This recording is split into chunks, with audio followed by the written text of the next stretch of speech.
The Project Gutenberg ebook of the Crystal Claw. This ebook is for the use of anyone anywhere in the United States and most other parts of the world at no cost and with almost no restrictions whatsoever. You may copy it, give it away or reuse it under the terms of the Project Gutenberg license included with this ebook or online at www.gutenberg.org.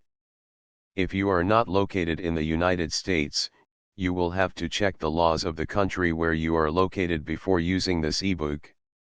Title: The Crystal Claw. Author: William Le Queux. Illustrator: George W. Gage. Release date: February 4, 2024. Ebook number 72870. Language: English. Original publication: New York, The Macaulay Company, 1924. Credits: Tim Lindell, David E. Brown, and the online distributed proofreading team at https://www.pgdp.net. This file was produced from images generously made available by the Internet Archive/American Libraries. Start of the Project Gutenberg ebook. The Crystal Claw. The Crystal Claw. The fatal candle flickered as its heat caused the fragile balloon to expand. The Crystal Claw by William Le Queux. Author of Mademoiselle of Monte Carlo, The Voice from the Void, etc. Frontispiece by George W. Gage. New York, The Macaulay Company. Copyright, 1924 by the Macaulay Company. Printed in the United States of America. Contents: Chapter page I. Mid Silent Snows 9-2. A Temporary Bride 26-3. The Deadly Fane 44-4. Whispers of Women 59-V. Establishes some curious facts 74-6. The Hambone Club 88-7. In the Web 97-8. Dr. Feng's View 107-9. Crooked Paths 119-X. In Room Number 18 131-11. Love vs. Honor 143-12. Strange Suspicions 158-13. Spume of the Storm 171-14. In the Night 191-15. More Disclosures 204-16. Growing Suspicions 218. 17. Plot and Counterplot 231. 18. Missing 244. 19. At Heathermore Gardens 254. XX. The Child's Air Ball 267. XXI. Who was Dr. Feng? 278. XXII. The Secret Disclosed 298. The Crystal Claw. The Crystal Claw. Chapter I. Mid Silent Snows. Yes, an extremely pretty girl, remarked old Dr. Feng, bending towards me and speaking softly across the table at which we were dining at the Kurhaus Hotel at Meran, high up in the snow-clad Alps. A honeymooning couple, no doubt, he went on. Nice place this for a honeymoon, and the white-haired old Chinese, who most unusual in one of his race, had a long white beard, smiled as he poured out a tiny glass of white curacao, the only form of alcohol I ever saw him indulge in. I glanced across in the direction he indicated and saw seated in a corner, a pretty dark-haired gray-eyed girl of 20. She wore a flame-colored dance frock, and was laughing happily as she chatted with a good-looking young man, perhaps 6 years or so her senior. The young fellow was smart and distinguished-looking, and the girl was very handsome, with irregular features, and singularly expressive eyes, but hers was a nervous, restless physiognomy that rather chilled one at first sight. The expression in both their faces told the truth quite clearly. They were, indeed, newlywed, and they had that evening arrived on the funicular railway from Lauterbrunnen, in the valley below, by the service which had left Victoria Station the previous afternoon. Yes, a very handsome pair, I agreed. I wonder who they are. Don't inquire. When you marry, Yelverton, you won't like people to be inquisitive. All newly married people are supersensitive, you know, declared my companion. Dr. Feng Tong, despite his 70 years, did not look a day more than 60. Much above the common height for a Chinese, he possessed features of the type which seldom show many signs of advancing age. Erect and virile, he carried himself like a much younger man, and of his activity and endurance I had had ample proof, for, In our frequent long tramps and ski expeditions across the snow, he had shown me more than once that his muscles were equal to my own, despite the great disparity in our ages. He was a highly cultured and widely read man. I imagined when I first met him, as I found to be the case when I knew him better, that he must have left China many years before, for he spoke perfect English, though with a slight American accent. His quaint philosophy had made an instant appeal to me. Though he was much older than I, his mental outlook was surprisingly young, and we had become constant companions and very firm friends in quite a short time. I have seldom met a man in whom I felt such complete confidence and sympathy as in this old Chinese doctor. We spent much time together, often taking long expeditions afoot or on ski, or sometimes as partners in a game of curling of which he was passionately fond. Our acquaintance, as a matter of fact, had been a casual one.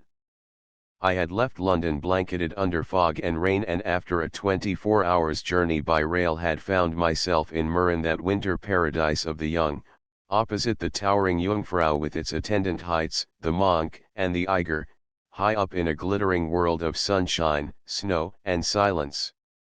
The scene looked almost like a typical Christmas card.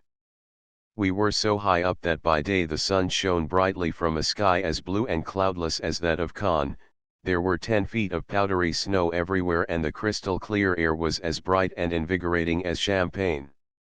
Giacomo, the smiling head waiter, had placed me with Dr. Feng at a small table set in the window in the great salle à manger. We had taken to each other at once and had become companions, not only at meals, but on the superb ice rink, which was in perfect condition as was flooded and refrozen each night. There we skated or curled, or we took excursions on the wonderful rack railway up to the Almendhubel, or else over the snow to what is known as the halfway house, or else down to the Blumenthal. Mürren in winter is par excellence a sports center for young people who indulge in skating, tobogganing, luging and skiing, the winter sports that are, in these post-war days, happily eclipsing the exotic pleasures one obtains on the Riviera. There, in the Bernese Oberland, the vice of gambling hardly exists save in the form of occasional bridge as a relaxation after the day's sport. Each winter the Kurhaus Hotel is a center for the ever-growing band of enthusiasts who meet there for the bright social life and superb outdoor sport which Mürren affords. These are the people who truly enjoy themselves healthfully. Skiing and similar pursuits demand perfect physical fitness, and at the Kurhaus one is in the center of wholesome outdoor exercise by day, and in the evening of a gay merriment which only seems to round off and complete the pleasures of days spent in the open air on the towering mountain slopes. At Mürren one finds a winter life that cannot be excelled in Europe. The scene was wonderfully attractive. All around us were the great hills clothed in virgin snow, dotted here and there with merry parties of girls whose bright sports costumes provided startling splashes of color against the white background. Everywhere pretty lips laughed in the sheer joy of young exuberant life. Everywhere merry conversation rang out from dawn to dusk, everybody seemed to be active, healthy, and happy. But beneath all the fun and frivoling I had found a deeper, more serious note. It was struck for me by Dr. Feng. More and more I found myself falling under the spell of the old man's mentality. More and more I realized how much we had in common. A native of Yunnan, he had left China when about 30, chiefly, I gathered, on account of political troubles. The range and variety of his knowledge was encyclopedic. There seemed to be hardly a subject on which he could not talk brilliantly if he chose to exert himself. And we had one great bond of sympathy: both of us loved music. Feng was a brilliant pianist. I was passionately devoted to the violin, and we spent many hours over the works of the great composers. Like most other young men, I had a fairly good opinion of myself, but compared with Dr. Feng, I was a mere child in musical knowledge. Our music, however, made us both popular, and it had become quite a regular evening custom for us to play to the Kurhaus guests in the great ballroom. There was, however, a still deeper side to our intercourse. Feng had initiated me into the first principles of the little-known yogi philosophy, the doctrine that the real man is not the visible body, that the immortal I, of which each human being is conscious to a greater or lesser extent, merely occupies and uses the corporal transient flesh. The yogis believe that the body is but as a suit of clothes which the spirit puts on and off from time to time, and they insist that the body must be brought under the perfect control of the mind, that the instrument must be finely tuned so as to respond to the touch of the hand of the master. Feng had made a deep study of the yogi teaching and was, in himself, living evidence of a man virile and rejuvenated in both body and mind. People stood astounded when they were told his actual age, and I, admiring him, was now endeavoring in my own way to follow his footsteps. The doctrine he urged with such compelling eloquence and powers had taken a deep hold of my mind, how deep I never realized until I found myself flung suddenly into dangers and temptations which were to try my physical and mental fortitude to their very depths. It was the arrival of Stanley Audley and his bride that, suddenly and unexpectedly, changed the entire current of my life. And as I sit here placing on record this chronicle of bewildering events, I wonder that I came safely through the maze of doubt, mystery, and peril in which I found myself so suddenly plunged. I can only believe that a man, profoundly influenced, as I very speedily was, by the splendid philosophy of yogi and buoyed up by a consuming love for a pure and beautiful woman, will face dangers before which others might well quail, will even, as the saying goes, throw dice with the devil if need be. To make my story clear, I had better formally introduce myself. My name is Rex Yelverton, my age at present moment 28, and the astounding incidents I am about to relate happened just over 3 years ago, so that I was under 25 at the time. My father had died when I was 23 and had left me a small estate near Andover. I had been brought up to the law and had been admitted a solicitor just before my father's death. I could not afford to live on the estate, so had cozy chambers on the top floor of an old-fashioned house in Russell Square, and having entered into partnership with a solicitor named Hensman, practiced with him in Bedford Row. Hensman's hobby was golf, and for that reason he took his holiday in the summer. I loved the winter life of Switzerland and for some years had made it my rule to get away in the winter. In addition to my music, I was deeply interested in wireless, and had fitted up quite a respectable wireless station in a room in Russell Square. I had a transmitting license, and with my two hobbies found my spare time so fully occupied that I mixed but little in ordinary society. On that never-to-be-forgotten night when I first saw Stanley Audley and his handsome bride, the doctor retired early, as was his habit. So, strolling into the ballroom of the Kurhaus opposite the hotel, I watched the pair dancing happily together, the cynosure of all eyes, of course, though the room was not very full, as the season had only just begun.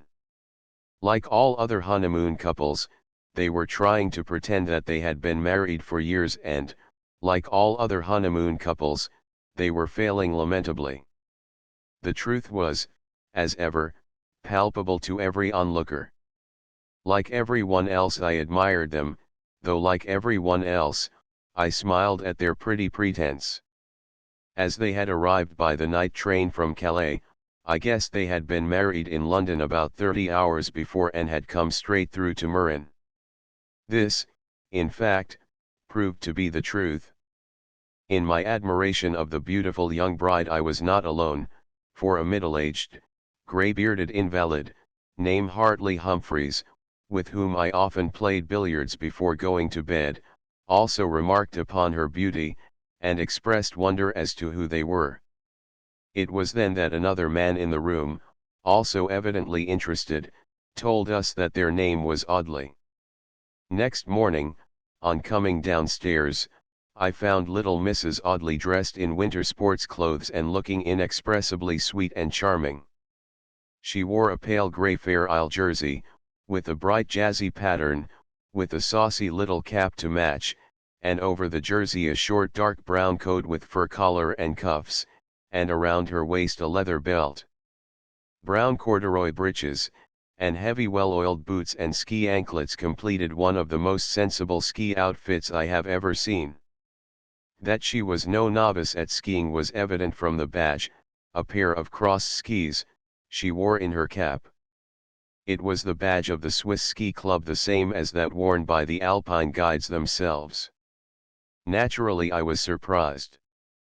I had, on the previous night, believed her to be simply a handsome young bride who had come to spend her honeymoon amid the winter gaiety of Meran, but now it was clear she was no beginner. She had already breakfasted and was smoking a cigarette and laughing gaily with an American girl she had met on the previous night, and apparently awaiting her husband.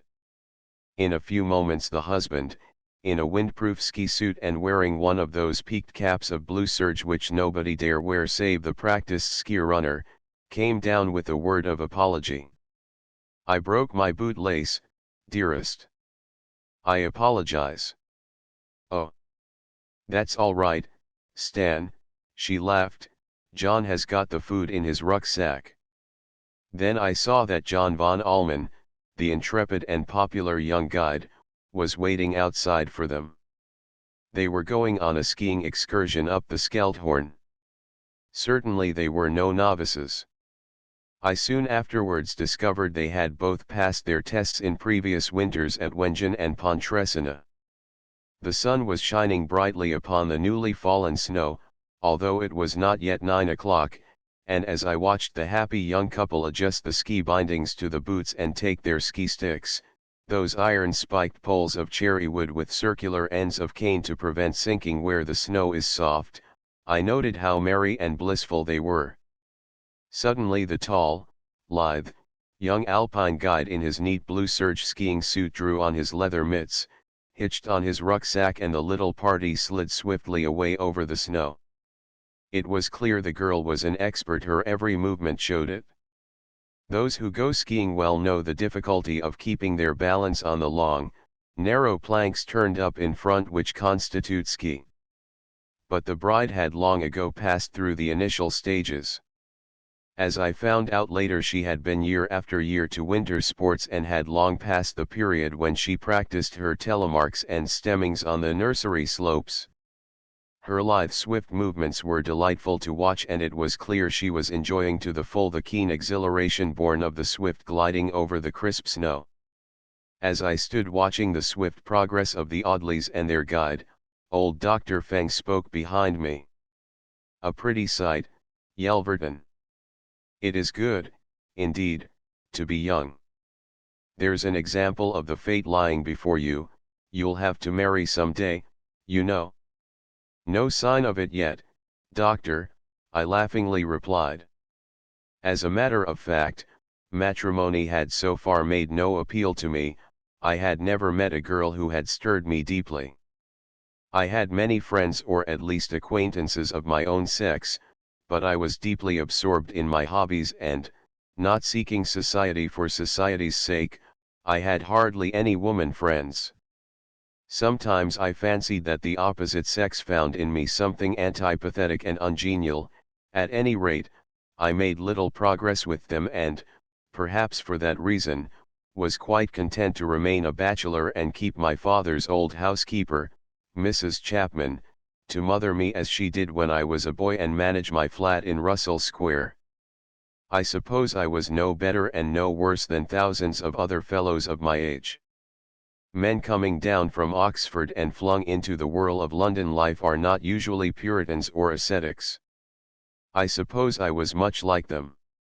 Life was young in me, and fortune had been kind. If I had few friends, I had no enemies.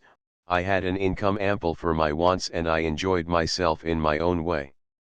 My work kept me busy during the day, my evenings were filled with music, my wireless, an occasional dance or theater, and I was always merry and happy. Nothing had occurred to make me, a careless youngster, realize that there was something in life deeper and dearer than anything I know. I was not given to self-analysis or overmuch introspection, and that a storm of love might someday shatter my complacent existence to bits never crossed my mind. My music and my experiments in radiotelephony were about the only serious side of my life. So Dr. Feng's good-humored badinage left me quite unmoved. We strolled together to the curling rink for a match. Old Mr. Humphreys, a grey-faced financier from the Near East, and a very charming and refined old fellow, sat in his invalid chair watching us. The ice was in perfect condition and very fast, so that the game was as good as could be obtained, even in Scotland itself. The orchestra was playing gay music for the skaters, some of whom were waltzing, laughter sounded everywhere, and the bright sunny morning was most enjoyable. We lost the match, mostly, I fear, through several very bad stones that I played, and our lack of energy in sweeping. Curling is a very difficult game to play well, for, unlike golf or tennis, one can get such little practice at home. However, we all afterward retired to the bar, and over our cocktails old Mr. Humphreys, who, being a confirmed invalid, wheeled himself about in his chair, chatted merrily. He had arrived about a week after I had come. He seldom, if ever, left his chair during the day. His guidance and management of the chair was wonderful, and he could even play billiards while seated. He and the doctor were great friends and often joined a bridge party together, while I took my skis up the cable railway to the Almendhubel and swept back down the slopes. The following afternoon, while passing along the terrace of the big chalet which overlooks the rink, I found Major Harold Burton, here the secretary of the Murren Bobsleigh Club, and at home an officer in the Tank Corps, chatting with the Audleys. "I say, Yelverton," he exclaimed, "will you join us on a test on the Bob Run presently? Mr. and Mrs. Audley are coming. Let me introduce you." I raised my ski cap and bowed. "Thanks," I replied, "I'll be delighted to make a fourth. You're the only man I'd trust to take me down. It's too fast for me," I added with a laugh. "Is it really a fast run?" asked the bride, smiling. "Well, you will see for yourself," I replied. Laughing gaily, we went over the snow, past the bend at the village shop where one can obtain anything from a Swiss cuckoo clock, to a paper of pins, and whose elderly proprietor is one of the best ski instructors in the canton. Paying our fare, we ascended by the rack railway up the snowy heights of the Almendhubel. On the truck was our heavy bob, with its steel frame and runners, and its delicate controls. At the summit the attendants pushed it along the flat to the narrow entrance of the Bob Run, which 100 hands had, a few weeks before, constructed in the snow, digging it all out and making many banked-up hairpin bends down the side of the mountain for 2.5 miles back into Murren. Those curves are scientifically calculated for speed, but it takes an expert to negotiate them successfully. The crew of a big bob must know the course, and be alert to the command of the driver to bend over right, left, or up. One's first trip in a bob on a fast run is an experience never to be forgotten. But both the bride and bridegroom revealed that they had done such things before. At the gate of the run, a narrow cut 8 feet deep in the snow, a smiling Swiss stood beside the telephone, which gave clear passage. Burton, as an expert, who took no chances, had the bob turned over, and examined the brakes and controls, which sometimes get clogged with snow. We all got in and set our feet forward on the rests, I being behind to act as brakesman, and to brake at the instant order of Burton. "Everybody all right?" he asked, as we settled ourselves behind each other on the big bob. We responded that we were, then 4 men pushed us off down the narrow icy slope. Slowly we went at first. Then, suddenly gathering speed, we saw a dead end in front of us.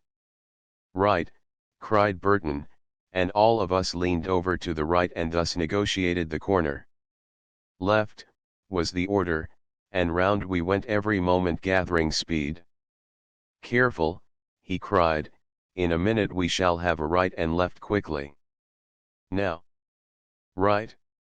Left. Up. Quick. By this time we were flying down the side of the mountain, showers of particles of ice every now and then being thrown up and cutting our faces. Now and again we swept through clouds of snow. We held our breath and screwed up our eyes until we could only just see.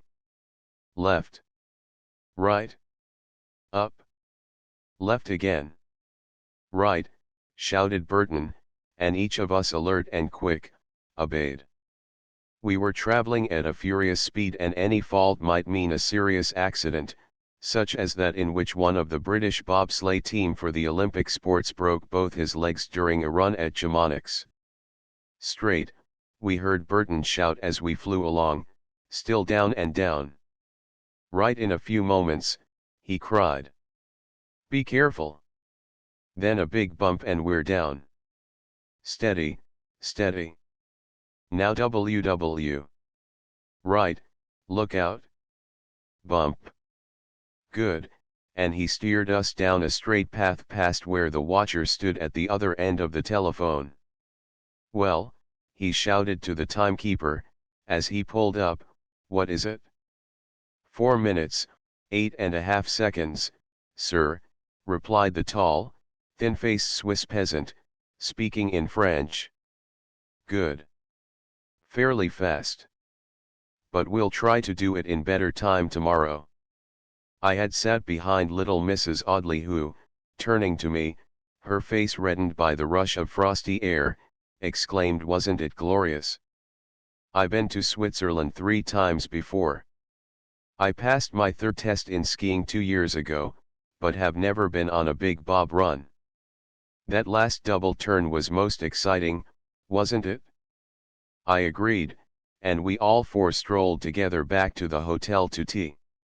Afterward, as I walked in the twilight upon the snowy path leading to the station of the funicular railway, I found myself surrounded by groups of young men and girls returning from skiing on the Grutsch Alp, and other places. But even these cheerful greetings and joyous conversations could not remove from my mind a new and entirely strange feeling of fascination that I felt was exercised over me by pretty Mrs. Audley. It was something magnetic, something indescribable, and, to me, wholly weird and uncanny. I had only spoken to her a few casual words. Yet I knew instinctively that into my careless and carefree life a new and disturbing element had entered. Chapter 2. A temporary bride. Though I was not, as a rule, fond of society, it was impossible to resist the infection of the merry-making spirit at Murren, and in consequence I joined heartily in all the fun that was going forward. The night of the bobsleigh trip found me playing the drum in the amateur jazz band, a dance orchestra formed among the visitors each year, to carry on the dancing after midnight. Mrs. Audley and her husband came into the dance hall of the Kurhaus just as the merriment began, and they danced together while I sat behind the drum with a little comic, flat-brimmed hat in imitation of George Robey, upon my head. Really, your amateur band is more amusing than the professional one, declared Audley, during the interval. Last night we watched you. It seems that the visitors wait until you start up. Well, I laughed. We try and keep things humming along until 2, or even 3 o'clock. We like to play and the others like to dance. My wife loves it, he declared. She's only just been saying that she would like to join you. Right. I said, laughing. She shall be our pianist tomorrow if she will. But the bride hesitated. I'm afraid, Mr. Yelverton, she said, that I'm not so good as the American girl you've got. She's a professional, surely. As a matter of fact, she was studying the piano in Paris, and was in Murren for the winter holiday. And then we struck up again and the crowd danced merrily till nearly 3 o'clock. The following day was a Saturday. I spent a large part of the morning gossiping with old Mr. Humphreys, whose chief pleasures as an invalid seemed to be to play bridge and to smoke his pipe. Though his was rather a thoughtful disposition, as his deep sunken eyes and shaggy brows suggested, yet he was always a cheerful and entertaining companion. "I sometimes stay with my sister at Weybridge, in Surrey," he explained, as I walked beside him while he wheeled his chair over the snowy road which leads out of the village along the edge of the deep precipice overlooking Lauterbrunnen in the misty valley far below. While we were in the bright keen air high up above the clouds, with the sun shining brilliantly over a white picturesque world, below, in the valley, it was dark dull winter. "Very soon," added my friend, "very soon I'll have to go back to Constantinople, where I have a good many interests. But I shall only be there a few weeks. All this political trouble makes things very difficult financially. Have you ever been in Turkey?" I replied in the negative, but added that it had long been my desire to go there, and see the beauties of the Bosphorus. "Yes," he said, "you ought to go. You'd find lots to interest you. Life in the Turkish capital and Turkish life is quite different from life in Europe. The Turk is always a polished gentleman and, moreover, the foreigner is now better protected in every way than the Turk himself, thanks to the laws made years ago. That, I suppose, is why Constantinople before the war was such a hotbed of European sharks, swindlers, and bogus concession hunters," I remarked, with a smile, for I had heard much of the four-flush crowd from a friend who had interests in the Ottoman Empire.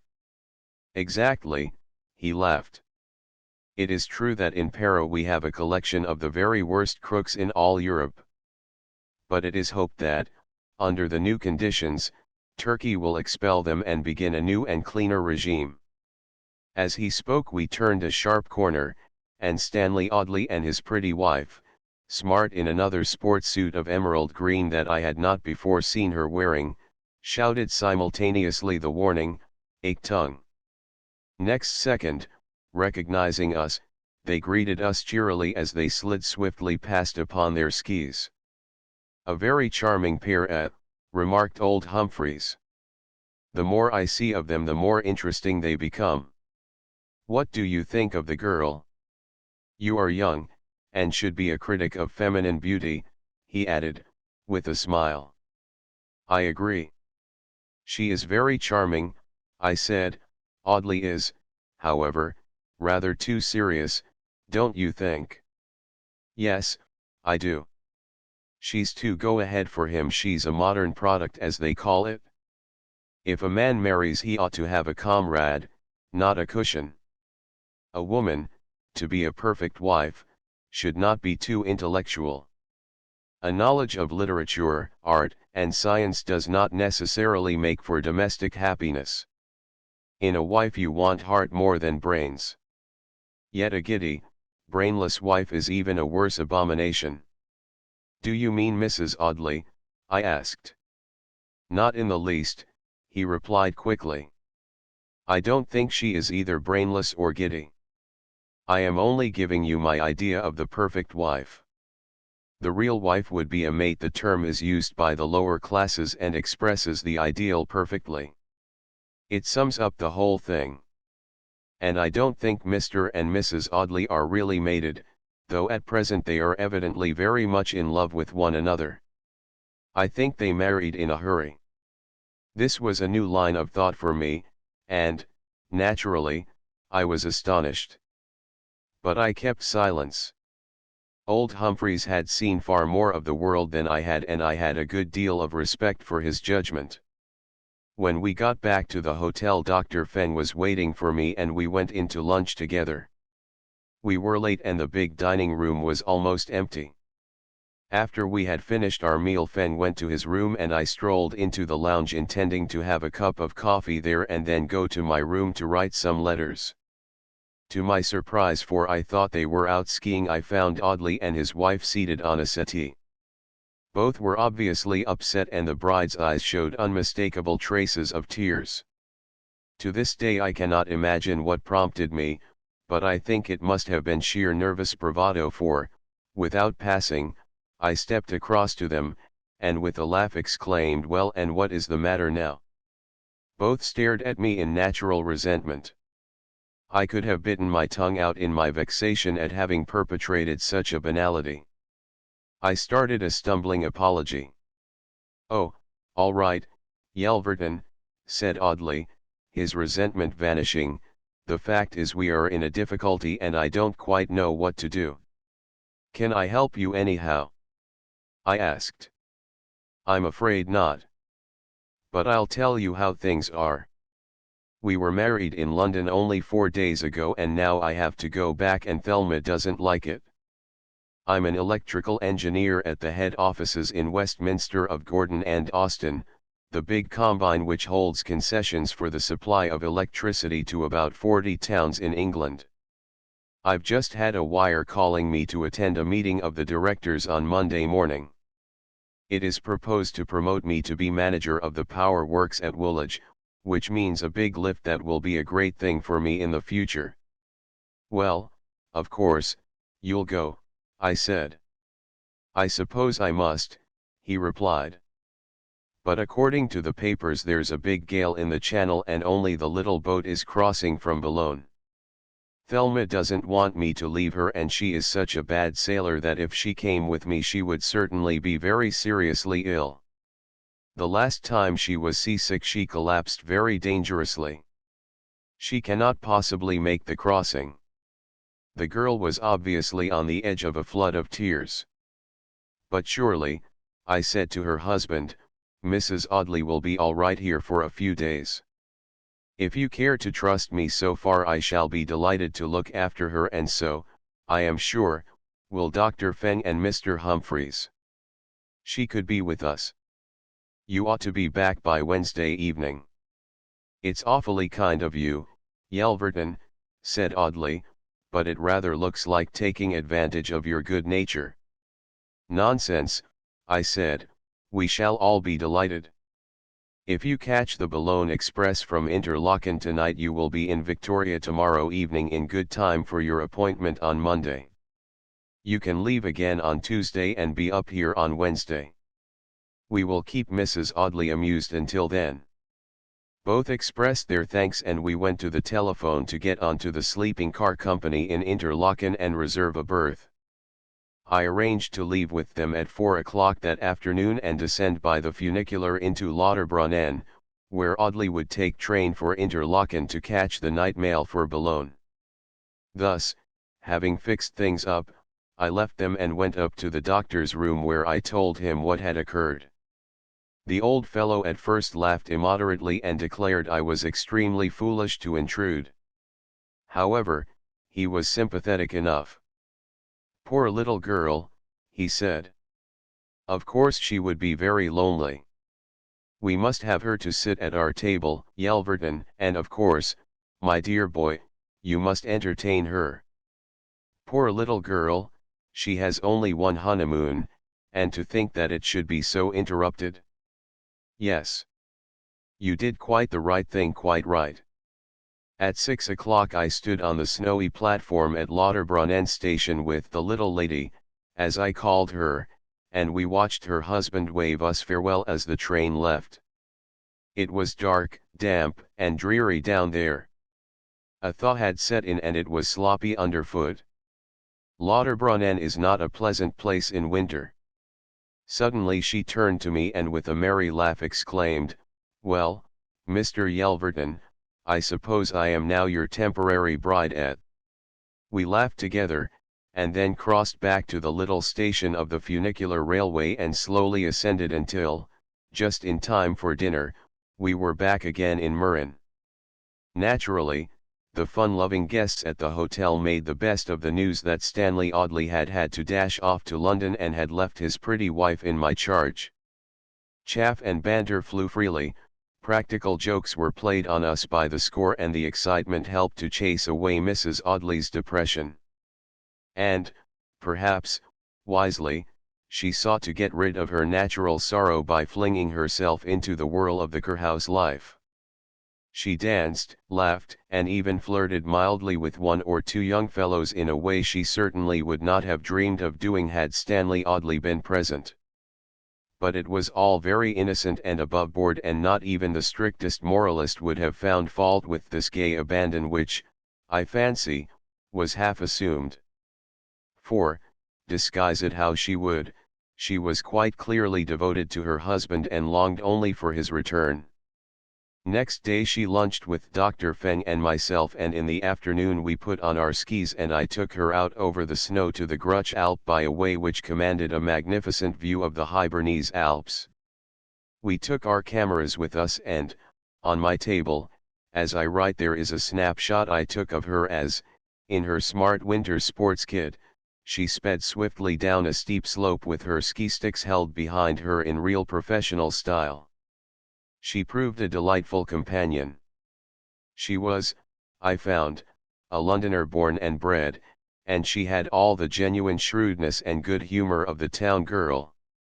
She was well educated, a perfect encyclopedia of books and plays, and she was, as I knew, a splendid dancer. Her mother, the widow of an ex-naval officer named Shaler, lived at Bexhill. Of her father she remembered very little. He had been on the China station for many years and his visits home had been infrequent. He had died in China the year before. The humor of my position struck me forcibly. Here was I, a young bachelor fairly well off and sufficiently good-looking, left in charge of a beautiful young girl who was a bride of only a few days. In England, of course, such a position would have been unthinkable. It did not seem so strange in the free and easy camaraderie of Murren, where the free and easy sporting life bred a harmless unconventionality and where even the British starchy reserve was very early sloughed off. Everybody made a joke of the whole affair, and Dr. Feng and old Mr. Humphreys laughed like boys at this novel status I had acquired. Of course there was some malice, there always is in a mixed company. After we had glided some miles across the snow, we halted and I poured out some tea from the vacuum flask I carried. Just as Mrs. Audley was drinking, a party of men and girls from the hotel passed. Noticing us, one of the girls made some remark. What it was I did not hear, but it produced a burst of ill-mannered laughter and my companion turned scarlet. "They're horrid, aren't they?" she said, and I agreed.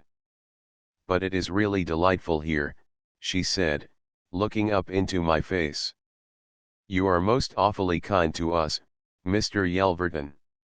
Stanley and I shall never forget it. If he gets the position of manager at Woolwich it will mean so much to us, and it will greatly please my mother." "Was your mother against your marriage?" I inquired. "Well, yes, she was. She thought I was too young. You see, I'm not 19 yet, though people think I'm older," she confessed with a charming little moue. "Stanley is an awfully good boy, and I love him so very much."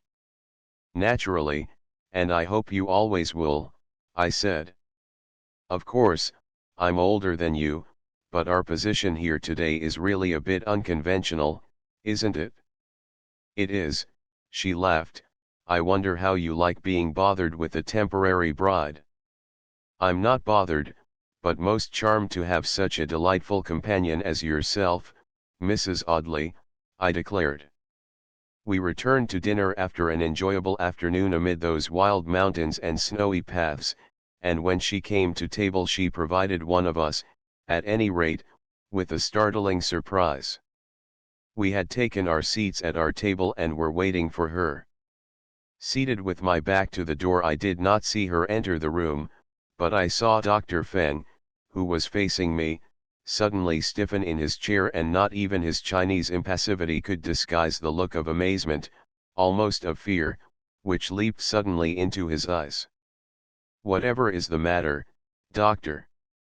I jerked out in amazement. Instantly the old man had himself in hand again. But that glimpse of his vivid emotion had startled me. Before I could say anything he had risen and was greeting Thelma Audley. I sprang to my feet. Mrs. Audley was wearing a dainty gown of ivory silk, her wedding dress, she told us later, put on in compliment to the old doctor. She looked very sweet and girlish in it. But Dr. Feng, I could plainly see, had no eyes for the dress. His attention was concentrated on the extraordinary pendant which Mrs. Audley wore on her bosom, suspended from a thin platinum chain round her neck. "Look what I have had sent me," she cried as she called our attention to it. "Did you ever see anything so quaint?" And she took it off and handed it to the doctor.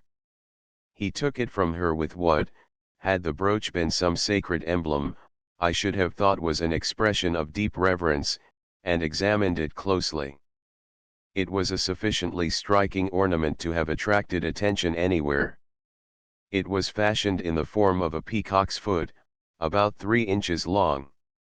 The shank, at the end of which was a tiny ring through which the platinum chain was passed, was of rough gold studded with small diamonds, and each of the claws was composed of a single crystal, cut to the natural shape of the claw. The jewels blazed in the glare of the electric lights. The pendant was of exquisite workmanship and was quite obviously enormously valuable. "Why, wherever did you get that, Mrs. Audley?" I exclaimed. "It's really wonderful." "Isn't it pretty?" she said. "It came by registered post this evening and I found it waiting for me when I went up to dress. Mother had sent it on from Bexhill. I don't know who sent it, there was no letter, but perhaps I shall find out when I get home." It was evident she had not the least idea of the value of this quaint jewel.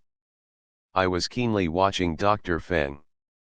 For some reason I could not explain, I connected the crystal claw with the unmistakable agitation he had shown as he caught sight of Mrs. Audley entering the room. "Did you say there was no letter with it? Perhaps you have kept the packing?" he asked, gravely regarding the jewel as it lay in the palm of his hand. "Oh, it came from some foreign place," Mrs. Audley said. "I could not make out the name, but I will fetch the wrapper, perhaps you can tell," and she darted from her seat. Feng sat silent, turning the claw over and over in his hand and closely examining it. He seemed to have forgotten me entirely in his abstraction.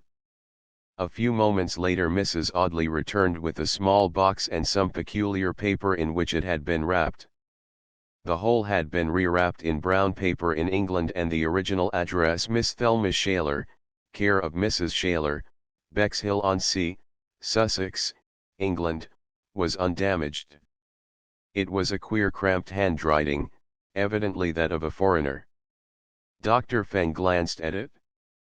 "This was posted in Pekin," he said. "Have you any friends out there, Mrs. Audley?" "No, certainly not," was the startling reply. "I have never known anyone in China."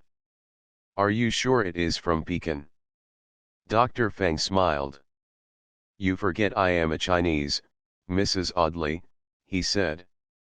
"You can be quite sure that package came from Pekin. It is wrapped in Chinese rice paper, as you will see, and the address was written by a Chinese." Mrs. Audley looked puzzled. "Well," she said at last, "someone who knows me must have gone to China. But it's very pretty, and I wish I knew who sent it." "You must take great care of it," said Dr. Feng. "It is very valuable, apart from sentimental considerations." Then our talk drifted to other topics, and the crystal claw, for the moment, was apparently forgotten. But I noticed that Dr. Feng could not keep his eyes off it for long, and he was unusually silent and abstracted during the meal. Tired from her ski excursion, Mrs. Audley left us early and went to bed. The old doctor and I were sitting in the lounge drinking coffee when I made up my mind to ask him about the crystal claw. "What does the crystal claw mean, doctor?" I said quietly, shooting the question at him suddenly in an interval of our chat. He glanced at me keenly. What do you mean? He asked. What makes you think I know anything about it? All right, doctor, I laughed. I happened to be looking at you when Mrs. Audley came into the dining room and saw your face. Also I saw you looking at the claw afterward. Don't tell me you don't know anything about it. Remember, I'm a lawyer. The old man laughed. You're right enough, my boy, he said pleasantly. I know a good deal about the crystal claw. But what I don't know is why it was sent Mrs. Audley, or rather to Miss Shaler. Same thing, isn't it? I asked. Not by any means, he rejoined quickly. That claw was sent to Miss Shaler, he repeated emphatically. The fact that she is Mrs. Audley has nothing whatever to do with it. She thinks it is a wedding present. It is nothing of the kind. The man who sent her the crystal claw could not have known of her wedding, anyhow. Tell me all about it, doctor, I begged.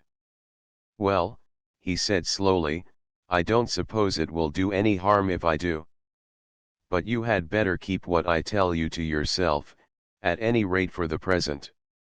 The crystal claw, he went on, is the badge or sign of the Thursday Tseng, a powerful Manchu secret society.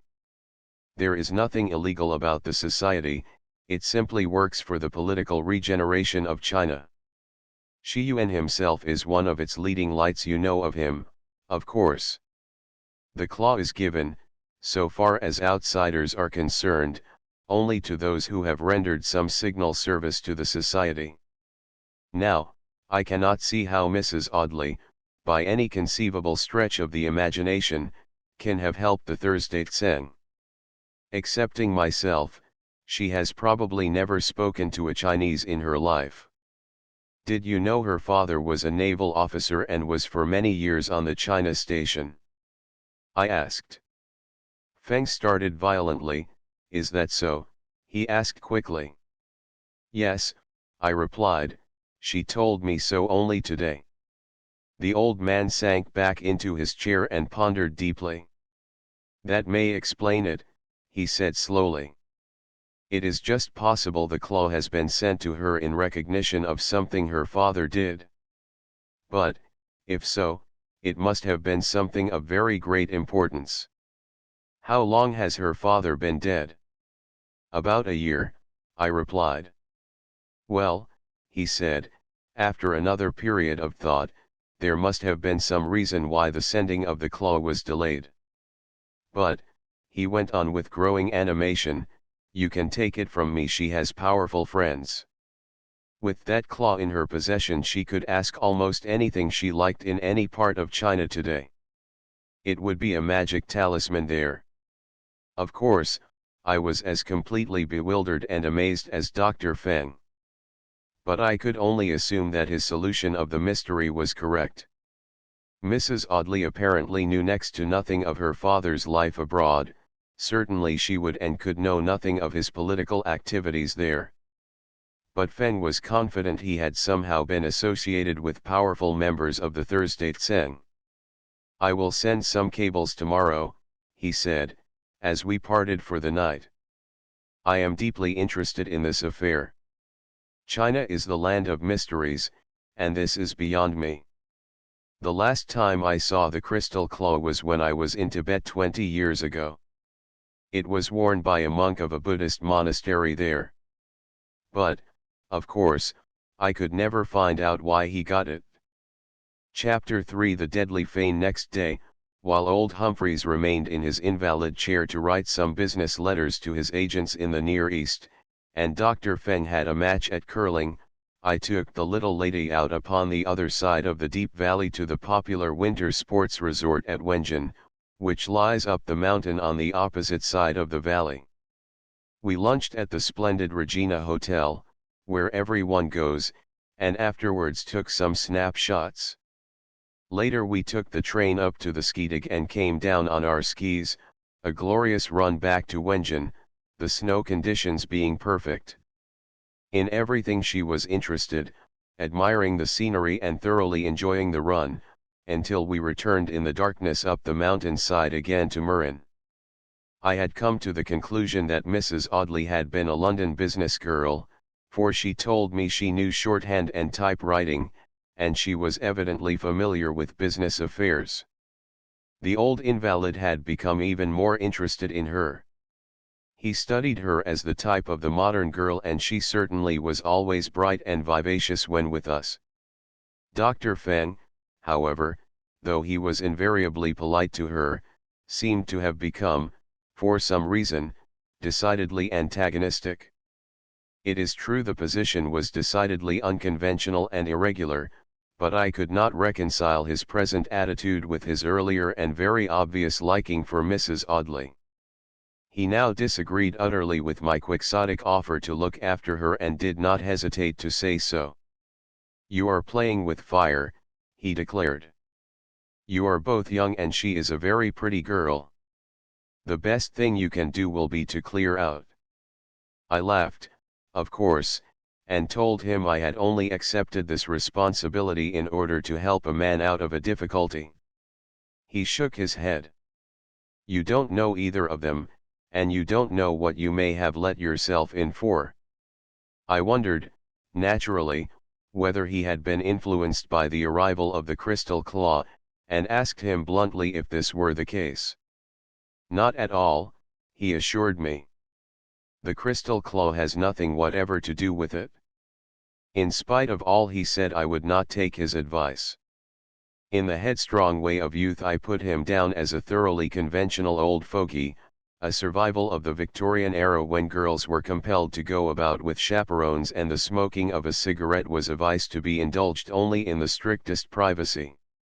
So Mrs. Audley and I continued to enjoy ourselves, skating each morning on the rink and skiing together in the afternoon over the freshly fallen snow. With a view to throwing additional light on the mystery of the crystal claw, I tried as delicately as I could to pump her about her father. But it was evident she knew little or nothing beyond what she had told me.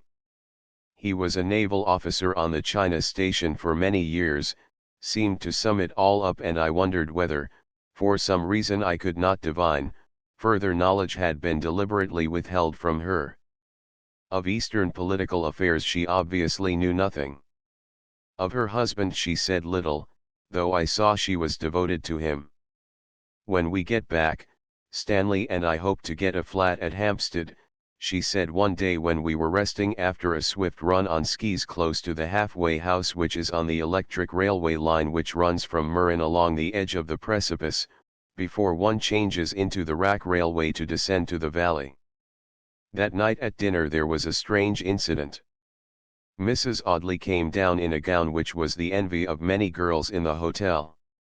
It was made of ciré tissue, and the yoke and hem were of silver lace. The front panel was ornamented with pin tucks and finished with a joe of flowers. It was a charming frock.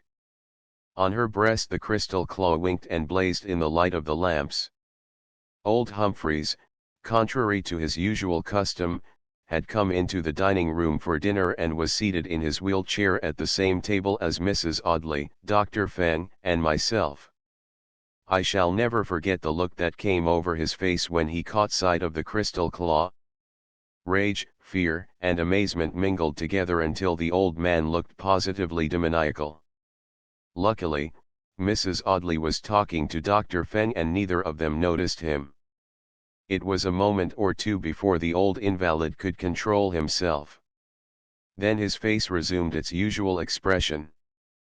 But I had caught a glimpse of the hell that, for a brief moment, must have raged in the old man's mind, and once again the crystal claw seemed to be associated with something sinister and dangerous. "That's a pretty new brooch you have, Mrs. Audley," said the old fellow in a grating voice which showed that even now he had hardly recovered himself. "Yes," she laughed merrily, "isn't it sweet? It came by post, sent to me from Pekin. I haven't any idea who sent it, for there was no name. It has been forwarded from London, and is no doubt a wedding present from somebody who has forgotten to enclose a card. And she turned over the crystal claw so that he could admire it. Afterwards we crossed the snowy road to the Kurhaus, where in the spacious ballroom we danced together. She also danced with 2 or 3 other admiring partners. Old Mr. Humphreys wheeled his chair into the dancing room as was his habit each evening. It was pathetic to see the grey-haired thin-faced man who seemed so active in every other sense, deprived of the power of locomotion. When he left his chair he managed to hobble along and with great difficulty up the stairs with the aid of rubber-capped sticks. Mostly, however, the porters carried his chair upstairs to the first floor and he wheeled himself along the corridor to his room. On the following morning, according to arrangements made overnight, we started at 9 o'clock and taking with us John, the smart, ever-smiling guide, we started out on our skis to ascend the Schwartberg, 9,000 feet high, by way of the Bielenluck. The ascent we found extremely interesting, but the weather, even when we started, was grey and threatening. Now and then snow clouds drifted quickly across, and that dangerous and mysterious alpine wind, the Fein, ever and anon grew gusty. It was clear a storm was threatening.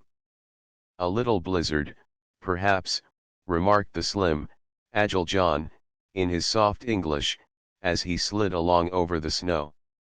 Weather conditions in the Alps change with every moment.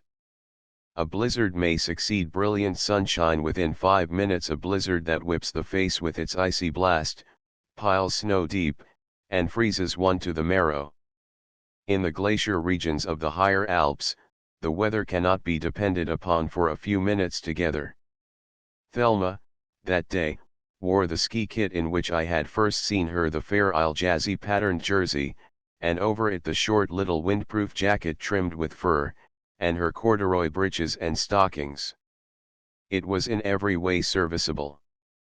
Presently, when she had, to my surprise, executed what is known as an open Christiania, and we were skiing together across a great plateau of snow far above the tree line, with John 50 yards ahead of us, she suddenly exclaimed, "Do you know, Mr. Yelverton, I've heard nothing from Stanley except a telegram sent from Victoria at 6 o'clock on Sunday night, announcing his arrival. I've wired, but I've got no reply. I'm worried about him, but I don't want to bother you." "That's curious," I remarked. "To where have you sent your wire?" "To his office in Westminster." "Well, you ought to have had a reply." "But never mind," I said. "He's due back tomorrow night. We'll go down to Lauterbrunnen and meet him at—" The sky had suddenly become darkened and a strong tearing wind had sprung up. We had left the plateau and upon our skis were following John herring-boning up the side of the mountain. When one starts herring-boning, one faces the incline and points the skis outwards at a considerable angle to each other. Then the slope can be mounted by lifting the skis forward alternately and placing them in the snow on the inner edges, the angle between them remaining the same. It was a steep slope, so we made wider angles between our skis to prevent them slipping backwards. We were lurching heavily from side to side in order to throw the weight of one ski while lifting the other, when John suddenly shrieked the warning, "Achtung!" Next second I heard a soft hissing sound overhead, then a loud rumbling which increased to thunder. I instinctively seized Mrs. Audley. The next moment we were struck violently in the back, covered by a blanket of snow, and hurled down the mountain side amid an avalanche of snow, stones, and rocks. When, very slowly, I awakened to a sense of things about me, I found I had bitten my tongue badly and felt a severe pain at the back of my skull where, I suppose, I must have struck a rock. Mrs. Audley was still in my arms and unconscious, her bleeding face white as marble. Both of us were deeply embedded in the snow, but our heads fortunately lay clear, otherwise we must certainly have been suffocated. The avalanche had swept us down, but as I had instinctively grasped my dainty companion, We had been held together. Blood was flowing freely from the wound in my head, and Mrs. Audley's face was cut and bleeding. As quickly as possible I disengaged myself from the heavy weight of snow upon me, and strove to rouse her from her swoon. The thought that she might be dead drove me well nigh frantic. I seized her by the shoulders and shook her violently. Then with trembling fingers I tore open her jacket, jersey, and silk blouse, and bent my head to listen. Her heart was beating faintly. My vacuum flask of hot tea was battered and broken, but in an inside pocket I had, providentially, a small flask of brandy which was undamaged. I forced a few drops of the spirit between her pallid lips. Her lips moved. A moment later she opened her big gray eyes and asked me in a whisper, "Where am I?" "You are safe," I assured her, holding her in my arms. "Don't worry. We'll be out of this very soon." "But where are we?" she asked, gazing around upon the snowy surroundings. "Where is John? Tell me." I told her briefly what had happened. "But where is John?" she queried. "I hope he is all right. It was very foolish for us to venture up here after the warm feign of yesterday, wasn't it?" "I expect John is all right," I said. "He warned us, and no doubt took precautions. Guides in the Alps seldom fail." With difficulty we wriggled out of the snow and stood up. Even in our shaken condition we could not but admire the panorama of the Eiger, the Jungfrau, and the Wetterhorn, across the darkening valley before us. But haste was imperative, the light was fading quickly and we were a long way from Mürren. I had lost one of my skis, which had been torn from its strong Huitfeld binding in our fall. Mrs. Audley's, however, were intact, and we started to descend. She soon recovered in the keen alpine air, and was able to help me, lame dog that I was. Repeatedly we gave the 6 shouts recognized as the regular alpine distress call, but there was no reply. It was quite dark when we struggled back, to find that our guide, having happily escaped, had arrived before us and sent out a search party. By shouts and flashing signals, this was soon recalled. At the hotel they put Thelma to bed at once, while after the Swiss doctor had seen to my head, I sat in the bar recounting my experience and drinking a strong whiskey and soda. Dr. Feng and Humphreys were both most eager to know the details of our adventure. But later the doctor said, "I think you are very foolish, Yelverton. You ought never to have had anything to do with the bride, she will only bring trouble upon you." Humphreys agrees with me. "You're a young fool." "Probably I am," I replied, laughing. "I very nearly lost my life over it today." "You're a regular Don Quixote," he said. "Well, I admire you after all. You would be a fine young fellow, if you were just a little more cautious." "Cautious?" I laughed, facing the old doctor. "I'm young." "You are old. You weren't cautious when you were my age, were you?" "No," he answered. "I suppose not, I suppose not." The night mail train from Boulogne arrives at the little station at Lauterbrunnen each evening about 5 o'clock. The next afternoon therefore Mrs. Audley, who had quite recovered from her accident on the previous day, accompanied me down into the valley by the cable railway. She was all excitement, for her husband, before his departure, had promised to return by that train, and had, indeed, booked his sleeping berth by it. At last the train came slowly in from Interlaken, where the change is made from the wagon lit. A number of hurrying English visitors descended, but Stanley Audley was not among them. Bitter disappointment was written upon the girl's face. "He must have missed the train at Victoria," she declared. "Well," I said, "there is not another through train until tomorrow unless he travels by Paris and Bâle." The station master, however, informed us that the service from Paris would not arrive till early next morning, so that we were compelled to reascend to Meran. Audley's failure to telegraph or write to his wife, struck me as uncommonly strange. While we were in the narrow little compartment of the cable railway, I ventured to put several questions to her concerning him. But she would give only evasive replies. Next day she went to the little wood-built post office alone and dispatched several telegrams to various addresses, but the replies she received gave no news of her husband. Evening came again, but Stanley Audley was not among the arrivals from London, though I was with Thelma on the arrival of the mountain train at Meran station. "I cannot make it out," she said as we sped back to the hotel on our skis.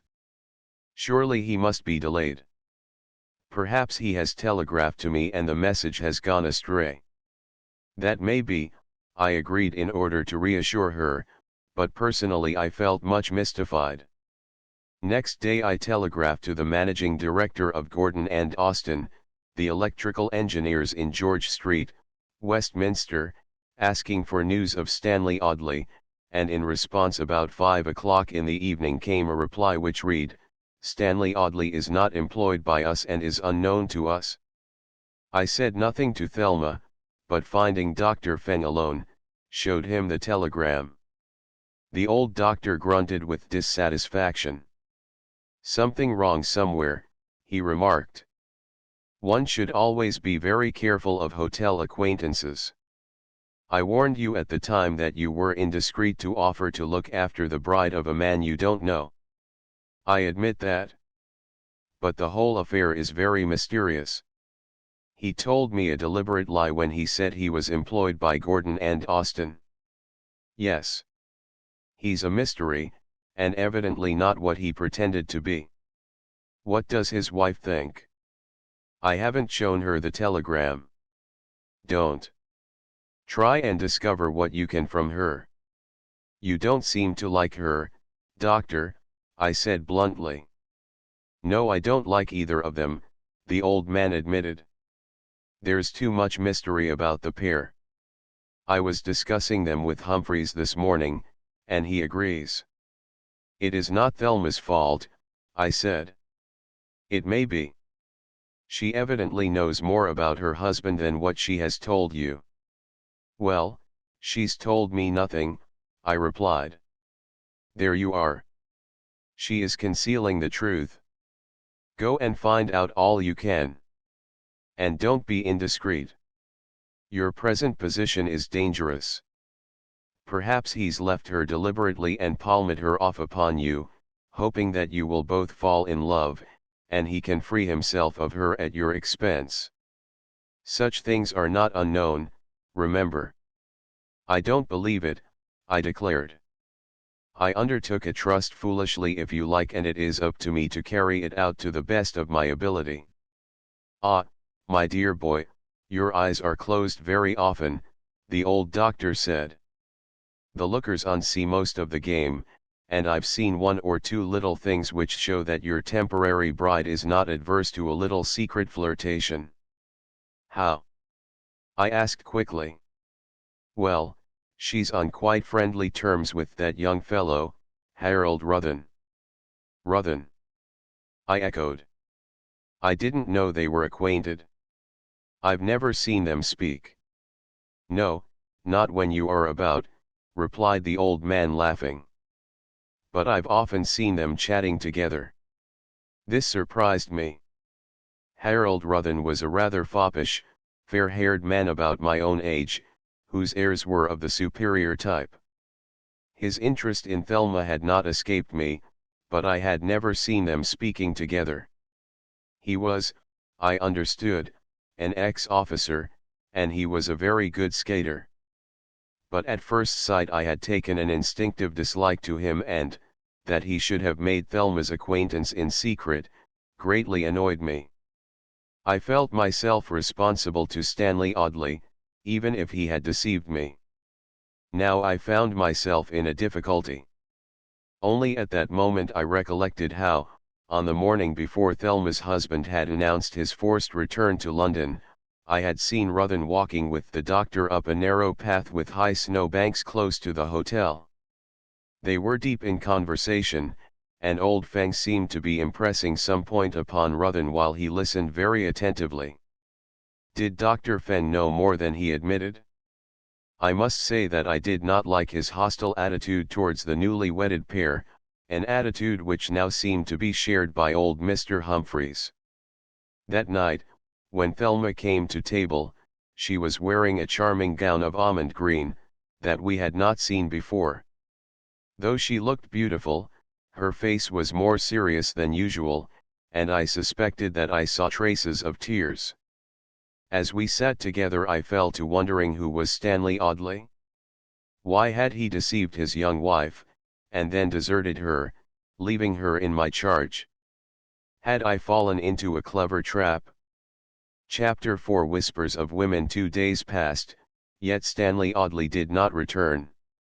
On the afternoon of the second day, old Mr. Humphreys spoke to me in confidence while we sat at tea, which is almost a religious ceremony in Murren.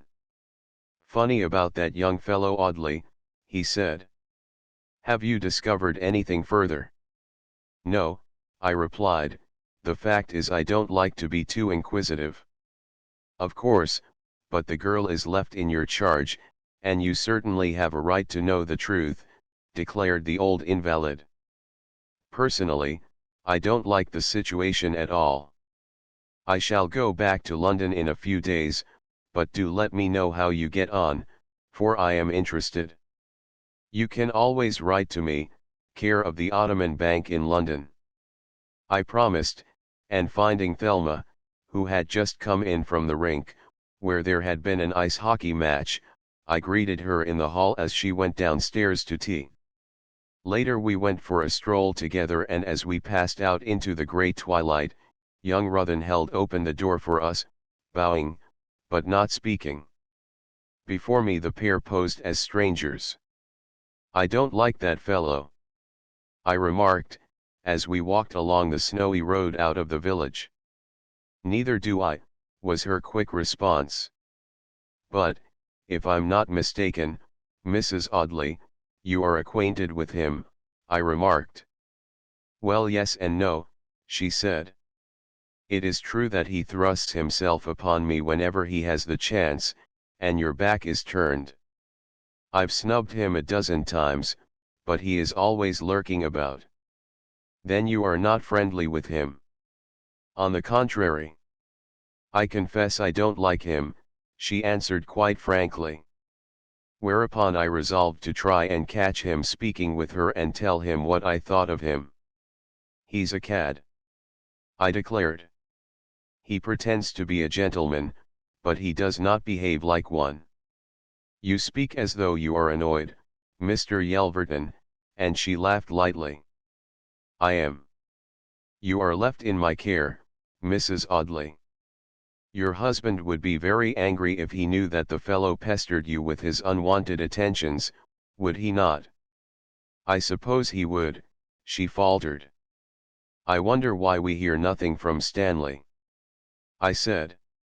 "It is all very mysterious. Do you know that he is not employed by that electrical firm in Westminster? They know nothing of him." She halted, held her breath and stared at me. "What?" she cried. "But surely he is at Gordon and Austin's. I left him at their offices one day just before our marriage and he went in there." "They know nothing of him," I assured her, telling her of their reply to my inquiry. "I really can't believe it," she said in a voice of despair. "Stanley could not have lied to me like that." "Have you ever met his parents?" "No. They are in India at Lucknow." "But what do you know about him?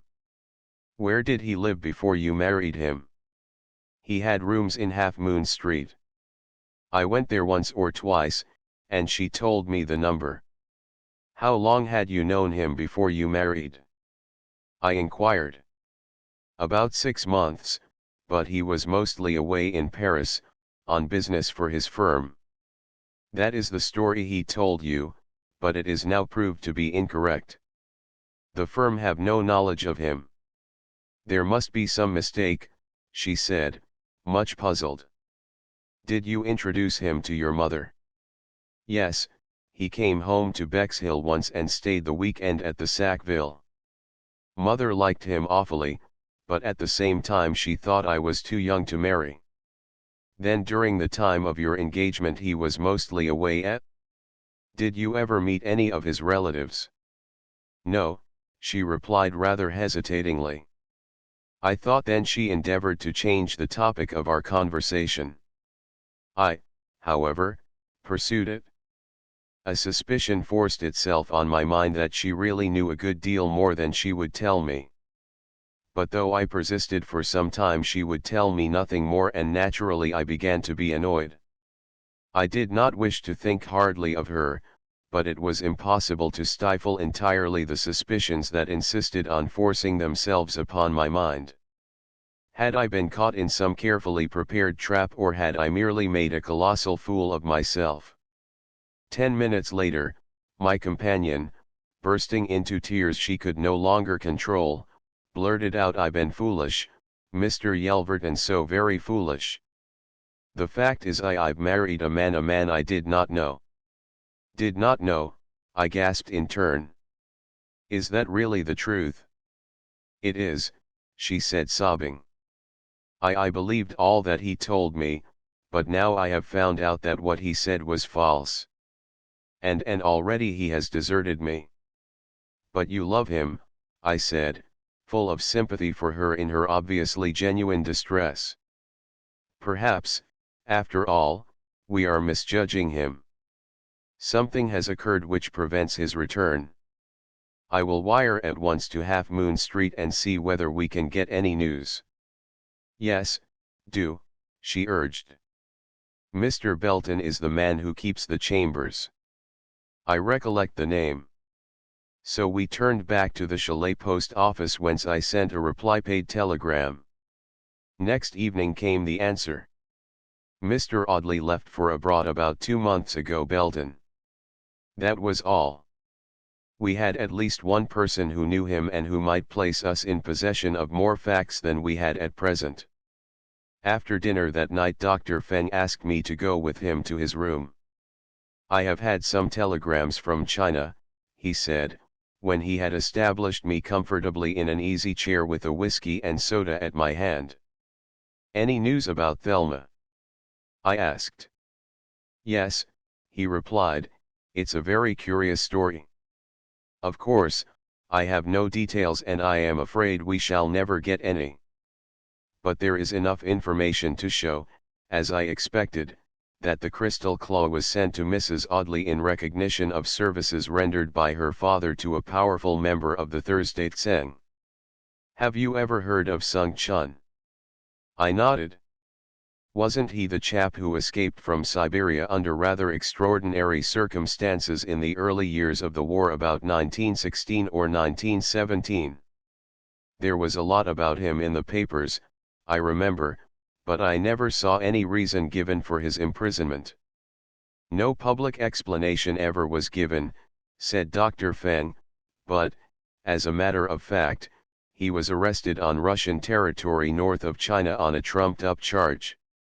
As a matter of fact his party stood in the way of certain Russian ambitions in China and he was quietly removed. Incidentally, I can tell you that after his escape the Russian government paid very handsome compensation and apologized. But all that was kept private. Now the interest to us is this: Sung Chun's escape was planned and directed, from start to finish, by Mrs. Audley's father. Of course, he was not actively engaged in the actual rescue, he could not leave his ship. But he organized and financed the whole thing. Sung Chun was a really important figure in China, far more important than the outside world realized, and to have done them such a service would have been ample to earn the undying gratitude of the Thursday Tseng, who never forget a friend or a foe. That is all the information my friends can get, and I fancy it is all we shall ever get. What Captain Shaler's motive was and how he was dragged into or embarked upon the affair and where he obtained the huge sums of money the rescue must have cost, we shall never know. But why, I cried, has the crystal claw only just arrived? Thelma's father died over a year ago. That is one of the questions I asked, replied Dr. Feng. Sung Chun died only last year and I imagine he must have kept very closely the secret of his escape. In all probability the sending of the claw was a kind of deathbed gift from him to the man who had helped him, or rather to his daughter. That would be quite in accordance with Sung Chun's known character. Then the crystal claw does not imply a threat or any danger, I exclaimed. Certainly not, declared Dr. Feng. It is an expression of the very utmost goodwill.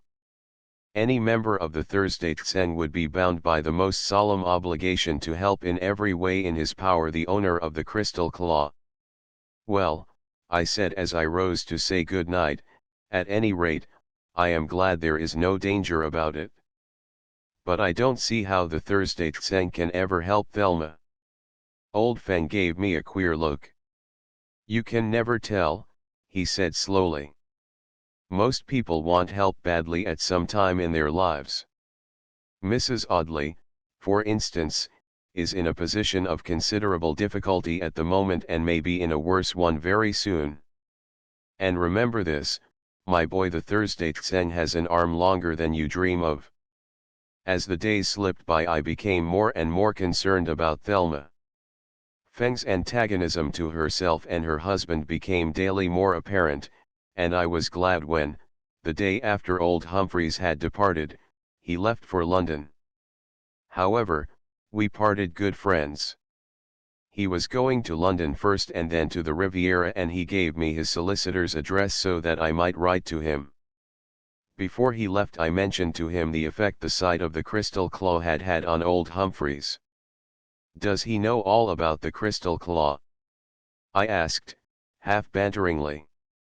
Feng was not even mildly interested.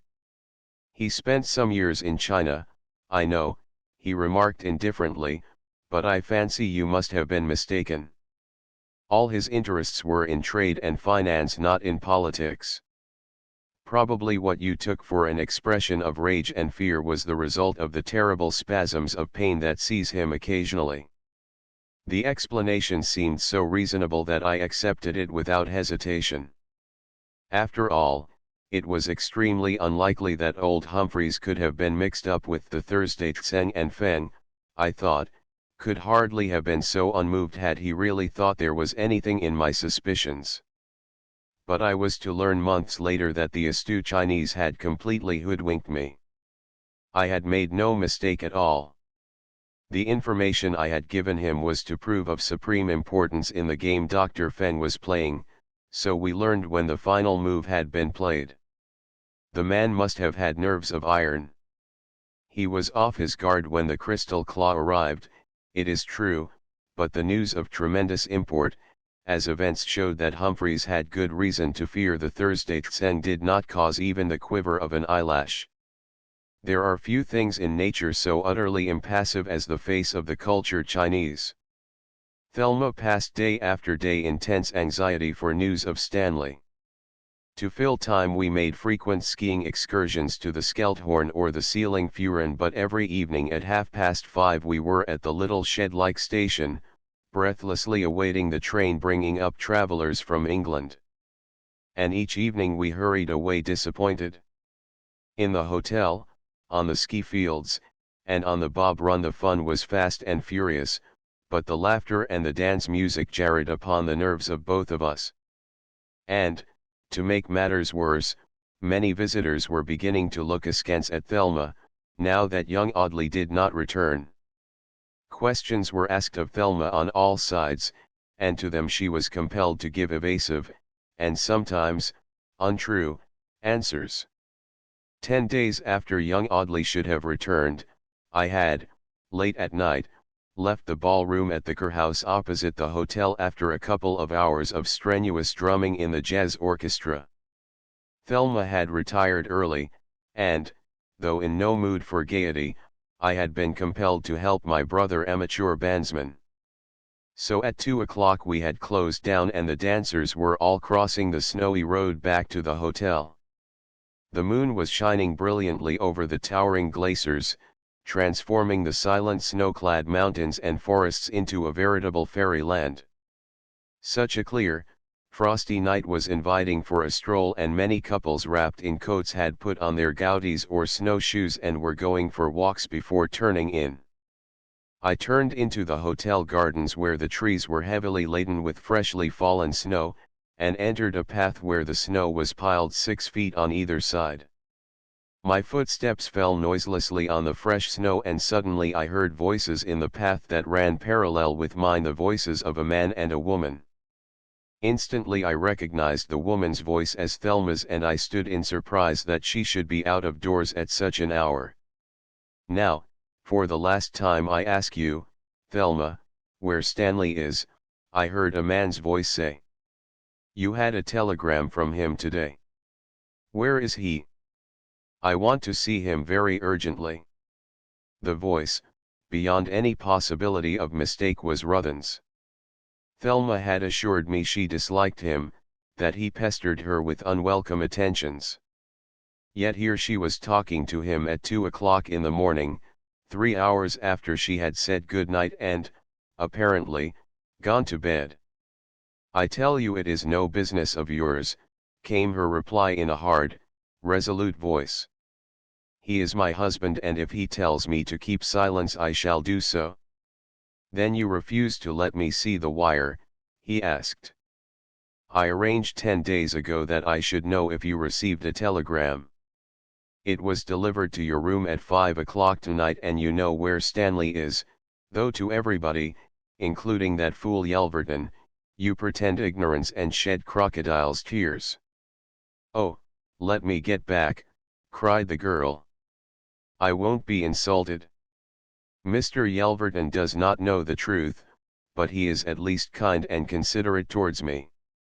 "And takes Stanley's place in your heart, eh?" the fellow sneered.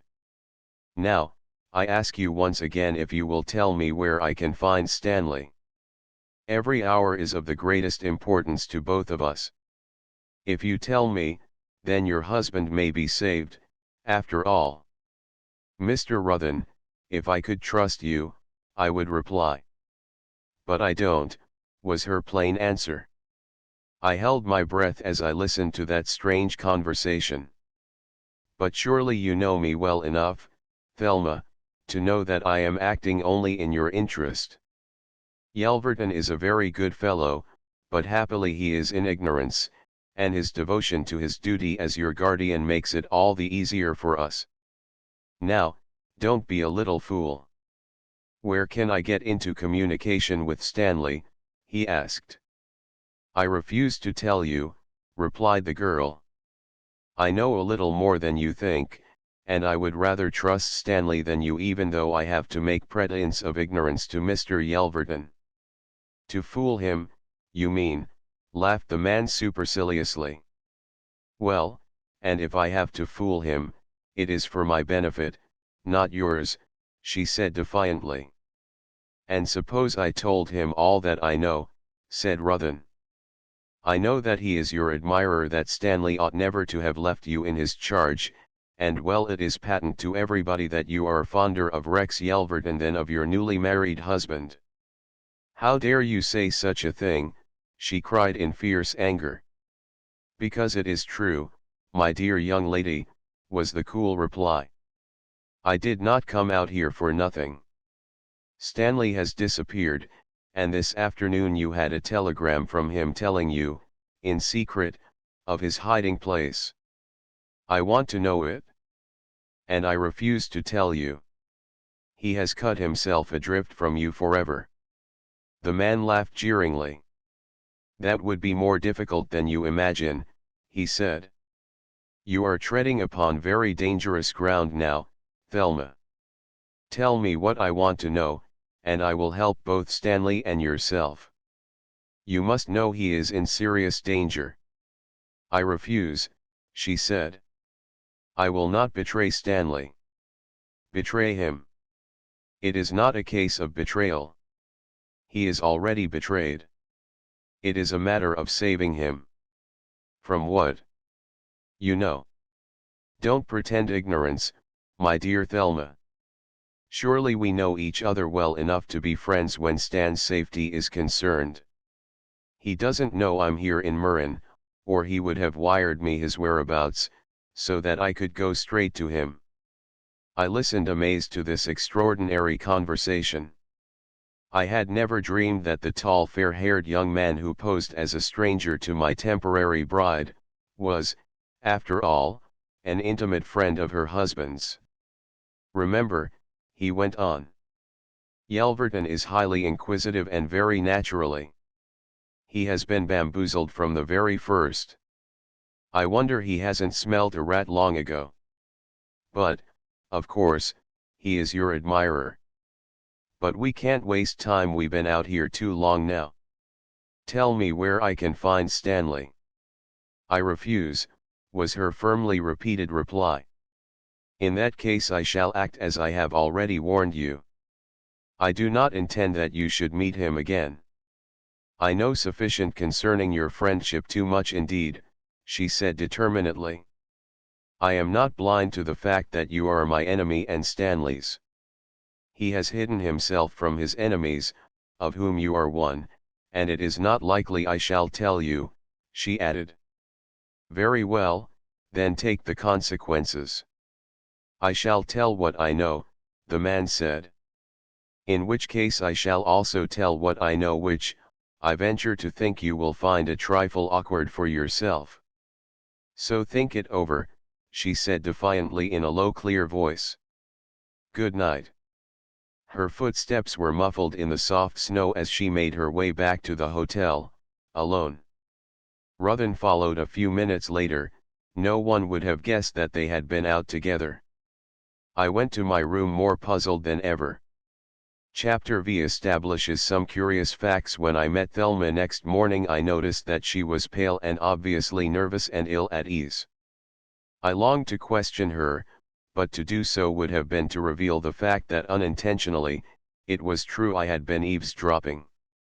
It was now plain that the man Ruthen, whom I had thought to be a mere hotel acquaintance of Stanley Audley's, was, in truth, something more. Whether friend or enemy I was still not quite sure. Thelma's attitude, it was true, suggested the latter, though Ruthen had professed friendly motives. His attitude towards her thoroughly incensed me. But I realized that there must be some reason, unknown to me, why Thelma never acknowledged him when I was present. It was evident too that she hated and possibly feared him, and that she, at any rate, regarded him as her husband's enemy. She made no mention of the telegram from her husband that Ruthen had referred to, and, as she had not denied having received it, I assumed that Ruthen's information was correct. It might have been, of course, a reassuring message, but if this was so there was no apparent reason why she should not have told me about it, and her obvious anxiety and nervousness seemed entirely to contradict the suggestion that it could have contained any good news. That morning we took our skis up the cable railway to the Almendhubel, 1,000 feet further up the mountainside, and thoroughly enjoyed our sport on the steep snowy incline above the village. A ski jumping competition had been arranged for the afternoon, and we spent an hour watching the competitors herring-boning and sidestepping as they climbed over the snow up the distant heights in readiness for the swift descent ending with the high jump that only experts can accomplish. Thelma seemed silent and distrait all the morning. At length I asked her what was troubling her. I really didn't know I was glum, she replied. Forgive me, Mr. Yelverton, won't you? I am awfully worried about Stanley. I really think it is useless for me to remain here in Murren any longer. I had better go home to Bexhill. The suggestion seemed to confirm my suspicion that she knew her husband's whereabouts, and felt it useless to await any longer for him. My time is growing short, too, I said. I fear I must be back at my office on Monday. My partner writes that he is very busy. Then you will go on Saturday, the day after tomorrow, I suppose? If so, may I travel with you? Certainly, I said. And as she had not booked a sleeping berth on the Interlaken-Boulogne Express, I promised that I would see after it during the afternoon. Later that day I found that Audley had left her with only about 100 francs, and she was compelled to allow me to settle her hotel bill.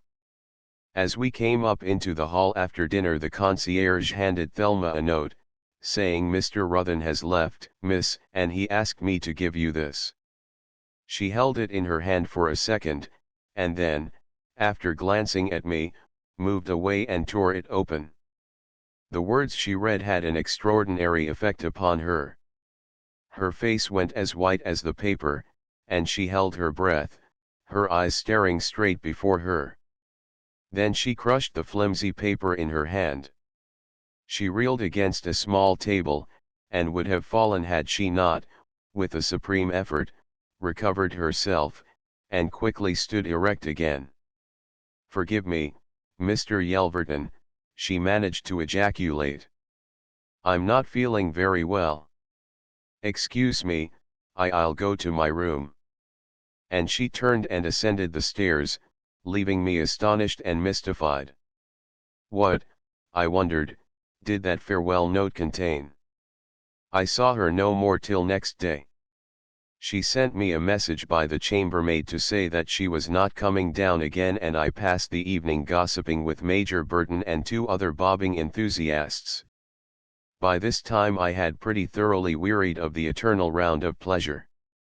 Thelma's obvious distress and the extraordinary mystery into which I had stumbled occupied all my thoughts, and I could no longer take the slightest pleasure in the gay life which seethed and bubbled around me. It was therefore with a feeling of genuine relief that I found myself at last in the restaurant car of the Boulogne Express, slowly leaving Interlaken for the long night run across France by way of Delle and Reims. Already we had left behind us the crisp clear air of the mountains. The snow everywhere was half melted and slushy, and the train pushed its way onward through a dense curtain of driving sleet.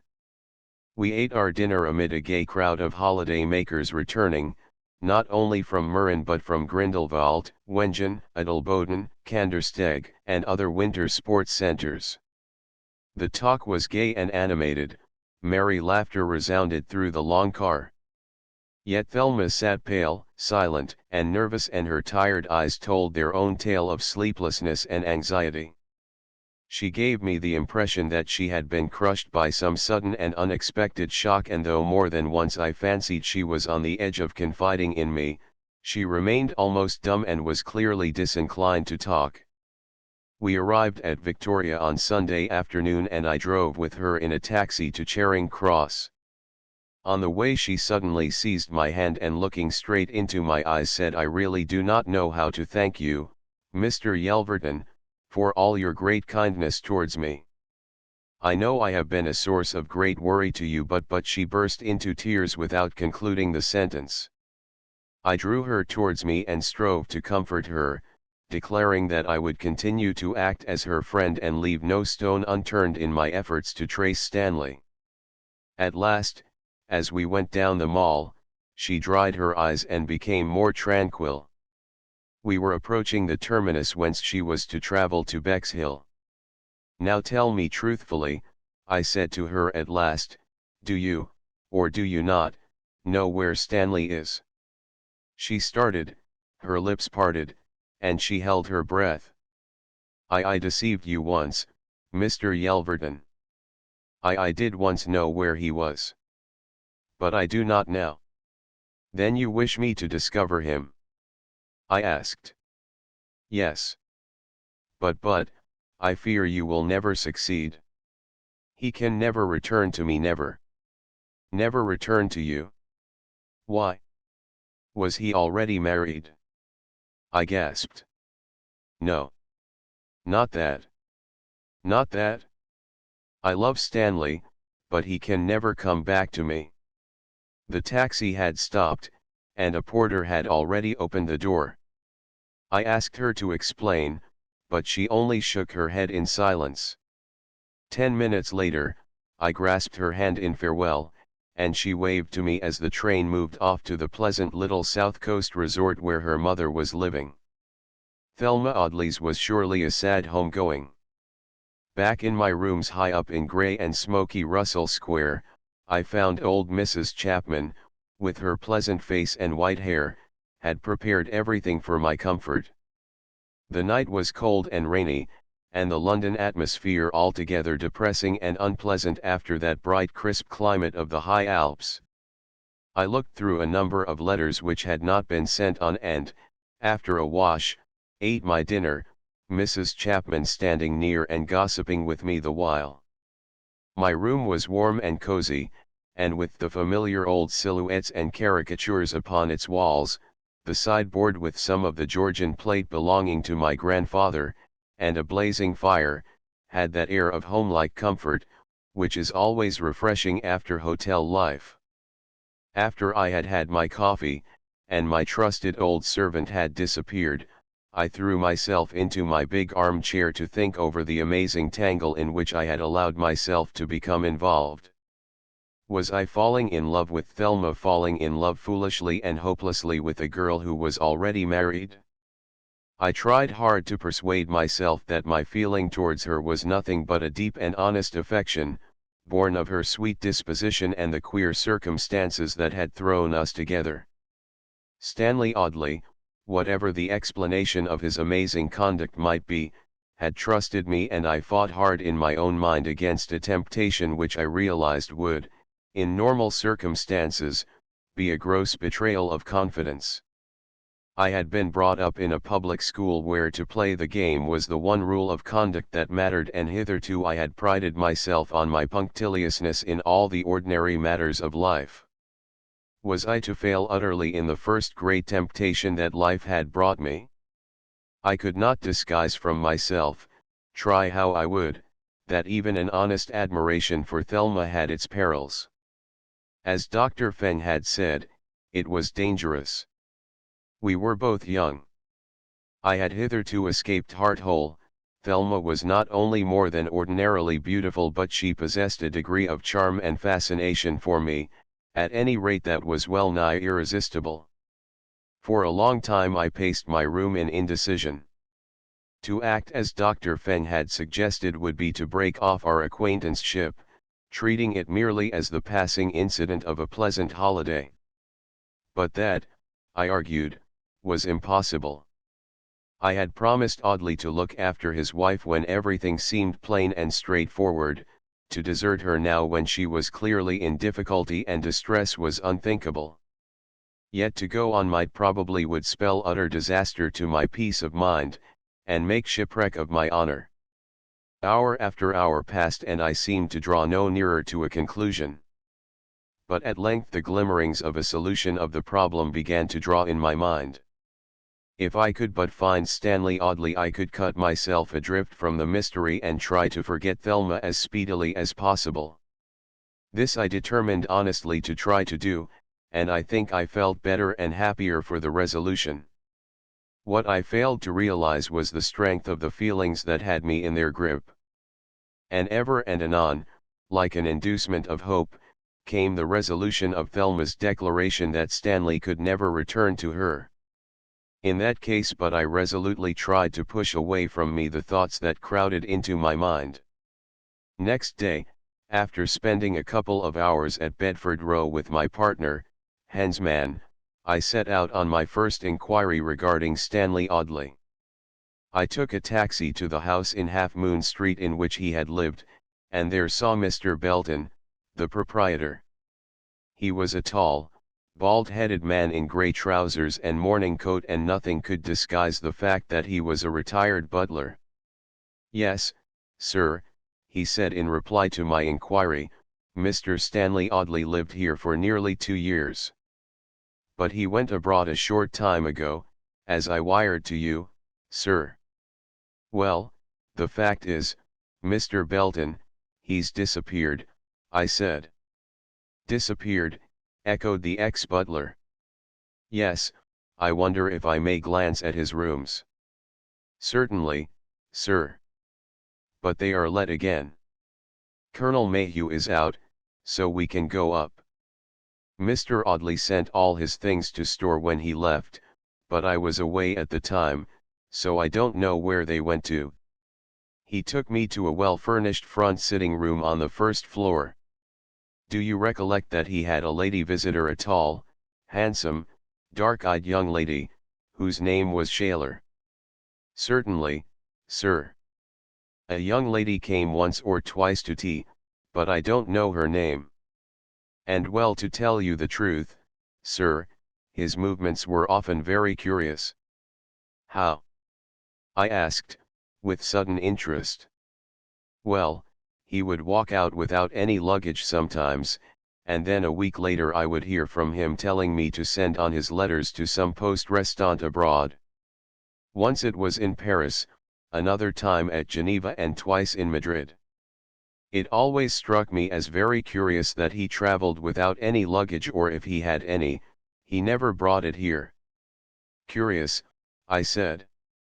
Then he was a bit of a mystery. He was, sir. That's his photograph there, on the mantel shelf, and he pointed to a photograph in a small oval ebony frame. To my amazement, it was the picture of a man I had never seen in my life. But that round-faced man isn't Stanley Audley, I exclaimed. Excuse me, sir, but it is, was the ex-butler's polite assertion. He lived here nearly 2 years. He is not the Stanley Audley for whom I am searching, at any rate, I said. Well, he is the only Mr. Audley that my wife and I have had here. Suddenly I recollected that in my wallet I had a snapshot of Thelma on her skis which I had taken up on the Almenhubel. I drew it out and showed it to him. Ah, sir, that's not the young lady who visited Mr. Audley. That's a young lady who came twice, or perhaps 3 times to see Mr. Graydon. What is Mr. Graydon like? I asked eagerly. In reply he gave me a very accurate description of Thelma's husband. Who, and what is Mr. Graydon? I asked. Tell me, Mr. Belton, for much depends upon the result of this inquiry. He's a young gentleman, very well connected, nephew of a certain earl, I believe. He had the rooms above for about 9 months, and was very friendly with Mr. Audley. And did he make mysterious journeys? Yes, sometimes, but not very often. Had he any profession? I inquired. No, I understand that his father, who was a landowner in Cheshire, left him with a very comfortable income. My wife and I liked him, for he was a quiet, rather studious young fellow, though often at Mr. Audley's invitation he went out of an evening and did not return till the early hours. But nowadays, with those dance clubs going, most young men do that. Well, Mr. Belton, may I see Mr. Graydon's room? I asked. In response, he took me up to the next floor, where the sitting room and bedroom were even cozier and better furnished than the rooms below. Mr. Graydon, when he left, laughingly said that he might be married soon, but if he didn't marry he'd come back to us. He told my wife that he was going on a yachting trip to Norway with some friends, and afterwards he had to go to Montreal to visit some relatives. But the curious fact is that the man I knew as Audley is none other than the man you know as Graydon. I said. That's certainly very mysterious, sir. Mr. Graydon must have assumed Mr. Audley's name, Belton said. The whole affair is a complete mystery, I remarked. I wish you'd tell me more that you know concerning this Mr. Graydon. What was his Christian name, by the way? And when did you last see him? Philip. He left us last September. And the young lady who came to see him? Oh. She was certainly a lady. Indeed, I rather fancied that I had seen her several years ago, and that with her mother she once came as guest of old Lady Wentbrook, in whose service I was. But I was not quite sure, and I could not, of course, inquire, At any rate, she was a lady, of that there could be no mistake. And Mr. Graydon was a gentleman. Certainly, sir. But I can't vouch for Mr. Audley. They were friends and that's all I know. You had certain suspicions about Audley, and were not sorry when he gave up his rooms.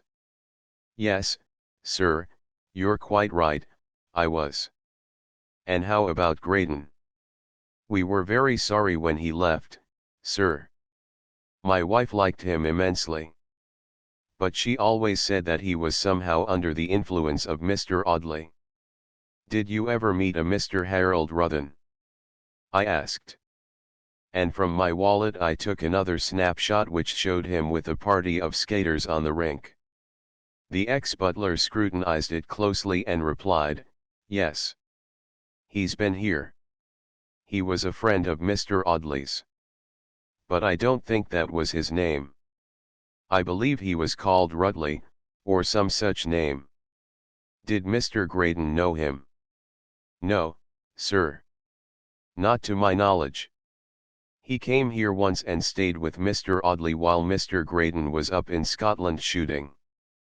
But we'll go down below and show the photograph to my wife. She has a better memory than I have. So we went into the basement, where I had a long conversation with Mrs. Belton, a typical retired servant of the better class, shrewd and observant. That conversation definitely established several amazing facts which served to make the mystery of Stanley Audley deeper and more sinister than ever. It was clear, 1, that Philip Graydon had, for some reason we could not fathom, taken the name of Stanley Audley, while Audley had passed as Graydon. 2, that the movements of the two men were uncertain and mysterious. 3, that Harold Ruthen, also known as Rutley, was associated with both Stanley Audley and the man Philip Graydon. 4, that Thelma had married the man who, passing as Philip Graydon, was really Stanley Audley. After that amazing revelation I passed along Half Moon Street, in the winter darkness, to Piccadilly in a state of utter bewilderment. Chapter 6 The Hambone Club. A few days later a client of ours named Powell, for whom we were conducting a piece of rather intricate business concerning a mortgage of some land in Essex, invited me to join himself and his wife at dinner at the Savoy. Our table was in a corner near the orchestra and the big restaurant was crowded. Sovrani, the famous maitre d'hotel, knew all three of us well and we dined excellently under his tactful supervision. After dinner Mrs. Powell, a pretty young woman, exquisitely gowned, suggested a dance in the room below. We went there and danced until about 10:30 when Powell said, "Let's go to the Hambone." "The Hambone," I echoed. "What on earth is that?" "Oh," laughed Mrs. Powell, "it is one of London's merriest bohemian dance clubs. The male members are all artists, sculptors, or literary men, and the female members are all girls who earn their own living, mannequins, secretaries, artists' models, and girl journalists. It is screamingly amusing. Quite bohemian and yet high select, isn't it, Harry?" "I've never heard of it," I said. "Well, one gets a really splendid dinner there for £half, though, of course, you get paper serviettes, and for supper after the hours, you men can have a kipper, a brand that is extra special, and a drink with it," she went on. "Yes, Leela," laughed her husband. "The place is unique.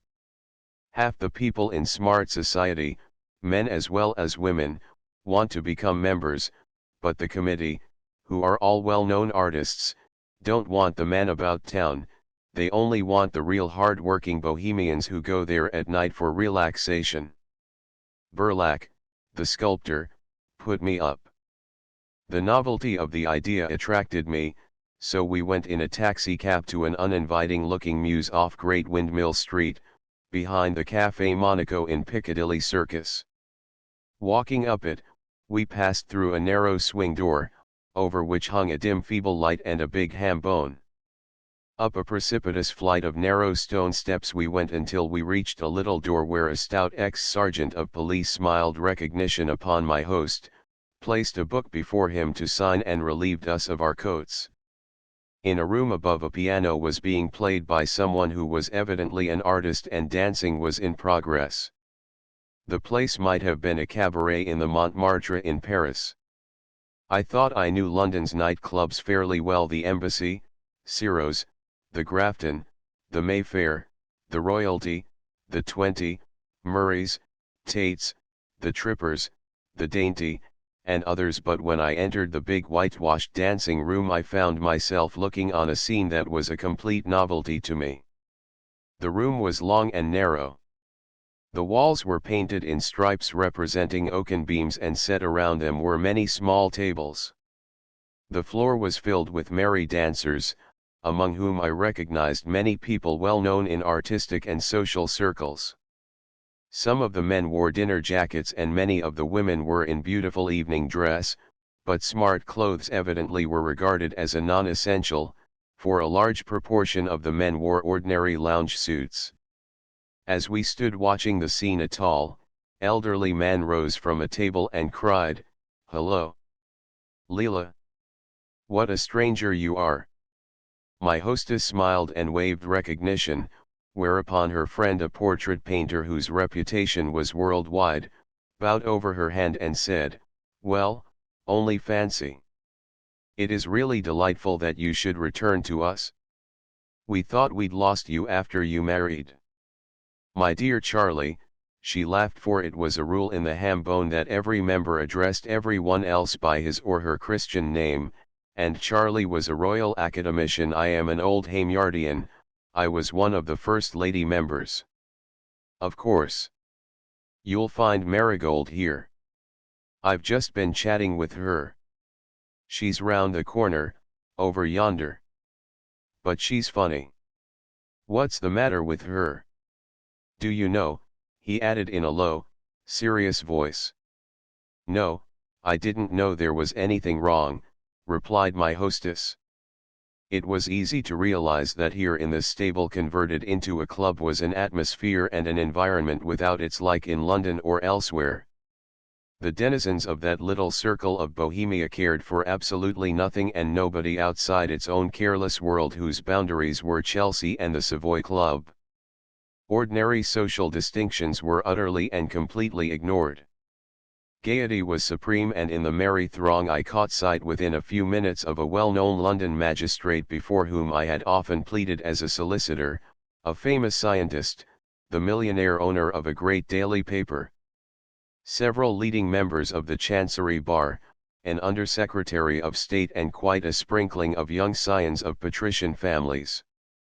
They were men and women of the intellectual type who cared nothing for the vicious joys of the ordinary night-club. They came in frank enjoyment of dancing and music and the fried kippers, as custom decreed, in order to comply with the killjoy law that ordained that they must eat if they wanted a drink. Everything, apparently, was free and easy gaiety. Yet it was at least as difficult to become a member of the Hambone as to gain admission to any of the most exclusive clubs along Pall Mall. Money was no sort of passport, only personality, ability, or the true inborn spirit of bohemianism could open the portals of the Hambone. The master of ceremonies was a well-known landscape painter, whom everyone addressed as George, a smart figure in the brown velvet jacket of his profession. He chaffed and joked with everyone in French, revealing a side of his nature certainly unsuspected by the general public, to whom he usually presented a grave and austere front. But this was the keynote of the Hambone: everyone seemed to let himself go, and the stilted social etiquette of our ordinary world seemed as far off as if we had been in Limehouse or Poplar. I was dancing with Mrs. Powell, when, suddenly, she halted before a small table in a corner where there sat alone a beautiful dark-haired girl in a smartly cut dance frock of black charmeuse. "Mr. Yelverton," she said, "will you let me introduce you to my dearest friend, Marigold Day?" And to the girl she said, "Marigold, this is Mr. Rex Yelverton, the gentleman of whom I recently spoke to you. Somberly dressed, her white neck and bare arms in vivid contrast with her dead black frock, she was almost wickedly beautiful. Her well-dressed hair, across which she wore a bandeau of golden leaves, was dark, her scarlet mouth was like the curling under leaves of a rose, her lips with the true Arctic cupidin so seldom seen, were slightly apart, and between them showed strong white teeth.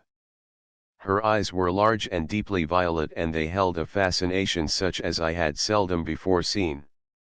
"We'll be back presently," said Mrs. Powell, as we slipped again into the dance. "I want to have a chat with you." "Who's that?" I asked, as soon as we were a few feet away. "Oh, that's Marigold. We are fellow members here. She was in business with me before I married." "Isn't she very good looking, don't you think?" "Beautiful," I declared. "Ah, I see," laughed my partner. "You are like all the other men. They all admire her, and want to dance with her.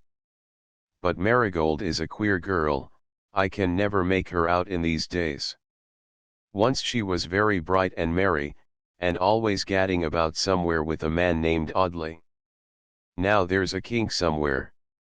She accepts no invitations, keeps herself to herself, and only on rare occasions comes here just to look on.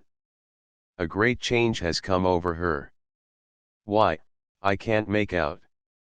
We were the closest of friends before I married, so I've asked her the reason of it all, but she will tell me absolutely nothing." "Audley," I gasped. "Where is she at business?" "At Carroll's, the dressmakers in Dover Street. She's a mannequin, and I was a typist there," she replied. "And now, Mr. Yelverton, you know what was my business before I married," she added, with a laugh. "Pretty boring, I should say, showing off dresses to a pack of unappreciative old cats," was my remark. "Boring isn't the word for it," Mrs. Powell declared. "I couldn't have stood her work. You should see our clients, uneducated, fat, coarse, war-rich old hags who look Marigold up and down, and fancy they will appear as smart as she does in one of Monsieur Carroll's latest creations. How Marigold sticks at it so long I can't make out. She ought to be awarded the prize medal for patience. I could never amble about over that horrid grey carpet and place my neck, my elbows and hands at absurd angles for the benefit of those ugly old tabbies, no matter what salary I was paid." At that moment we found ourselves before the table where her husband was seated, smoking and drinking coffee with Sava, the young Serbian who was perhaps the greatest modern caricaturist. Belgravia is good, Bohemia is better, the combination of both is surely paradise. Sava's conversation was as perfect as his caricatures. He had seen life in every capital in Europe and was a born raconteur. For a time he held us engrossed with his witty comments on the men and matters of half a dozen countries, all of which he knew to perfection. Never have I seen so truly fraternal a circle as that little backwater of Bohemianism. Every one was at his ease, there was no such a thing as being a stranger there. The fact that you were there, that some member had introduced you and vouched for you, broke down all barriers, and men who had never before met and might never meet again met and chatted as freely as if they were old friends, and with an utter disregard of all the vexing problems of wealth, rank, profession and precedence. Presently my hostess took me back to the mannequin in black, whom I knew realized must be wearing a copy of one of the famous man dressmaker's latest creations. "Mr. Yelverton wants a partner, Marigold," my companion exclaimed gaily, whereupon her friend smiled and, rising at once, joined me in a fox-trot with an expression of pleasure upon her face. She was a splendid dancer. "Mrs. Powell has told me of your acquaintance with Mr. Audley," I said, after a few minutes of the usual ballroom chat.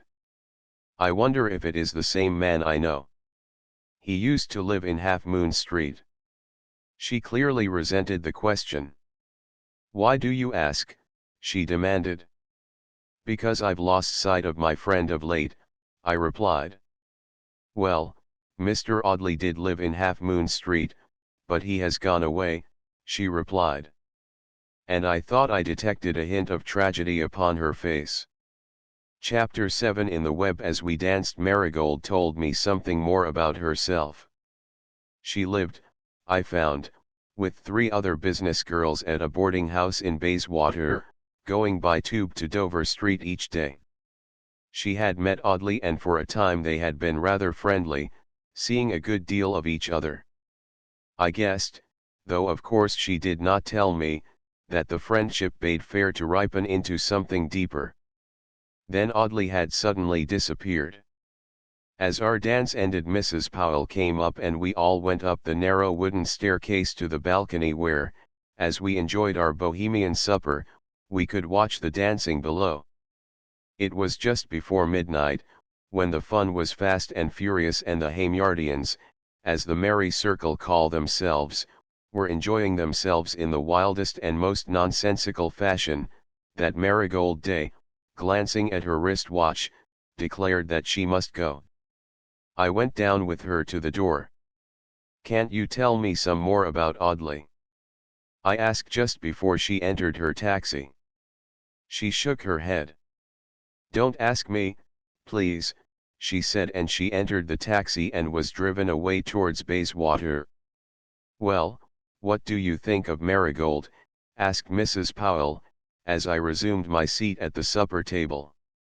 "She's altogether charming, of course," I replied, "but rather, well, I don't quite know the word. I should almost say mysterious.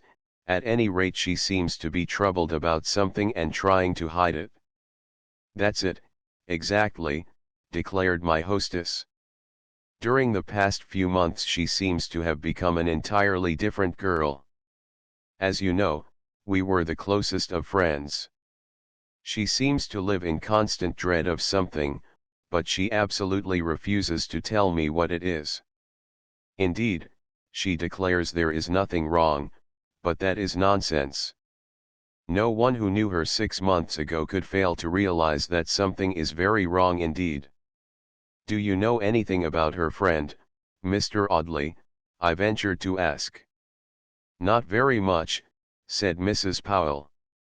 "Of course, I have met him. Marigold was getting very fond of him, I believe, but she will not talk about him." Powell came up and declared it was time to go, and I had no opportunity of questioning Mrs. Powell any further, much as I wished to do so.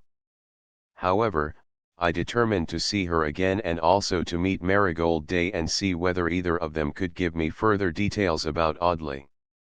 Was he the real Audley? I wondered, or the man who had taken his name?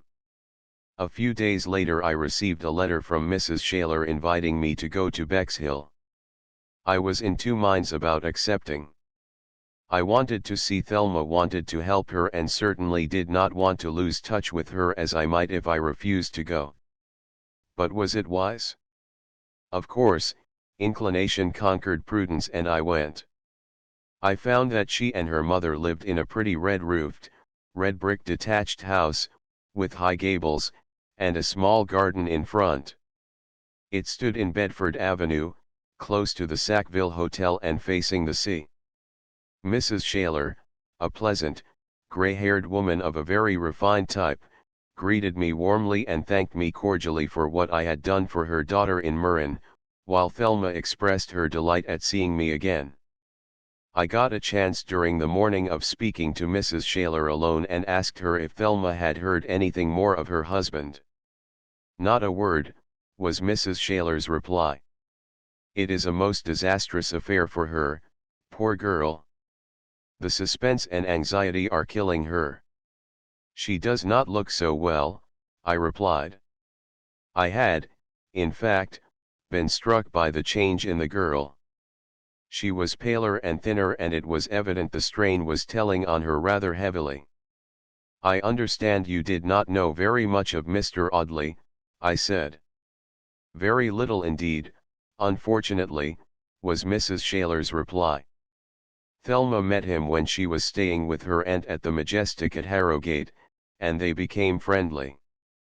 He appeared to have considerable means, for he gave Thelma some very beautiful jewelry. He came down here once, saw me, and asked if he might marry her. He told me certain things about his relations in India, and she seemed so entirely devoted to him that I gave my consent to their marriage in 3 months.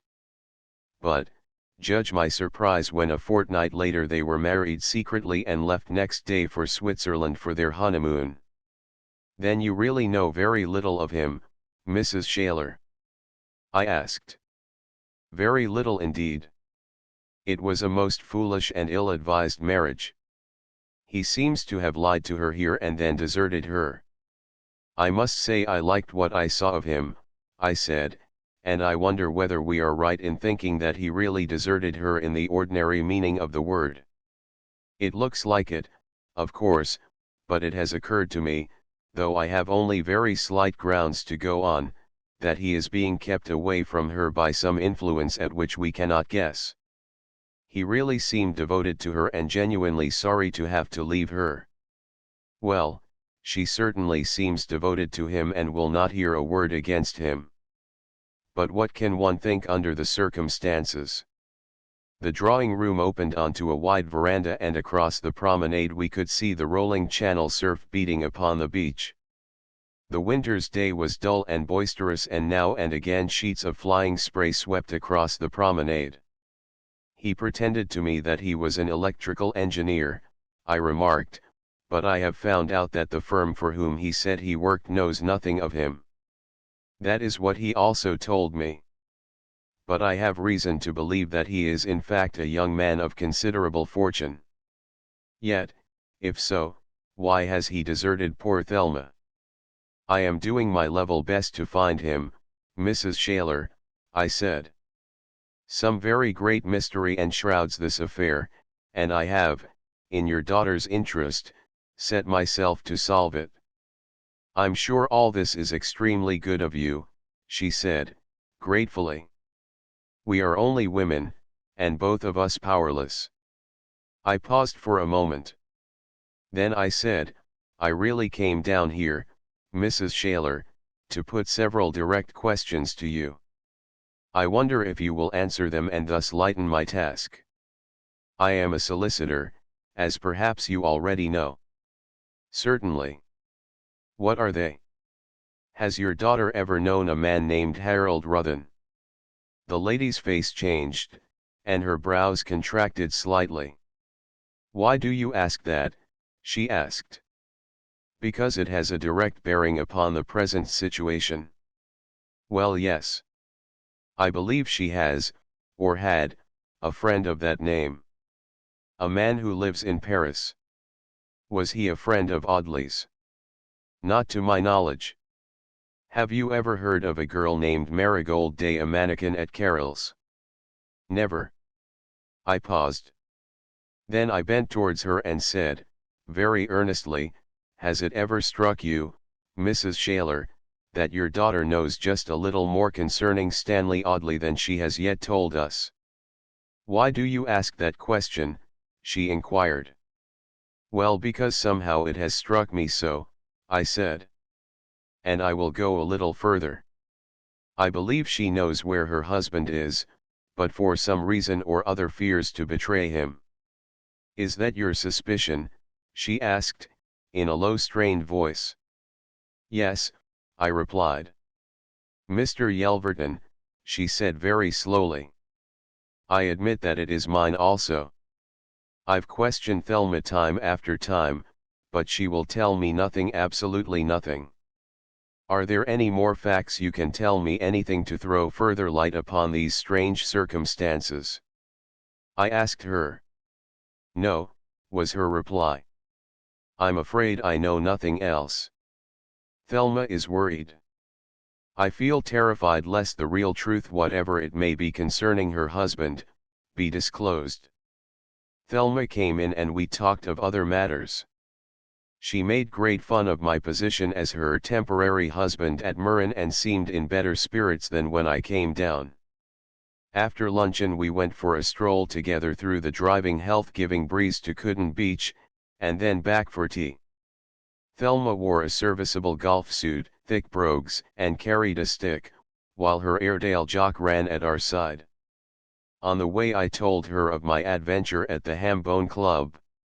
She was much interested in the queer pranks of the Hamyardians, and to find out how much she knew, I told her about Marigold Day. In fact, I deliberately enthused about her. I watched her closely, but it was evident Marigold's name meant nothing to her. Then I went on the more open tack and tried to get some further facts from her. It was in vain. She seemed as determined to keep her knowledge to herself as I was to get at the truth. At last, as we neared the house, I made a direct attack. "Now look here, Thelma," I said, "do be frank. You know where Stanley is, don't you?" She went pale. It was evident that it had never struck her that I might guess at the truth. "Why do you say that?" she asked sharply. "Because I am certain Stanley has enemies and wants help." "Enemies?" she said, with an attempt to laugh. "Why should he have enemies?" "What do you mean?" "All that I have said." "Cannot you trust me? If your husband is in hiding for some unknown reason, I should not betray him." "I have promised to say nothing," she said blankly. "I cannot break my promise." "Why does he not return to you?" "There is a reason he never can. We must live apart in future." "Why?" She shrugged her shoulders, and after a few moments of hesitation replied, "There are certain facts, Mr. Yelverton, that I am forbidden by Stanley to disclose. I have told you that we cannot be united again. That is all. Please make no further inquiries." "But I will." "You have been left in my care," I asserted. If you do it, it may be at your peril," she declared, in a hard, unnatural voice, looking curiously at me as she opened the gate. "Recollect, Mr. Yelverton, that my words are a warning." "But why?" I cried. I unfortunately cannot tell you," was her reply, and we re-entered her charming home together. I returned to London more mystified than ever. The dual personality of Stanley Audley, combined with the fact that his wife undoubtedly knew of his whereabouts, her steadfast determination not to disclose one single fact, and the strange threats I had heard Ruthen utter, all combined to puzzle me beyond measure. For a couple of days I did my best to attend to business, but constantly I found my mind dwelling on the mystery of Stanley Audley. I could not concentrate on legal problems, and most of my work fell on Hensman's shoulders. On the third night, after my visit to Bexhill, when I returned to my rooms from the office, I found, lying upon my table, a typewritten note which had been delivered that afternoon. It bore the Hammersmith postmark. Tearing it open, I read some lines of rather indifferent typing, as follows: "You have formed a friendship with Mrs. Thelma Audley. I warn you that such friendship, if continued, will be at the cost of your own life. Divert your love-making into another direction. I have no personal animosity against you, but you are placing yourself in the way of powerful interests, and you will be removed if necessary." I read and reread this strange message. Thelma's warning leaped to my mind.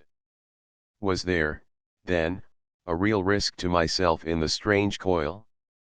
Then something sheer obstinacy, I suppose, came to my help, and I declared to myself that I would go ahead with my self-imposed task, that nothing, least of all mere cowardice, should induce me to give it up.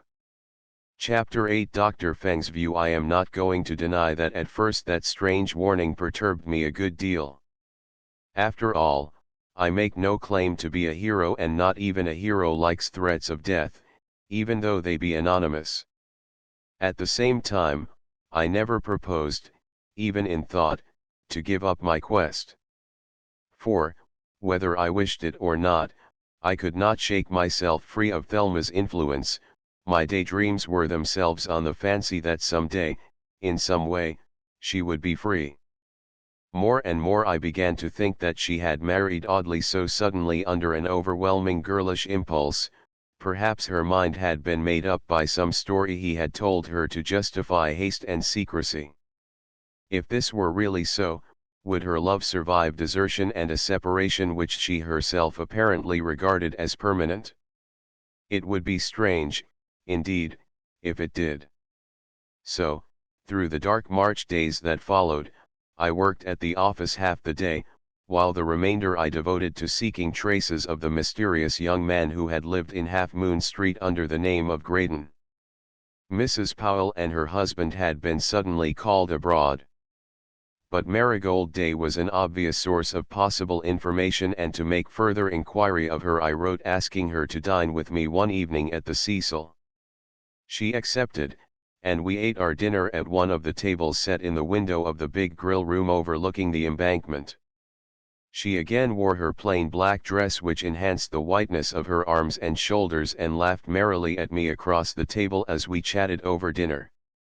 I hesitated to refer to Audley directly after the conversation of our previous meeting, but I asked her suddenly whether she happened to know a man named Harold Ruthen.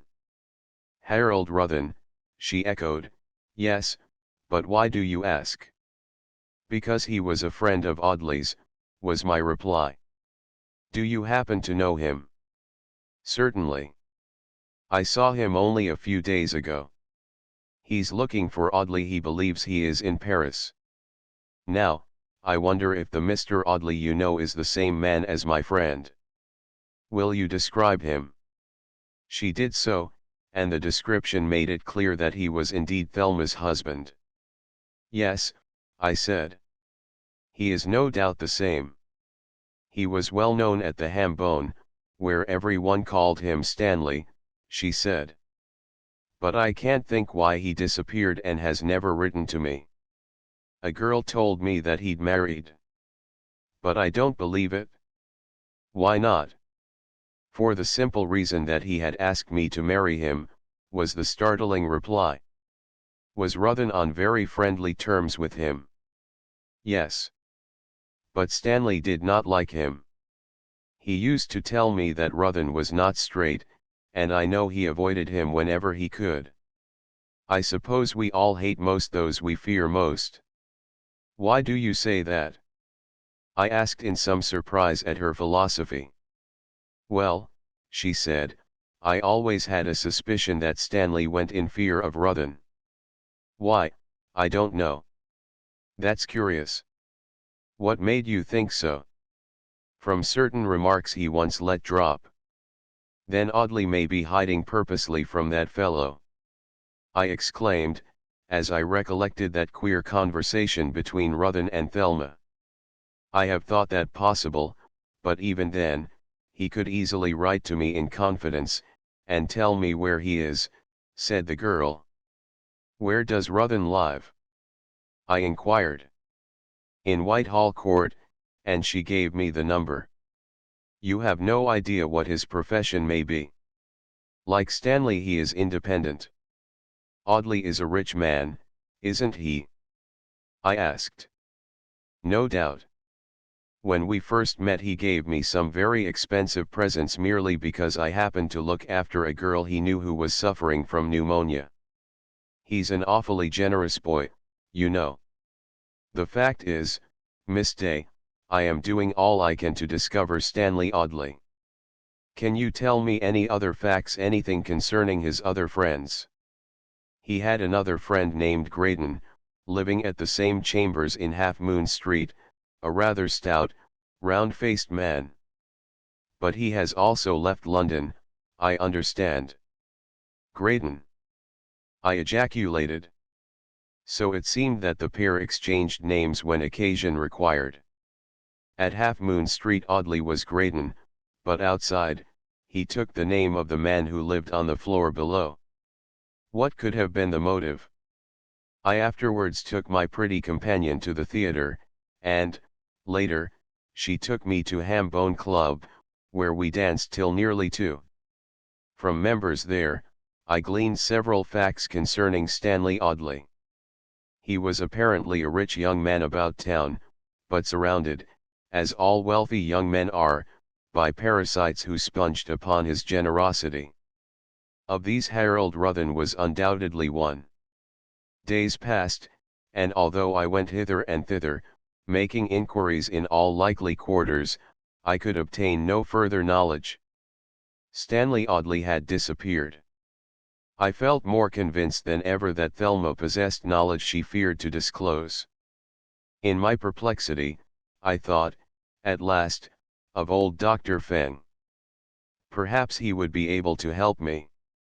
I wrote to him in care of his solicitor and received a prompt reply asking me to go and see him at an address in Castleknock, Barnes. The house was just across Hammersmith Bridge. The anonymous letter I had received had been posted, I remembered, at Hammersmith. It was a queer coincidence. Dr. Feng's house, I found, was of a large, old-fashioned detached residence which, a century ago, had probably been the dwelling place of some rich city merchant who drove each morning into London in his high dog cart, his tiger with folded arms seated behind him. A maid conducted me to the front sitting room, a large, well-furnished apartment, where a big fire blazed. "Well, Yelverton," exclaimed the old doctor, rising, and putting out his hand. "And how are you? I went to see my sister down at Mentone, but the weather on the Riviera was simply abominable, a mistral all the time. So I came back and took up my quarters here. Comfortable, aren't they? Sit down. It's real good to see you again." I stretched myself in a deep comfortable chair beside the fire, and we chatted for a time about Murrin. "I wonder where Humphreys is," he remarked. "He wasn't a bad sort, was he? And how about your temporary bride, the little lady, as you called her?" "Well, doctor," I said, "that is really what I came to see you about. The whole affair is a tangle and I wondered if you could help me. I have found out a lot of things about Stanley Audley that are certainly most disconcerting and mysterious." He passed a box of cigars. "Have a smoke over it," he said. "If I can help you I will. But first tell me what happened after I left Murrin." "A lot," I replied. "You know Thelma's husband left for London. Well, he never came back." "The young cad," said the doctor. "But, after all, I more than half expected it." "Why?" I asked. "Well," he said, hesitatingly, "shall we say his sudden departure was rather suspicious? To put it plainly, the excuse was a bit thin. Would any firm let an employee start on a honeymoon and 3 days later find he was the man for an important appointment such as Audley spoke of? Of course, such a thing might happen, but a more probable excuse would have carried more conviction. To me it suggested a story made up suddenly, in default if anything better, to explain a departure forced upon him by some much less welcome reason. However, I had no reason for saying this at the time and, after all, I might have been wrong. But as things have turned out it seems I was right, and I am very sorry for his wife.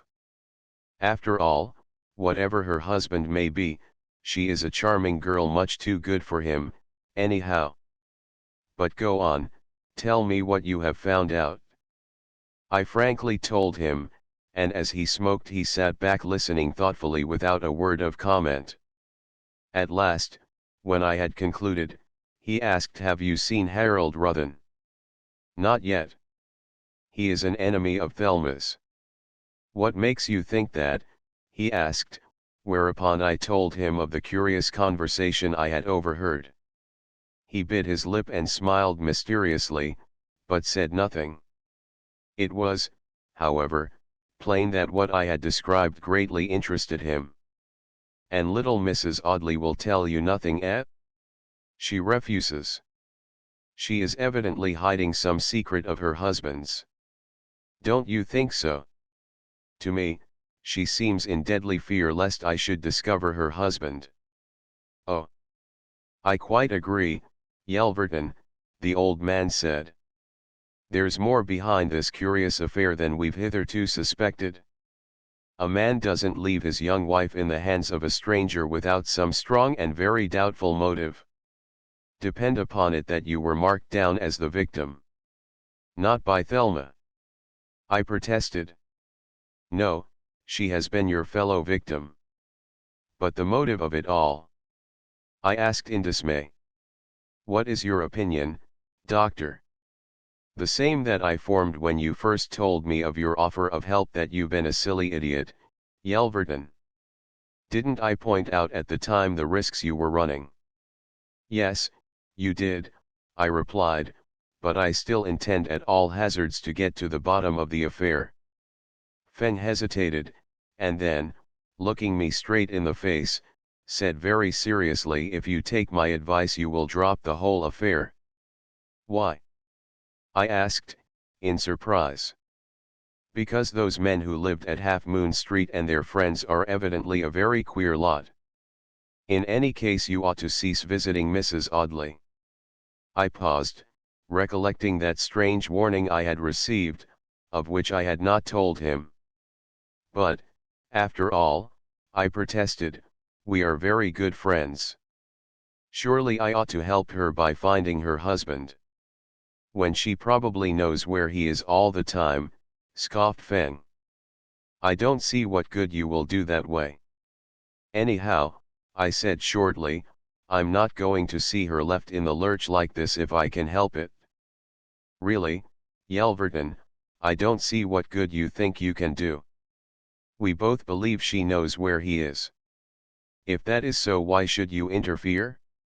Of course, what you tell me about the girl Day is very interesting and may throw a good deal of light on Stanley Audley's character.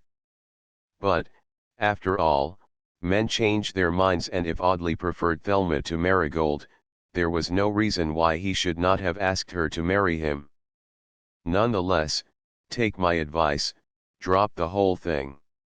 You haven't the shadow of a legal right to interfere. The men who lived in Half Moon Street, quite obviously a shady lot, have fled, evidently frightened of something, and apparently your temporary bride is as frightened as they are.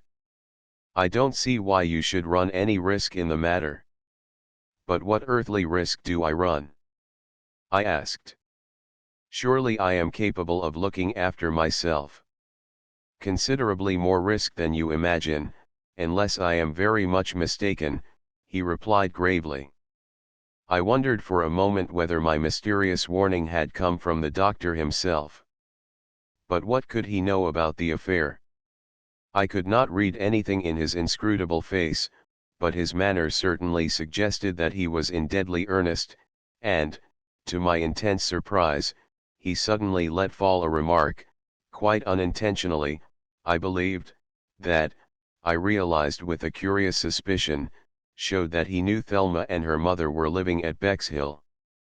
Here was indeed a new complication. I made no sign that I had noticed his slip, but sat as if thinking deeply, as indeed I was.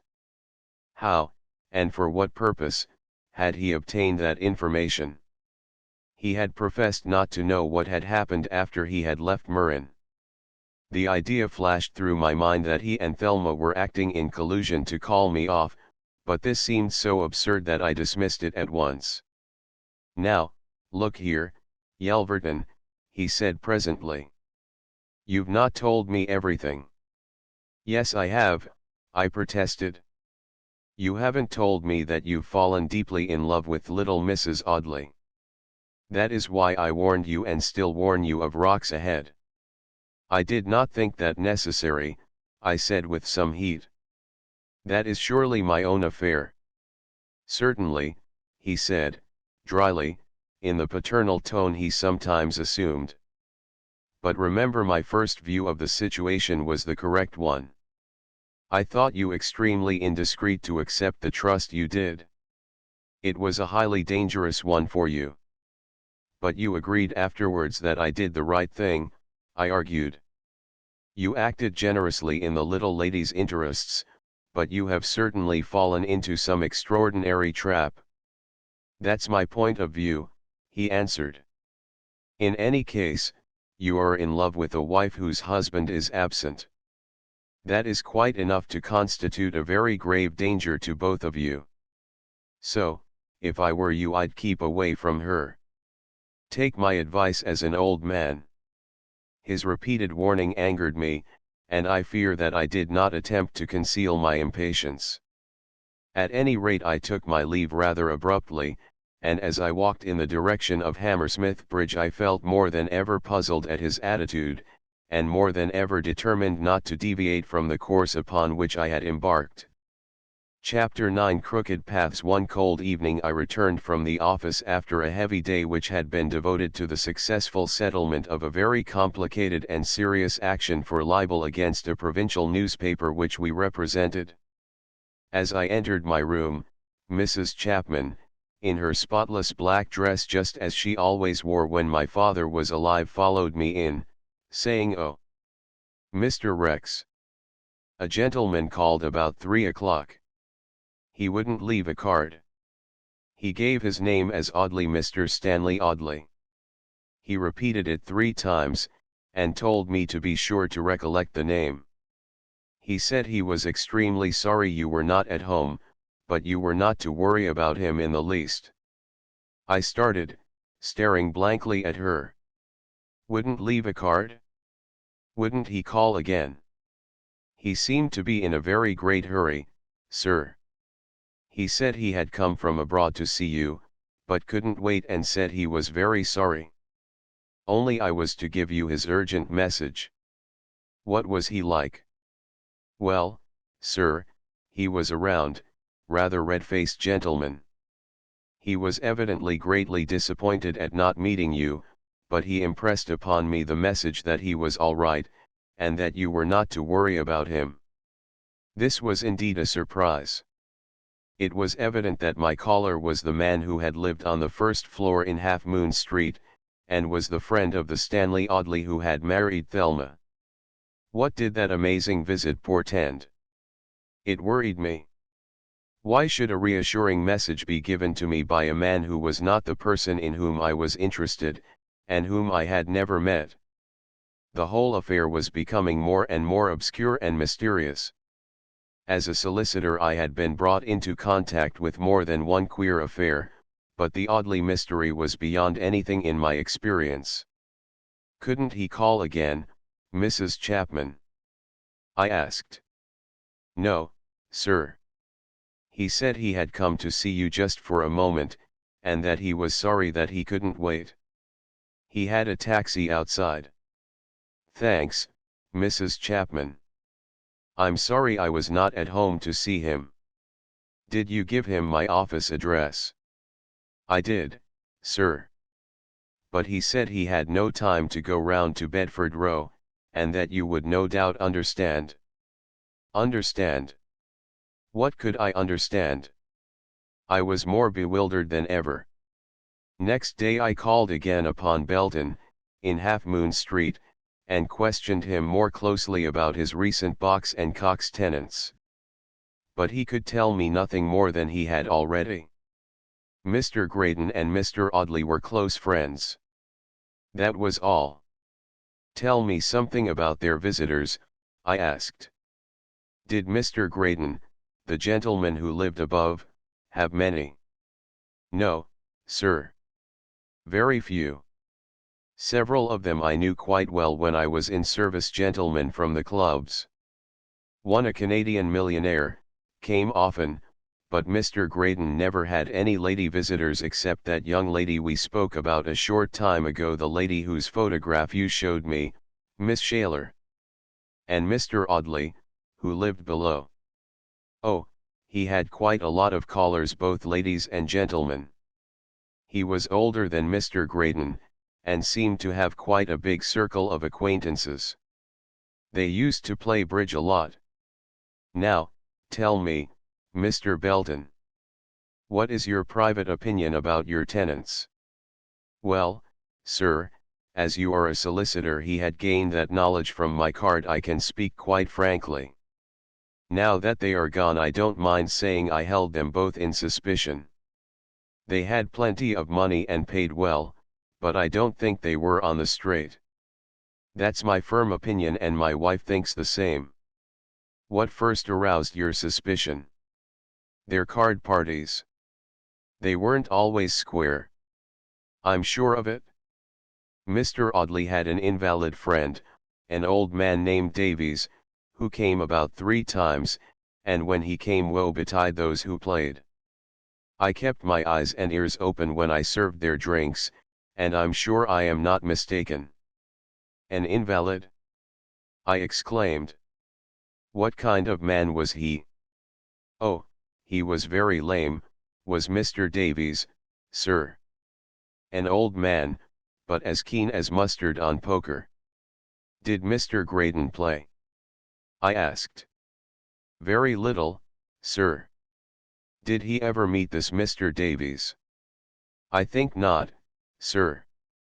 Because on the first occasion Mr. Davies came, I recollect that Mr. Graydon was away in Norway. The next time he came, Mr. Graydon was away in Paris. No, he went on, as far as I can recollect, Mr. Graydon never met Mr. Davies. Then this Mr. Davies was a person to be avoided? I suggested. Distinctly so, sir. He was a shrewd and clever gambler, and I feel certain that he was in league with Mr. Audley. Indeed, I know that on the morning after one of their sittings they divided up £1,000 between them. It had been won from a man named Rakes, a manufacturer from Sheffield. So they shared the spoils. I said. But tell me more about this interesting invalid. Well, sir. He was a grey-bearded man of about 60, I should think, and he walked with difficulty with 2 sticks. He seemed to lisp when he spoke. It struck me at once that the ex-butler's description would have fitted old Mr. Humphreys very closely, except that Humphreys did not lisp. I had no reason for thinking that Humphreys could have known Graydon, but he might have done so, and he certainly was a very keen poker player. Had he a rather scraggy, pointed beard, and did he wear in his tie a blue scarab pin? I asked. No, was Belton's prompt reply. He had a round beard and I never saw him wearing a scarab pin. Now old Mr. Humphreys always wore an antique pin of that description. I never saw him without it. He was immensely proud of it and used to declare it was a mascot that brought him good luck. He had a wonderful story of how he obtained it from some old Egyptian tomb. So the chance of Mr. Davies and old Humphreys being identical seemed a coincidence almost too peculiar to be true. Yet I could not get rid of a suspicion that they were one and the same person. You are quite certain that he never met the young gentleman you knew as Mr. Graydon? I asked Belton. I'm quite certain of that, sir. One day Mr. Audley asked me not to say that Mr. Davies had been there, and asked that I would keep his visits a secret from young Graydon, as he did not wish them to meet. There was, I remember, a lady named Temporally, who sometimes came with Mr. Davies. She was a stout, dark-eyed, overdressed woman whom I put down as a retired actress. She had a young, thin, rather ugly daughter, a girl with a long face, and protruding teeth. Both mother and daughter seemed to be on terms of close friendship with Mr. Davies. Davies was an invalid. How did he get up these stairs? With difficulty, sir. I used to help him up, and sometimes Mr. Audley helped me, was the ex-butler's reply. At poker he was marvelous. I've seen poker played in several families in whose service I've been, but I never saw a finer player. He was more like a professional than an ordinary player for amusement. And your tenant, Mr. Audley? He was a fine player, of course. He used to have friends in at night and sometimes they would play till dawn. And did Mr. Graydon never play? I asked. Very seldom, the parties usually took place when he was away. It was quite evident that Stanley Audley, alias Graydon, was a person of mystery and his friends were as mysterious as himself. After a moment's reflection I decided to take Belton fully into my confidence and tell him the whole story. Now, look here, Belton, I said, you may be able to help me considerably. I will tell you the whole story so far as I know it, and perhaps you will be able to remember further facts that may help. So I related to him everything that had happened since I first met Stanley Audley and his bride at Murren. Belton listened in silence. When I had finished he asked me one or two questions. Well, sir, he said at last, I think you had better see my wife. She may know something more. He fetched Mrs. Belton and briefly outlined to her the facts I had given him. You see, Ada, he said, the gentleman who called himself Audley here, was not the Mr. Audley who married the daughter of Commander Shaler. Mr. Graydon is her husband. Isn't it a puzzle? It is, replied his wife. Then, after I had made my explanation I begged her to tell me any further fact which might be of service in my inquiry. She hesitated for a moment and at last said, Don't you recollect, Jack, that Mr. Graydon, before he came to us, lived at Seaton's, in Lancaster Gate? He was very friendly with Mr. Seaton, who you remember was butler to old Lord Kenhythe at Kenhythe, in Kirkcudbrightshire. You went there one shooting season from Shawcross Castle, to oblige his lordship.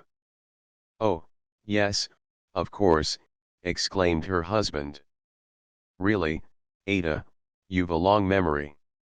Well, I was head housemaid once at Shawcross Castle. You forget that? But, don't you recollect that young Mr. Graydon was very friendly with Mr. Seaton? I don't know why he left there and came to us, but I fancy it was because there was such a row at a party he had there, and he wouldn't apologize, or something like that. Ah! I remember it all now, of course, Ada, exclaimed the woman's husband. Yes, you're right, perfectly right. If there's one man in London who knows about Mr. Graydon it's Mr. Seaton. He gave me the address of Lord Kenhythe's ex-butler, and an hour later I called at a large private hotel facing Hyde Park, near Lancaster Gate, with a scribbled card from Belton. The man who received me was a tall, very urbane person with small side whiskers. He took me into his private parlour in the basement, where I told him the object of my visit. Yes, sir. I know Mr. Philip Graydon. A very estimable young gentleman. Who is he? Well, his father was the great Clyde shipbuilder, whose works are at Port Glasgow, the firm of Graydon and Hamling. When his father died, about 2 years ago, he left him £250,000. You know him well? I did, sir. His father used to shoot with his lordship regularly, and Mr. Philip often came with him. I briefly told him that I was making inquiries into certain very curious circumstances, and said I want your private opinion, Mr. Seaton. Is there anything peculiar concerning Mr. Graydon? I ask this because on his marriage he took the name of Audley. His marriage? I didn't know he'd married, sir. Yes. And he is missing. It is on behalf of his wife, who is a friend of mine, that I'm making these inquiries. Mr. Graydon married, he repeated. Pardon me, sir, but whom did he marry? A young lady named Shaler. Ah, he ejaculated. Yes, I know. He was very fond of her, very fond. Her mother is a widow in very straitened circumstances, I've heard. But do you say he's missing? Yes. He disappeared while they were on their honeymoon in Switzerland. And where is his wife now? With her mother in Bexhill. But tell me, Mr. Seaton, Mr. Graydon as you call him, was with you for some months, wasn't he? For nearly a year and a half, sir. And during that time did a man named Audley ever visit him? Yes, a round-faced man who lived at Belton's. He visited Mr. Graydon first about 6 weeks before he left me to go and live at Belton's. Why did he leave you? Well, he had a bachelor party one night. They were very noisy and I remonstrated with him, and well, he's only young, sir, and the fact is he insulted me. So I gave him notice. But we're still the best of friends, said the ex-butler. And then Seaton sprang on me, perhaps the greatest surprise of my life. Now I know your reason for wanting to see Mr. Graydon, he said. I may as well tell you he is here now. Here? I gasped excitedly. Do you mean he is staying here? Yes, sir, was the reply, he's in number 18. He came here yesterday quite unexpectedly. At last I had run Thelma's mysterious husband to earth. He came in half an hour ago, Seaton went on, and I gave him a letter which came for him by express messenger. I know he's upstairs. If you would like to see him, I will send up. No, thanks, I said. Under the circumstances I think I would prefer to go up unannounced if you have no objection. Not in the least, replied Seaton. Number 18 is on the second floor. So I eagerly ascended the wide, thickly carpeted stairs. I had no very clear idea as to how I should approach the man I had known as Stanley Audley, but I was determined to demand an adequate explanation of why he had married Thelma under an assumed name and so cruelly deserted her, and, if necessary, to back my demand by a threat of legal proceedings. Chapter X. In room number 18 on the second landing I rapped at the door of room number 18, feeling considerable pleasure at the thought of giving my whilom friend an unwelcome surprise. There was no reply, but I fancied I heard a movement inside. I listened eagerly. I knocked again. Yes. I felt sure someone was within, but my knock met with no response. A third time I knocked and more loudly, but to no avail. I tried the door, it was locked. 5 times I hammered with my fist, but there being no answer I descended the stairs and found Mr. Seaton. But he must be up there if his door is locked, he said. He never takes his key but always leaves it on the peg here, and he indicated a board on the wall in a little box-like room off the hall where visitors left their keys. To each key was attached a bulky ball of wood, in order that the key should not be carried away accidentally in the pocket. With the landlord I reascended the stairs and Seaton knocked at the door, calling his guest by name. But there was still no response. Do you know, I believe I heard somebody inside when I first knocked, I remarked. Seaton bent and peered through the keyhole. At any rate the door is locked on the inside, he said. Then he thundered at the door, after which we both listened. There was no sound, but I thought I detected the smell of burning paper. All the other guests were apparently out at the time, for the noise we made attracted only the servants. Baker! Seaton cried to a man who was in his shirt sleeves and wore an apron of green baize, we must force this door.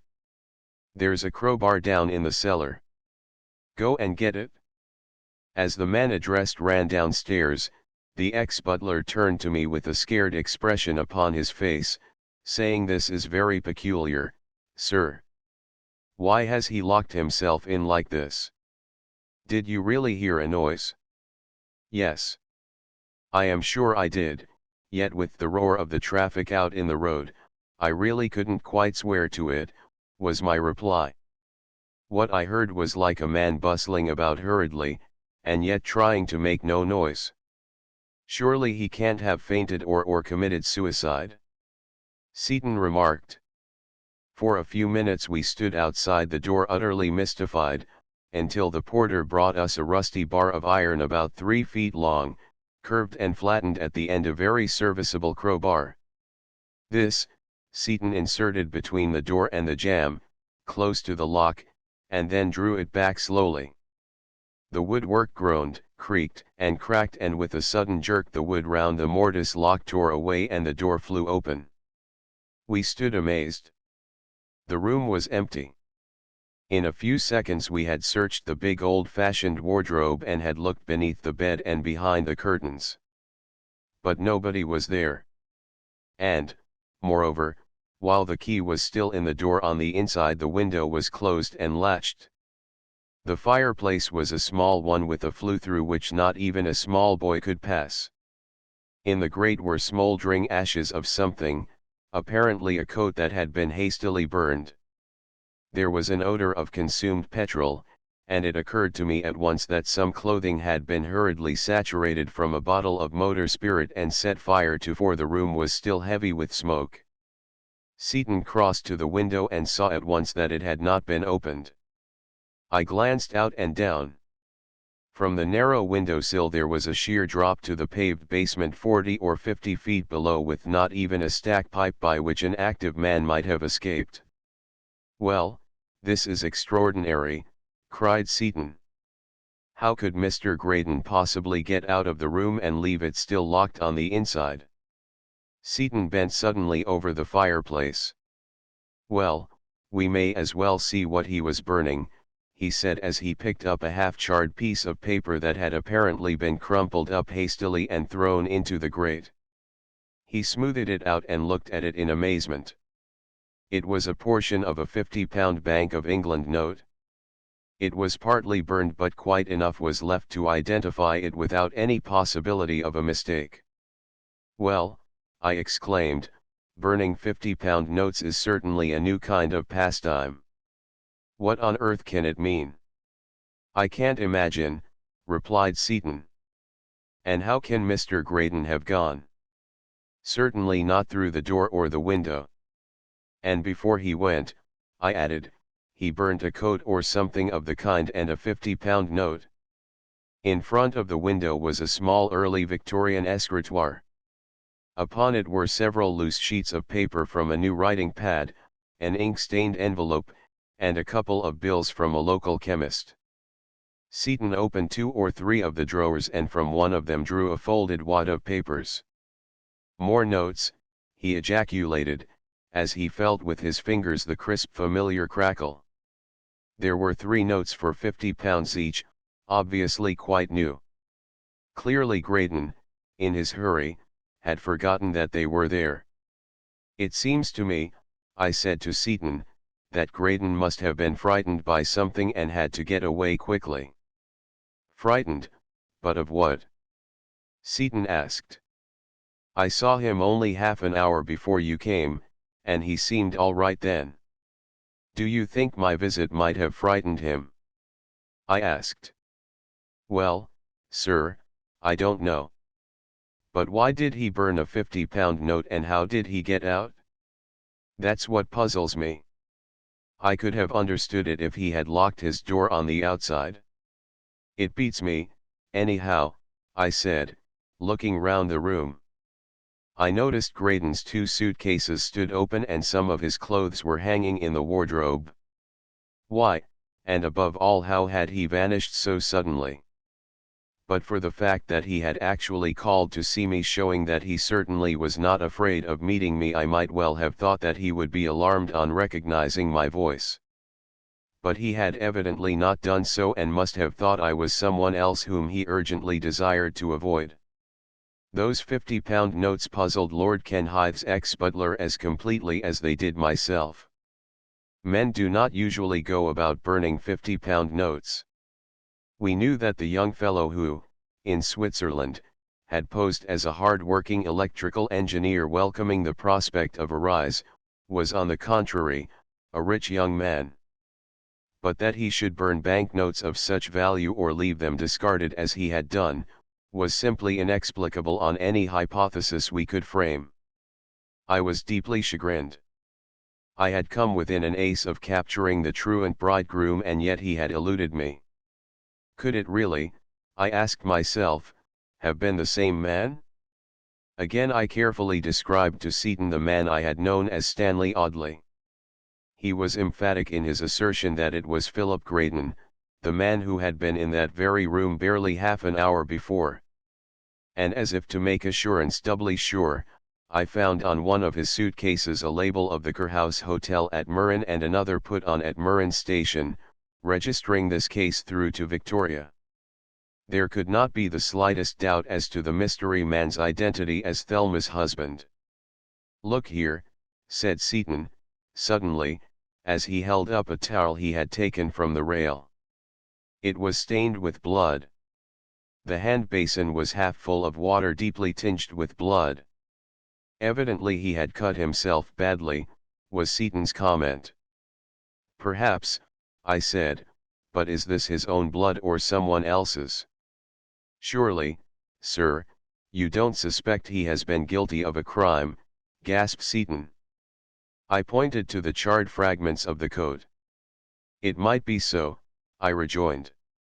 A few moments later, however, on making a closer search of the room, we found in the waste paper basket a broken medicine bottle, and on the edge of a piece of glass was a blood stain. It told its own tale. He had cut his hand upon the glass. Further, close beside the dressing table were 3 or 4 dark spots. I touched one, and found it to be blood. "I wonder why he destroyed his coat," Seaton remarked. "He's gone away leaving everything behind." "But how did he get out?" I persisted. "The door and window were both fastened and there is no fanlight." We again carefully examined the lock. It was intact, it had been locked from the inside and the key was still there. Together we went carefully through the fugitive's belongings, but found nothing of interest. They were merely clothes of good quality or the wardrobe of a fashionable young man. From the pocket of the suitcase that bore the label Bob. or Bernese Oberlandbahn I took out 3 £1 treasury notes. But we found not a scrap of writing of any sort. There was some burnt paper in the fireplace, suggesting that with the coat he had destroyed all documents that might give a clue to his identity. The broken bottle smelled of petrol, and apparently he had kept the spirit ready for use if he wanted quickly to destroy anything. Our search concluded, Seaton had all the things removed to an unoccupied room and locked the door. "The bank will pay the half note," said Seaton. "I shall pay the lot in and hold the money until Mr. Graydon turns up again. He has plenty of money, of course, and may not have missed it. There is no doubt some explanation. I cannot believe, knowing Mr. Graydon as I did, that there can be anything very seriously wrong. But why should the note be burned?" I queried. "It might have been accidentally among the other papers he destroyed, sir. Don't you think so?" This, of course, was possible. For a long time we sat in Seaton's room discussing the strange affair. At first Seaton thought he ought to tell the police, but I urged him not to do so. It would get into the papers, I argued, and that was the last thing desirable for a high-class private hotel such as his. I did not want a public scandal that must involve Thelma in most unpleasant publicity. "I wonder whether he had an inkling that you'd called, sir," suggested Seaton. "Perhaps he saw you from one of the front windows and then rushed up and prepared to bolt." "But why should he? I have acted towards him only as a friend, and I see no reason why he should take such extreme steps to avoid me. Besides, he actually called at my flat." "Yes, I had forgotten that," Seaton admitted. "But still, I think something must have frightened him, and frightened him badly, too. He wouldn't have cut his hand in opening the bottle of petrol, burned his clothes and papers, and got away so swiftly if there wasn't some very strong motive for doing so. What's your opinion?" "The same as yours, Seaton," I answered. but the affair is full of remarkable circumstances. How did he get out of that locked room? He was certainly in there when I first knocked. My own belief, said Seaton, is that he must have started to destroy his things as soon as you knocked. He was certainly in a great hurry, for he smashed the neck of the petrol bottle when he found he could not get the cork out. It's still in the neck of the broken bottle, and cut his hand in doing so. But there wouldn't have been time, I said, impatiently. I think so, said Seaton. The coat was a light one and saturated with petrol, it would burn very quickly. You stood at the door probably for 10 minutes before you called me, and it was certainly another quarter of an hour, or even more, before I forced the door. That coat would burn in that time. Yes, perhaps, but that doesn't explain how he got away from the locked room, or where he went to. Lord Kenhythe's ex-butler shrugged his broad shoulders and, with a mystified look upon his clean-shaven face, replied, how he got out, sir, and where he has gone to, is to me a complete mystery. But I feel sure he'll come back, or he'll write and tell me about it. Besides, he's not a gentleman to leave without settling his bill. Well, I said, laughing, you won't lose much. He's left you £200 odd. I left, promising to call again on the following afternoon. This I did, eager to know whether he had any further news of his missing guest. As I entered the room, I saw that the man's face was graver and more puzzled than before. Well, Mr. Seaton? I asked. What's happened? Happened, sir? Those bank notes.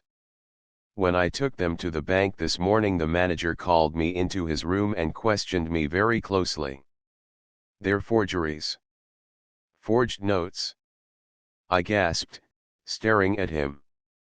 Yes, sir.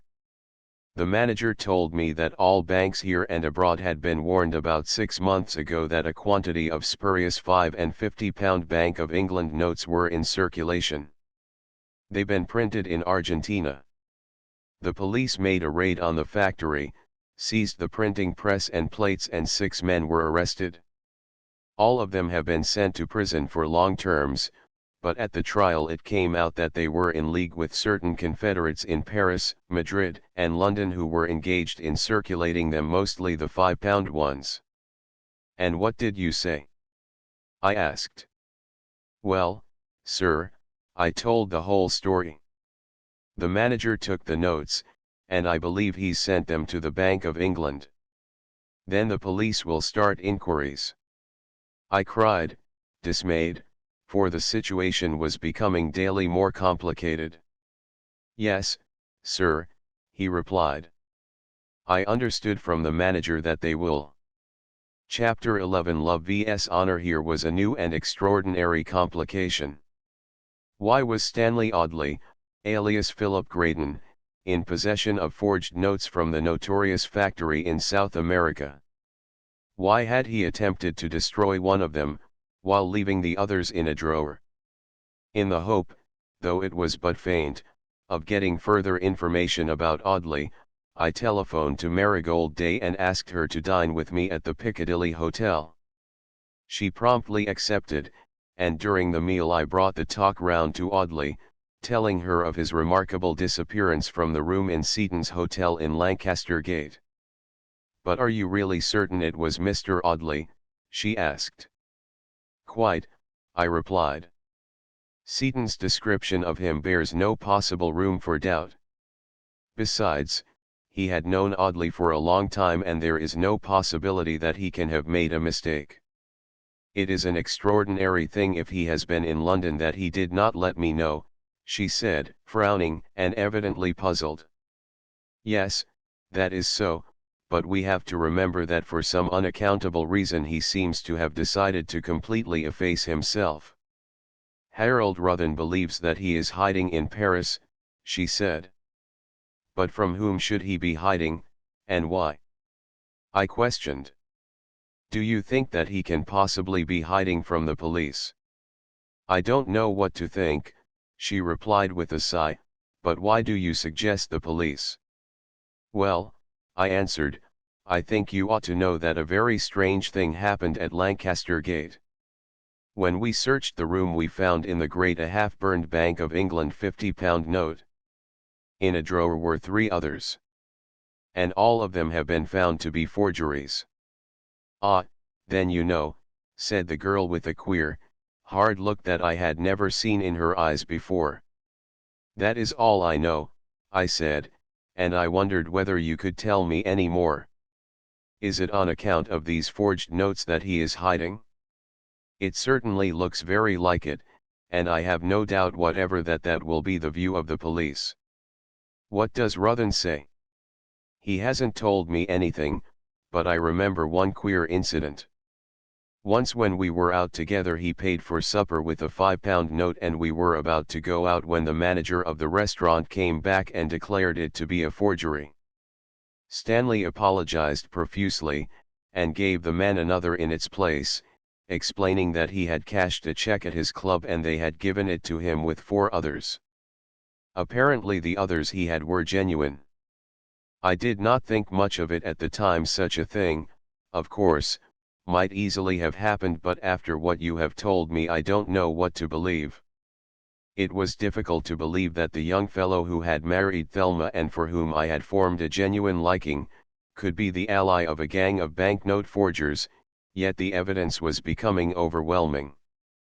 "But I thought you told me Audley was well off," I said. "Well-to-do people don't usually descend to dealing in forged notes." "He always appeared to be," was Marigold's reply, "but possibly that was how he made his money. As a matter of fact I really did not know very much about him. I met him through intimate friends and I suppose I more or less took him for granted. He was quite obviously a gentleman and one can't inquire closely into the antecedents of every man one meets." I wondered whether the girl had in some way stumbled upon the truth.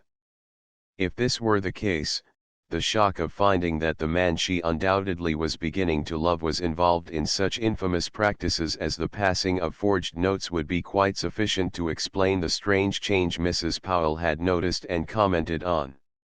It was quite clear, from what Mrs. Powell had said, that she had suffered some blow which had utterly upset her. On the other hand, the knowledge that Audley had married Thelma would have been an equally satisfactory explanation. In answer to a question, Marigold told me she had seen Ruthin at Rector's Club 3 nights before and had chatted with him. He had then told her that he was still in search of Stanley and that he had been looking for him in Paris. But, although she had questioned him, he would not tell her his motives. We went to a review together and later I saw her into a taxi on her way home. Though I questioned her as closely as I could, and she seemed quite willing to help, she could not, or would not, tell me any more. I walked home to Russell Square utterly bewildered and spent a sleepless night racking my brain for a solution of the mystery. Here we were in April and so far as I could tell I was as far off as ever from finding the key to the enigma. I decided next day to take my partner, Hensman, fully into my confidence. He was 5 years older than I, and a keen, practical businessman for whose judgment I had considerable respect. He heard me in silence. At first he was inclined to be amused, but as I went on his thin, clean-shaven face assumed a very serious expression. "Well," I asked when I had finished, "what do you think of it all?" "Intensely interesting, Rex, but extremely complicated," was my partner's reply, as he sat back in his chair. "On the face of it Audley is a crook hiding from the police. Evidently he has not attempted to get abroad, but is still somewhere in London. That's my view. But what causes his wife to tell me that he can never return to her?" I asked. "What is your opinion of that?" "I cannot tell that. But I believe she must hear from him and that she knows his whereabouts from time to time. The telegram he received calling him back from Murren was, no doubt, a message of warning. I quite agree, I said. But why did he escape so rapidly from Lancaster Gate? Probably he thought you were a detective. But if he saw me enter the place he would have recognized me at once. True. I never thought of that, said Hensman. No. He took fright at something, and thought he'd destroy all the bank notes. His escape, I admit, was an ingenious one. He evidently slipped out while you had gone downstairs to call Seaton, and leaving the key on the inside of the door, relocked it. How could he? If the end of the key protruded, as it does in many cases, it would be quite easy to turn with a pair of pincers, Hensman replied. If he is a crook he most probably carries a pair, for by that means locked doors are frequently opened by thieves. This explanation, simple though it was, appeared perfectly adequate, and I was chagrined that neither Seaton nor myself had hit upon it. Later, when I again examined the door, I had no doubt at all about it.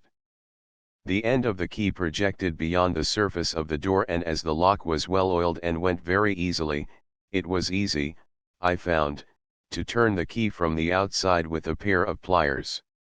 It was clear that Audley had been alarmed by something.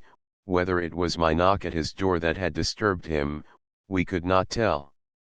Whatever it was, he had evidently slipped out when he heard me walk away from the door, locked the door behind him and hidden in one of the other rooms. Then his movements, masked by the noise made in breaking open the door, he had calmly walked out and disappeared. My advice, Rex, is to have nothing further to do with the affair, my partner argued. Leave it all severely alone. There is no sort of reason why you should allow yourself to be dragged into any police court business. Suppose Audley is arrested, as no doubt he will be eventually, then you'll be called for the prosecution. And you don't want that. I demurred. It was the same advice that old Feng had given me. And yet, try how I could not bring myself to desert Thelma in her distress. 3 days later I received a note from her from the Hotel Rubens, in Buckingham Palace Road, saying that her mother and she were staying there for a few days and asking whether I could see her. I called that evening, and was invited to stay to dinner. She was very charming, but I saw she was pale and anxious. She seemed overwrought and nervous, her slim fingers ever fidgeting with her wedding ring. After dinner we were taking coffee in the lounge when Thelma, seeing a girl she knew, rose and left us to speak to her. "Well, Mrs. Shaler," I asked quickly, "has Thelma had any further news of her husband?" "Not a word," was the reply. "But several times a man, a stranger to me, has been to see her, and they have gone out together. His name, I believe, is Ruthen or Ruthven." "Harold Ruthen. He was at Murren." "So I believe. But he seems to pester her to death," replied her mother. "Each time he comes she seems very upset, and I know she cries bitterly after he has gone. He seems to hold some extraordinary hold over her, but she will not say anything about it. She does not like him. I don't know. She always receives him gladly. But she may not feel what she pretends.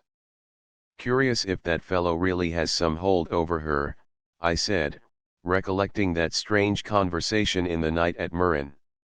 "My opinion is that Thelma is in fear of him, and in order to cloak her fear from you she pretends to welcome him, whereas his presence is really hateful to her."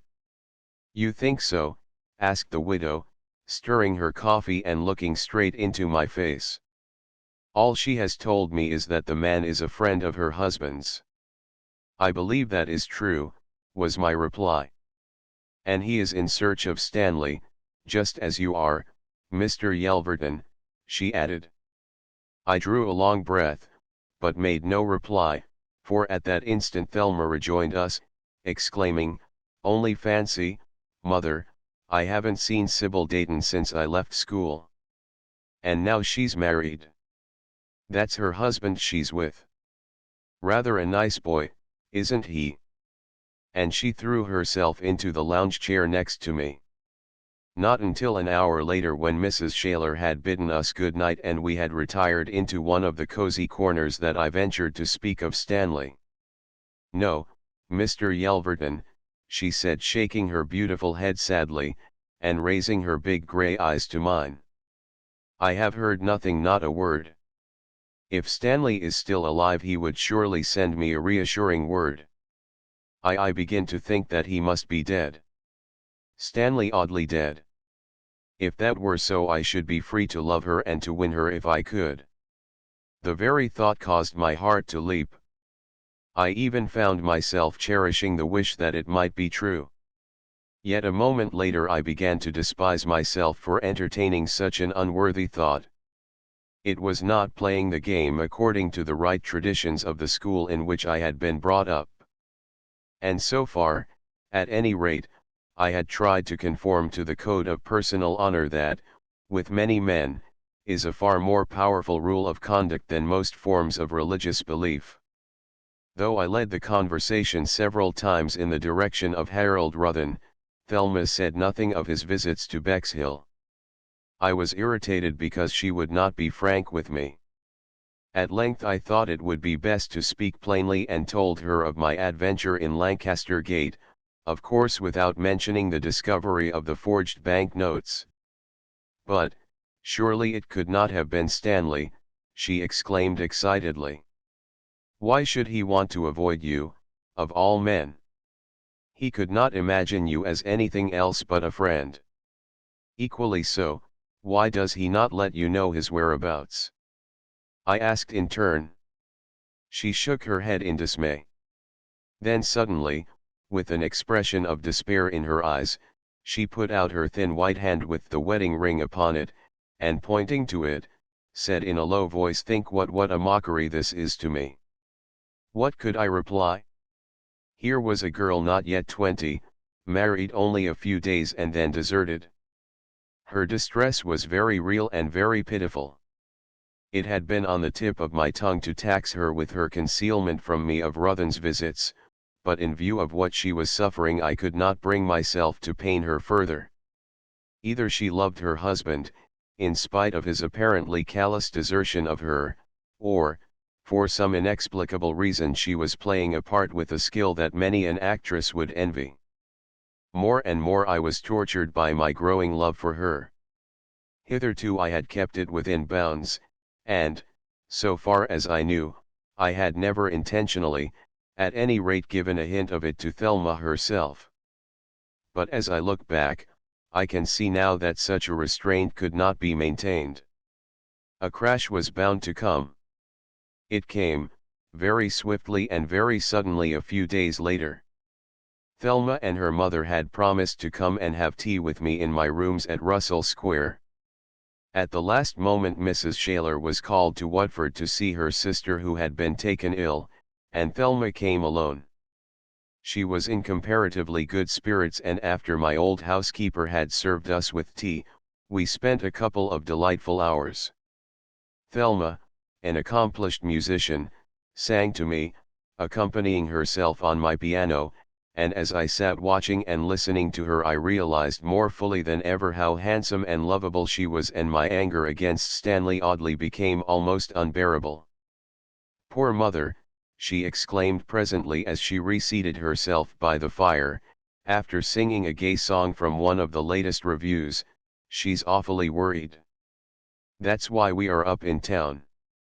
The securities which my father left are depreciating in value, and one of the companies in which he invested most of his money has now gone into liquidation. She came up to see my uncle, who is her trustee. Yes, Mr. Yelverton, the war spelled ruin to us, as it did to so many others, and yet the stock exchange speculators made fortunes out of it, out of lives of men." It was sad news, she had told me, but I had not been blind to the fact that Mrs. Shaler was, like so many other gentlewomen of today, keeping up a brave appearance, with but small funds at her disposal. I longed to mention Harold Ruthen, but did not dare to do so lest I should betray what her mother had told me in confidence. But I was angry that the fellow dared to seek her at Bexhill and cause her worry. It, however, proved one fact, that he, at any rate, was not aware of Stanley's whereabouts, and, for the moment, could not do him the harm that I believe he fully intended. How one's most momentous actions depend at times upon the merest trivialities. I little guessed that a trifle was to rouse in me a gust of emotion destined to sweep away the last vestige of the iron self-control I had honestly tried to set upon myself. Thelma was the wife of another man, that fact I had tried to keep always before my mind. I was to learn now that there are, in each one of us, forces too strong to be enchained by any man-made codes of conduct. Thelma had seated herself in a low chair and was gazing sadly into the fire. Either her gaiety had been a pretense or the thought of her unhappy position had again overcome her. "It's very hard lines on you, Thelma," I said softly. She made no reply, but her eyes filled suddenly with tears. She put out her hand as if in acknowledgement of my sympathy, and I took it in mine. Its touch seemed to pour liquid fire through every pore of my being. I forgot all my good resolutions, all my pride of tradition, and, in a second, I was kneeling beside her, pouring out a flood of impassioned words. What I said I have not the faintest idea. I was beside myself in a passion of love that broke all bounds and defied restraint. Thelma rose quickly from her chair, crossed the room to the window and, burying her face in her hands, burst into a torrent of tears. That brought me to my senses. I saw, too late, how unutterably foolish I had been. How utterly inexcusable was my conduct. Yet I had no regrets, rather I was thrilled with a savage joy that she should know the truth at last. "Stanley had no right to leave you as he has done, without cause, or explanation after a few days only of marriage," I cried. "It is harsh and cruel. It is not the act of a man of honor." But she held up her hand as though to stay my further words. I'm sorry I came here, Mr. Yelverton," she said, suddenly, quite earnest and calm. "I thank you for all your efforts on my behalf, but I think we must not meet in the future." "Then you still love the scoundrel who has deserted you?" I cried, unable to restrain myself. "I will have no word said against him," she replied gently. "Perhaps, after all, we have misjudged him. It is time I went back to the hotel. Mother is taking me to see some friends tonight, and we return to Bexhill tomorrow." That last sentence was equivalent to telling me not to call again upon her. "Why, I thought you were here for some days," I exclaimed in dismay. "I think Mother has decided to return tomorrow," was her significant reply. I saw her home to Buckingham Palace Road and there bade her farewell, cursing myself for my frantic outburst. I had acted like a fool. Yet the regret I knew I ought to feel would not come. Next morning among my letters on the breakfast table was one addressed in typewriting, which I instantly recognized. It was from Hammersmith, having been sent by express messenger instead of being posted as the other had been. I recognized the uneven typing and tore it open. The words I read were, "Will you never take warning? You yesterday entertained Stanley Audley's wife at your rooms. As you have disregarded the caution already given you, the consequences will be upon your own head. If you value your life, you will relinquish the search for a man who is already dead. To continue is at your own peril." This is the last warning. I had a new and insistent problem to face. Who was my mysterious correspondent, and why was he sufficiently interested to threaten me with death in case I refused to abandon my search for Stanley Audley? Chapter 12. Strange suspicions. Try as I would, I could not dismiss from my mind that old Dr. Feng, if he was not actually the writer of the strange warnings I had received, was in some way associated with the sender. But what possible motive could he have? I could see none. I had no sort of reason for thinking that he had any interest in Stanley Audley and did not want him discovered, or that he had the smallest antipathy to me personally.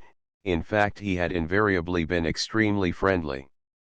I had, it was true, sensed a kind of latent hostility to Thelma, but this appeared to be due more to the idea that I might make a fool of myself, rather than to any active dislike of her. And I could see no kind of reason why he should attempt to scare me by means of an anonymous letter. Yet the suspicion stuck in my mind and refused to be dismissed. Could the sender be Stanley Audley himself? Was he alive, yet for some reason unable to come forward openly? He might have learned something, and suspected more, of my friendship with Thelma, and, in a fit of jealousy, taken this means of trying to put a stop to it. This was a possibility I could not ignore, yet I never, for a moment, really believed it. On the other hand, I could not imagine anyone who could possibly feel towards me the rancorous hate betrayed by the sending of the letters. I had worked myself into such a state that any real concentration upon business had become impossible, and at length my partner, quite justifiably, took a strong line. I had been engaged on an important right-of-way case in Derbyshire. A committee of villagers had begun an action against a local council, and I had been preparing instruction for the defense. Exasperated and distracted by the evil shadow that had fallen across my life, I was bungling the business badly, and at length had to turn it all over to Hensman. "Really, Rex," he said, impatiently, "this can't go on. I cannot possibly do the whole work of the office." I handed him the second warning letter. He read it slowly, frowning deeply the while. "My dear Rex," he said, "this thing is getting on your nerves. Cut it, old man. Go up to Cromer and play golf for a week and think no more of the girl, or the elusive bridegroom. Don't mix yourself up with the affair any more unless yes, I know what you're going to say." "Unless I'm in love with Thelma," I replied. "She has a suspicion, only a suspicion, that her husband is dead." "And then?" he asked. "And then I suppose you'd marry her, the widow of a crook." "How do we know he is a crook?" I asked. "We have no proof of it." "Well, forged notes are pretty good evidence, aren't they?" asked my partner. "In any case, you are quite unfit for work, and it isn't fair on me or you, either, for that matter." "But who can be sending me these threatening messages?" I asked him. "Probably the wily husband himself. Wants a divorce, possibly. Perhaps he will come to Hensman and Yelverton to file the petition." "You're not serious?" I exclaimed pettishly. "You don't see what all this means to me, the upsetting of my life and of my profession." "I'm perfectly serious, anyhow. In saying this has got to end. We can't go on with one partner a passenger, things are getting behind. Cut the whole affair." Your friend Feng, as any man of sense would have been, was against it from the first. "And how about that old invalid from Constantinople? Have you heard from him?" "Not a word." "That's a reminder.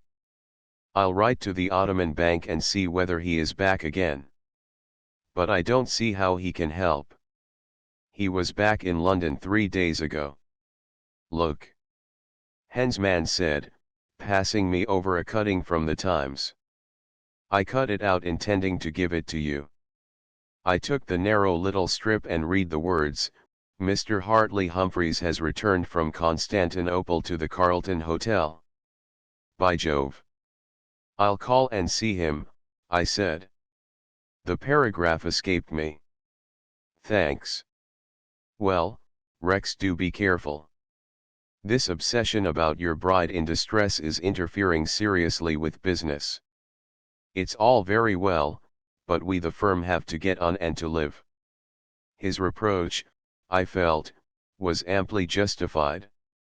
I might have quarrelled with another man in my present state of mind, but Hen's man and I had been friends for many years and I had a real and deep liking and respect for him. He was the last man on earth with whom I could wish to quarrel. "You're quite right, old man," I said at last. "It's not fair on you. I'll try to pull myself together. You don't want us to part company." "Don't be an ass, Rex," he replied with a laugh.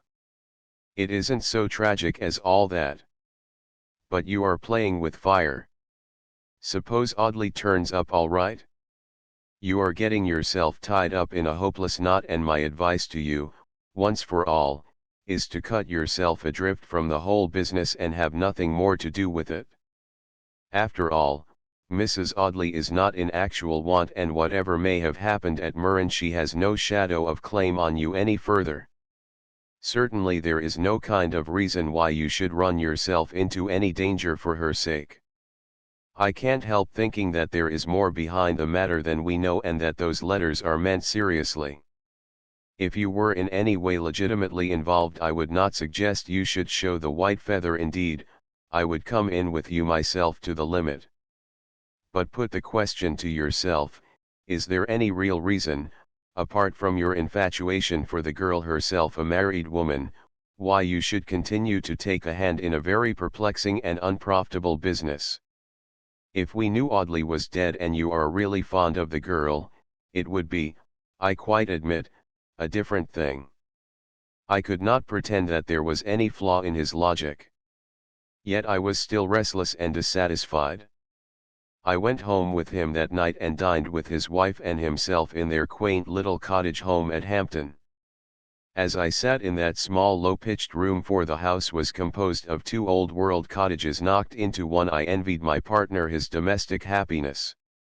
When I got back to Russell Square, I sat down before the big fire old Mrs. Chapman had left me, and for the 1000th time went over the affair from the beginning, seeking to recall any trivial circumstance that might throw some light upon it.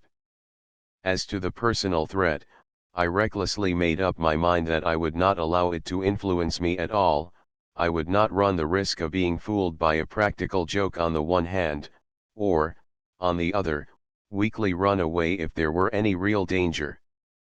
I decided that, in any case, I would see Dr. Feng, show him the letters and, if necessary, ask him bluntly whether he were the sender. So at 11 o'clock next morning the maid at the comfortable house in Barnes showed me into the doctor's sitting room, and a few seconds later Feng, with a smile of welcome, entered with outstretched hand. "Well, Yelverton, so pleased to see you," he said, inviting me to a chair. "And how are things going with you?" "Oh, pretty much as usual," I replied rather moodily. I hesitated a moment, and then I took from my pocket the second letter of warning. "Look, doctor," I said, "I've received this. What do you think of it?" As he read it I watched him closely. It was evident he was keenly interested. It struck me, too, that he was unmistakably surprised, and my suspicion that he might have been the writer faded instantly. "I wonder who could have sent you that," he exclaimed. "Somebody who is jealous of your attentions to little Mrs. Audley." His eyes met mine, and I thought I saw a curious look of mystery in them. "I thought it possible that you might have been the sender," I said, with a laugh. "Me," he replied, starting. "Whatever causes you to suspect that?" "Ah," he added a second later. "I notice the postmark is that of Hammersmith, just across the bridge. No, my dear boy, I assure you that I am not the sender." By his manner it was plain that he was telling the truth. "I remember your many warnings, doctor.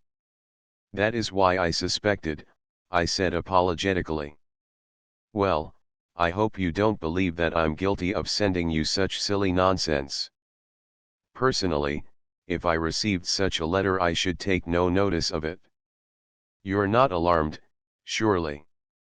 It's only some silly joke, perpetrated, perhaps, by one of Audley's mysterious and undesirable associates. I wish I knew whether Audley were alive or dead. I said bitterly. His wife has heard that he is dead, yet I can find no evidence at all that this is so. She told you that he could never return to her, Feng remarked. Yes, but that is another puzzle upon which she refused to throw any light, I replied. Oh, by the way, Feng exclaimed suddenly. You recollect old Hartley Humphreys at Murren? He wrote to me a few days ago and I went to dine with him at the Carlton. He's just back from Constantinople, and do you know, his lameness is quite cured. He's been to some German specialist who has put him right. He was inquiring about you. I'd like to see him again, I said. He is quite a pleasant old fellow. Go and call. He'd like to see you, I'm sure.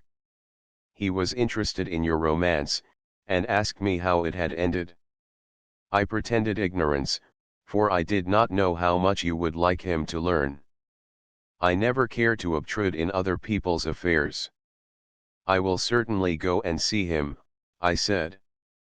It's good news that he is cured. Yes. He walks without a stick and seems rejuvenated.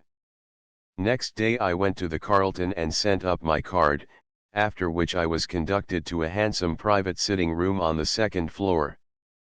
As I approached the door, I saw disappearing along the corridor, the back of a man whom I could have sworn was Harold Ruthen. I recognized him mainly by his walk, his grey felt hat, the well-cut brown suit and the drab spats. But he had turned the corner and disappeared before I could make sure. In the room old Mr. Humphreys rose to meet me. Well, Mr. Yelverton. This is indeed a pleasure. I was asking the doctor about you only the other day. I had mislaid your address. I'm so glad you've called. The doctor told me you were here, I said. Excellent. Sit down. Have one of these Turkish cigarettes. They are real Turkish, for I brought them home with me. You can get no first-class Turkish cigarettes except in Turkey itself. As you know, the export of the best tobacco leaves is forbidden. The second quality only goes to Europe. I took one of the thin little rolls of golden tobacco, and lighting it pronounced it to be exquisite. Well, and what you have been doing since I left Murren, carrying on in your profession, I suppose? And how about that charming little bride? Did her husband come back? No, I replied. He has not yet returned to her. What? Cried the old man, opening his eyes widely. Not back. Then he deserted her and left her upon your hands, he added. A rather dangerous situation for a young man at. I smiled. It is a tragedy, I said, a few moments later. The poor broken-hearted girl is back with her mother at Bexhill. And you see her sometimes, I expect. Very rarely, I answered. But I am still seeking for traces of the missing man. Curious that he didn't come back. He seemed quite a nice young fellow and devoted to his wife. There is a mystery somewhere. I wonder what really happened. It is impossible to conjecture unless he is keeping out of the way for some unexplained reason. A moment later the door opened and Dr. Feng walked in. I was rather surprised at his coming up unannounced. When he saw me he looked annoyed for a moment, but only for a moment. Then he laughed and said, "Well, I didn't expect to find you here, Yelverton." We were discussing little Mrs. Audley and her missing husband, Humphreys explained. Yes, some silly ass who is jealous has sent Yelverton 2 letters of warning, threatening him with death if he continues his search for Audley or his acquaintanceship with his wife, the doctor said. Humphreys laughed, and exclaimed, "What rubbish! The letters must be a joke." "I think they are meant in earnest," I said. In the meantime the doctor had taken a chair before the fire, and proceeded to light his pipe. It struck me suddenly that, so far from being, as I had believed, mere hotel acquaintances, these two were great friends. This surprised me. The doctor had told me that he had made a formal call in response to a letter, but as we sat there it was plain they were on terms of close intimacy. "I've had the agent round this morning about that house in Hampstead I told you about," Humphreys said. "Ruthen is seeing after it for me. I fancy I can get it a bit cheaper than they want. As I'll be in London for quite a year now, I prefer a house to hotel life." Mention of the name of Ruthen caused me to prick up my ears. I had no idea that the young man who so constantly pestered Thelma with his questions was acquainted with Humphreys. "Yes," agreed the doctor. "I think you will be better off in a house than in hotels. I always find the latter very wearisome and restless." "It's quite a nice place," Humphreys remarked. "A bit big perhaps, but I shall often have some relatives staying with me. Ruthen is quite of my opinion that it would just suit me." "So he told me yesterday," said the doctor. "I met him at lunch with Andrews." Here was another surprise.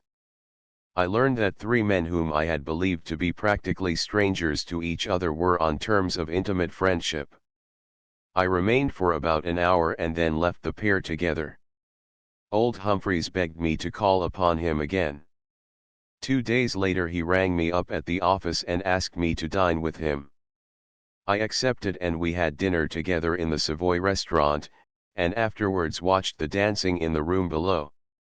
The old fellow, always a pleasant companion, had certainly become rejuvenated since the winter at Murren. "Isn't it splendid?" he remarked when I referred to his cure.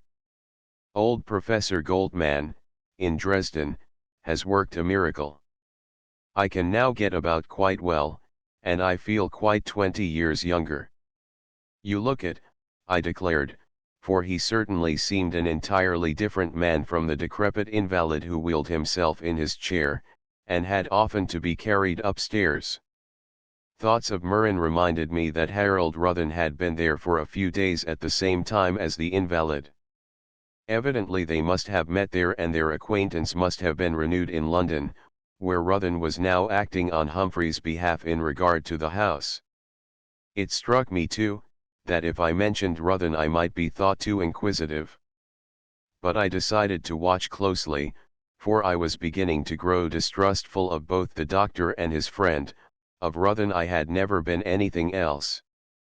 My suspicions were greatly strengthened by a curious circumstance which occurred about a week later. Though I had struggled against it, I had decided to go down and see Thelma again, and put to her certain other questions which I hoped would induce her to give me her entire confidence. The fact was that I could not keep away from her, try how I would. I little dreamed of the consequences that visit was to have. Chapter 13 Spume of the storm. It was evening when I alighted from the train at the clean, spick and span little town of Bexhill, which in summer and autumn is so animated, yet in spring and winter is practically deserted. Darkness had already fallen and a rough easterly wind caused the leafless boughs of the trees to crack and sway. A heavy gale was blowing in the channel that night and the boiling surf swept in upon the shingle. As I walked towards Bedford Avenue, that quiet select thoroughfare of detached red brick houses which lies close to the sea, I noticed, on the opposite side of the way, two persons, a man and a girl, walking slowly in the direction which I was taking. As they passed beneath a street lamp, I had a good view of them. It was Thelma walking with old Dr. Feng. I halted amazed, and instinctively drew back into the shadow of a hedge which formed the boundary of a garden. They were walking engrossed in conversation, in the direction of Mrs. Shaler's house. I had no idea that they were on terms of friendship, and their apparently clandestine meeting was a complete surprise to me. Feng was bending to her, talking earnestly in an undertone, while she appeared to be listening attentively.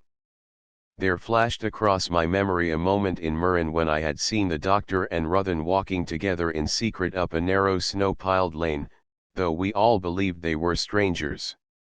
What could it possibly mean? I allowed the pair to go ahead of me, following them at a distance and watching. I thought I heard the girl cry no. No, in a distressed tone. But it might have been merely my fancy. They walked together very slowly until they reached the corner of Bedford Avenue. Here they halted, and again I drew back into the shadow. From where I stood I could see them very plainly, for a lamp shone full upon them. No other person was in the vicinity. I could plainly see old Feng's face and beard as he spoke, evidently in deep earnest, while Thelma, wrapped in her smart squirrel coat and wearing the little fur toque which I had admired so much, stood listening. Suddenly she appeared to utter some appeal. But the old man shook his head relentlessly. He had apparently told her something which had staggered her. I watched, scarcely daring to draw breath, in a mist of uncertainty, jealousy and dread. How long they stood there I could not say, but it seemed a long time. I was utterly amazed at the sight of Thelma keeping what was clearly a secret appointment with this old fellow who had often warned me against a dangerous friendship. Were both of them, I wondered, in some plot to delude and play with me? Was Thelma, after all, in league with her husband and his mysterious friends? Was old Feng for some sinister reason a member of the same queer coterie? At last he took her hand and held it in his for a long time. Then he raised his hat and bade her farewell. She seemed glad to get rid of his presence, for she turned away and flew towards her mother's house at the seaward end of the silent road, while he turned on his heel and strode in the direction of the station. Rather than go direct to Mrs. Shaler's, I followed the doctor at a distance up the town until I saw him hurry into the station yard. Here he had unbuttoned his overcoat and glanced at his watch. Evidently a train was due. So I turned back, and a little later I opened the garden gate, walked up the path and rang the bell. "Jock," Mrs. Shaler's Airedale barked loudly, and in a few moments the neat maid opened the door. In the artistic little hall Thelma, who had divested herself of coat and hat, came forward exclaiming gladly, "Well, Mr. Yelverton.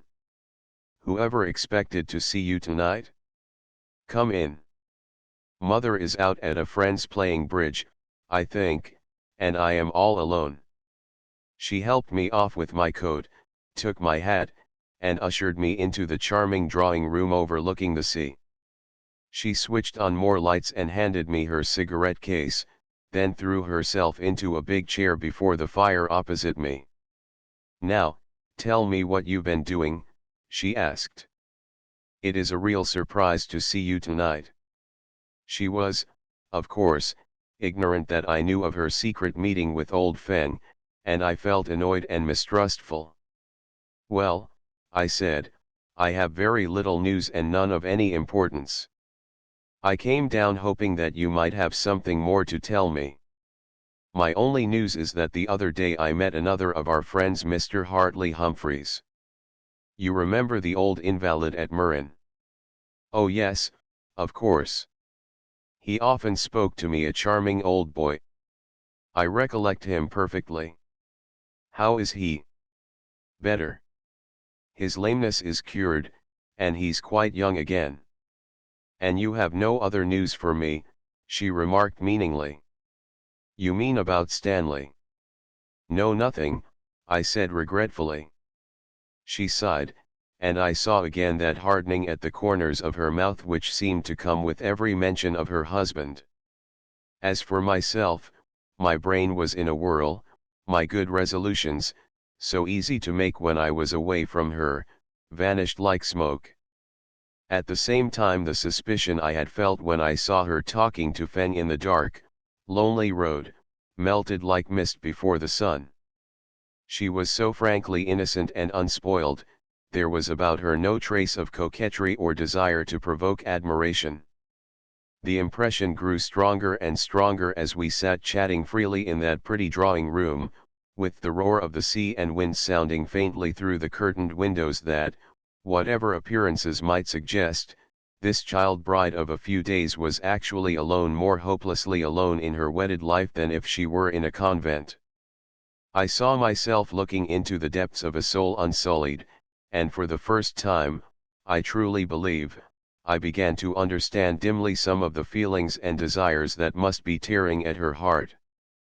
My husband can never return to me. Over and over again her significant sentence beat itself upon my brain. I could not understand it, I had not the key to the riddle it contained. Yet, for some inexplicable reason it seemed to fill my mind with hope, even though I knew that, so long as Stanley Audley lived, my love for his wife could never be more than a tormenting dream. Try to disguise it how I would, the girl held me, for good or ill, she had fascinated me utterly and completely, not by the purposeful acts of the courtesan, but by her own innate sweetness and modesty. What I had seen that night puzzled me beyond measure, but in the hour I spent with her I became assured that nothing on earth could shake my conviction that in every essential she was true and good and sweet. Time, I felt, would solve the riddle sooner or later. So I sat there, foolish and fascinated, unable to bring myself to put any serious question to her for fear of causing her sorrow or anxiety. I knew, I felt, that I was indeed walking upon thin ice, that my honor was wearing thin. Yet, I realized that Thelma was not as many other women are, and I dared not again allow the feelings that ran riot in my heart and sweep over me and submerge once more my self-control. So I steeled my heart as best I could. She said no word of her meeting with the old doctor, who had no doubt come down from London to consult her, and had caught the last train back to Victoria. Presently she asked, "Can you get back tonight, Mr. Yelverton?" "No," I replied, "I sent my bag to the Sackville." "But now tell me, have you heard anything else regarding Stanley?" She gazed at me through the haze of her cigarette smoke, and, after a pause, replied, "No, I've heard nothing. But, now, do be frank with me, Thelma. What am I to think? This affair is growing serious, and I know you are worried more even than I am. Mr. Yelverton, I'm absolutely bewildered. All I hear or find out only increases the mystery. But I tell you quite plainly that I begin to think more and more." "What?" I asked, placing my hand upon her shoulder. I really can hardly believe it, but from what I have been told, I think Stanley is dead." "Who told you that?" I demanded, for it crossed my mind that Feng had done no less, that was the reason for his visit. And yet as I watched her I saw no signs of distress. Was she merely repeating something she had been told to say? Did she, in fact, hold the key to the mystery? "What proof have you?" I asked quickly, as she had not replied to my question. "I have no proof, only what has been told me." "By whom?" I demanded. "By a friend." "May I not know his name?" She hesitated. Then she replied with narrowed brows, "No. I'm sorry, but I can't tell you. I am under a promise of secrecy." "You seem to have been under some such promise all along," I remarked rather petulantly, "I fear." Yet, as Thelma stood there before me under the soft shaded glow of the electric lamps, she touched even a softer nerve in me. Something that was all tenderness and half regret smote me as I gazed upon her lithe graceful figure like a garden lily standing alone in the glow of a summer sunset. More and more I realized my love for her, and again, insistent and not to be denied, the thought arose within me that if her husband were indeed dead, I should be free to offer her my hand. And the thought of what might be merged into the wish that it should be? Was I, indeed, a murderer at heart? I hope that I am neither inhuman nor heartless. Once, in my early youth, I used to be quickly touched by any kind of feeling, but before I met the pale handsome girl who now stood before me, life had seemed to me cold and profitless. Thelma Audley was the one woman in all the world for me. That is why I hesitated to press her more closely concerning her informant. She was dry-eyed. Could she really believe that Stanley was dead? I began to suspect that the clever old doctor had, all along, for some reason I could not even guess at, misled me into a belief that he was antagonistic towards her, while he was, in fact, secretly her friend. She, who had fondly imagined that the riotous and exuberant happiness that had commenced in Murren was permanent, had been sadly disillusioned by a man's love that had only blossomed like the almond or the may. She handed me her big silver box of cigarettes, for she, like many modern girls, was an inveterate smoker. I took one and she lit it for me with a gay expression in her eyes which seemed to belie the tragic news she had imparted to me. That well-warmed room was indeed cozy and comfortable, for outside it was a wild night in the channel. The heavy roar of the waves as they beat upon the beach reached us, while through the window, for the curtains had not been drawn, could be seen the regular flashes of the Royal Sovereign lightship warning ships from the perilous rocks off Beach Head, and here and there in the blackness were tiny points of light showing that the fishing fleet were out from Rye and Hastings. The very atmosphere seemed to be changed with the wild spindrift of the stormy sea. I felt that though she was holding back certain facts concerning her husband dead or alive, perhaps she was doing so out of consideration to us both. Try as I would, I could get no further information from her.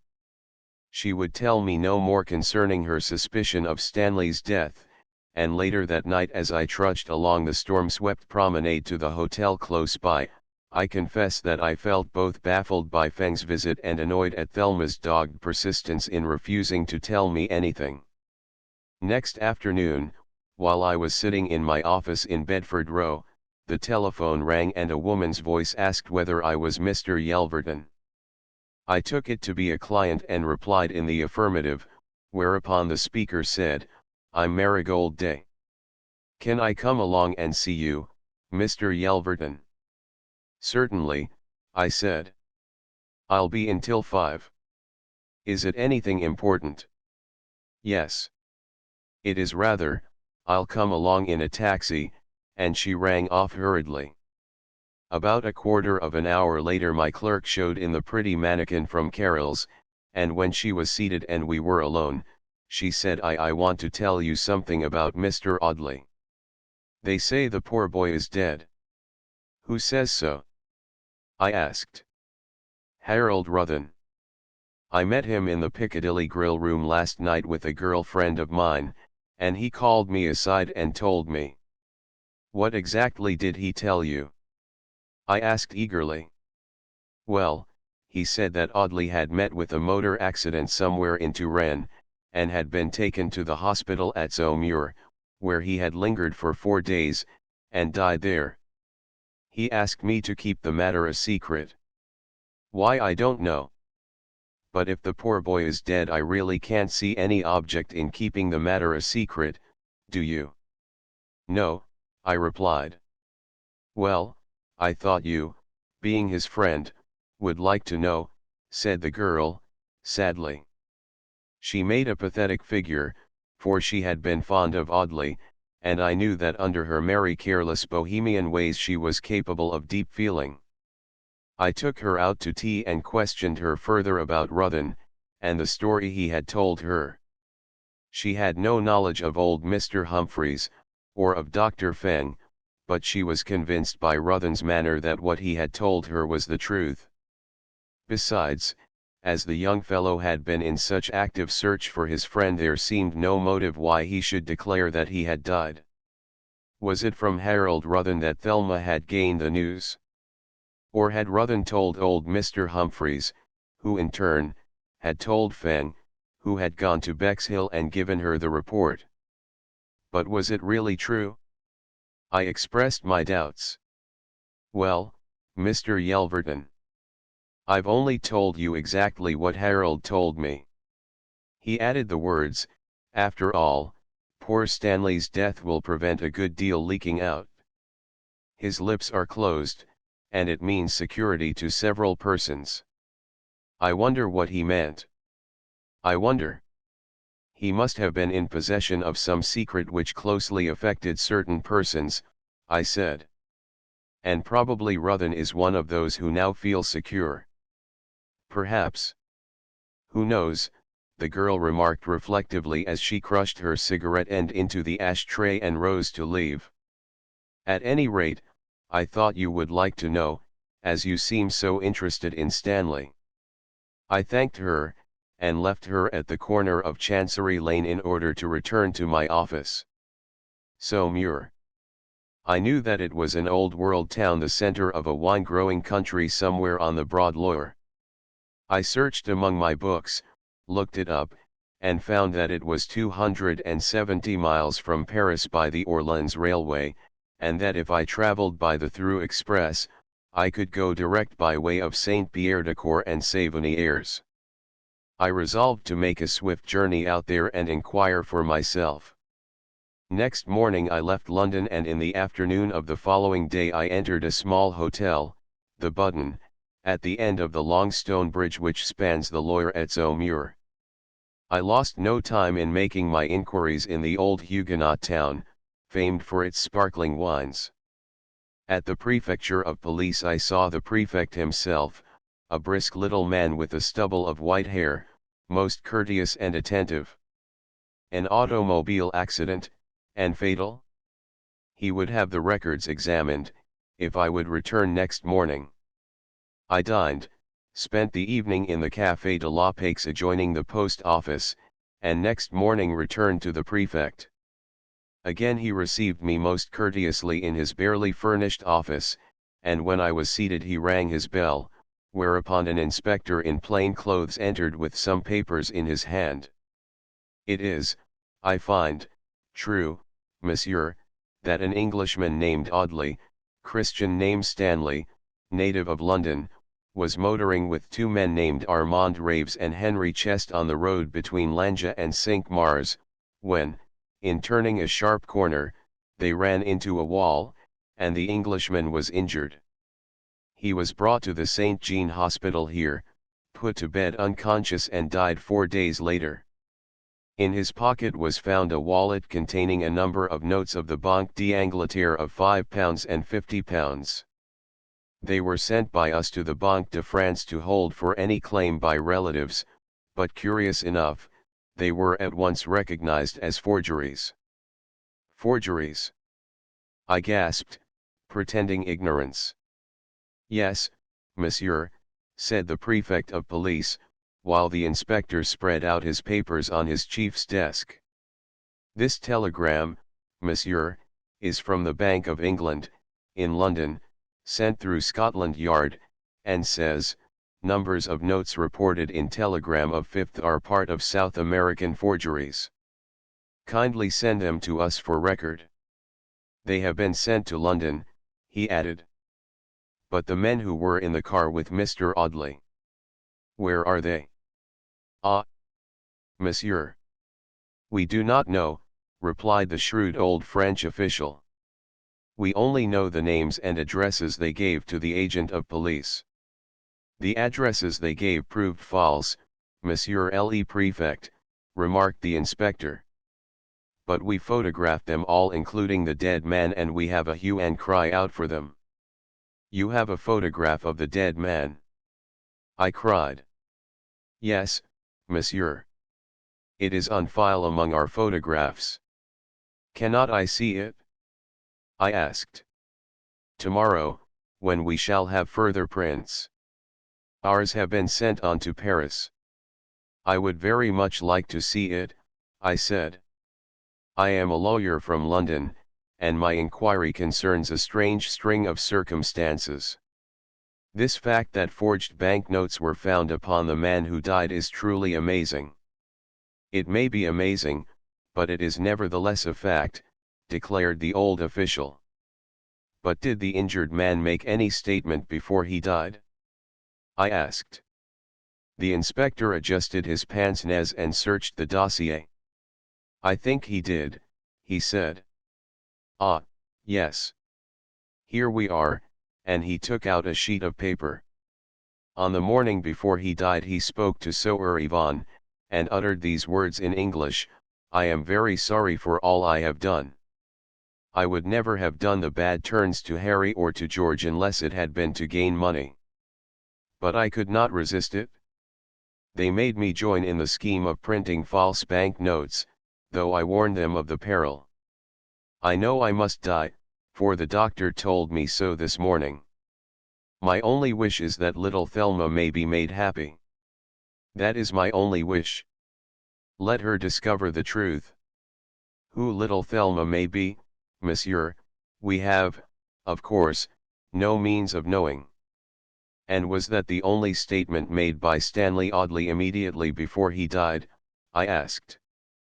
Yes, monsieur. He died 3 hours later, replied the inspector. He said nothing else, nothing more concerning Thelma. I asked anxiously.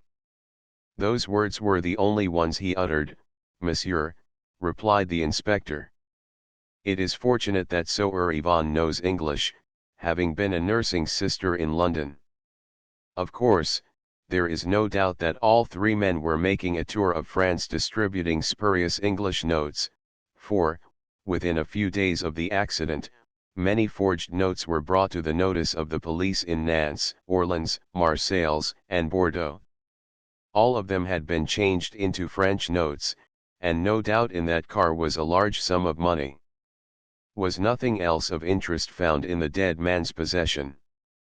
Nothing except a card case, a silver cigarette case, a wallet containing 220 francs, the return half of a first-class ticket from Brussels to Marseilles and a tram ticket taken in Barcelona. I left, promising to call again next day, and wandered out upon the broad bridge that spans the Loire and affords such a splendid view up the broad valley. What could the dying man have meant by that reference to Thelma? I spent a very anxious day, trying to idle away the time in the little museum in the Hôtel de Ville and inspecting the treasures of the ancient church of Saint-Pierre. In the afternoon I watched the training of a number of cavalry officers on the exercise ground, and after dinner went to a cinema. Next morning I returned eagerly to the prefect and the inspector appeared with several photographs. One showed the wrecked car at the scene of the accident and beside it stood two men. They are the men Raves and Chester, remarked the inspector. Who is the one leaning against the car? The one with the cap in his hand? I asked. That is the Englishman, Chester. And I had recognized him instantly as Harold Ruthen. And the dead man? He showed me a picture of a man taken with his head upon a pillow. But it was not that of Stanley Audley, but of a round-faced man with a small moustache, evidently the man who, when home in Half Moon Street, had assumed the name of Audley, while the real Audley lived as Mr. Graydon. Sight of those photographs staggered me. What message did the false Audley wish to convey to Thelma?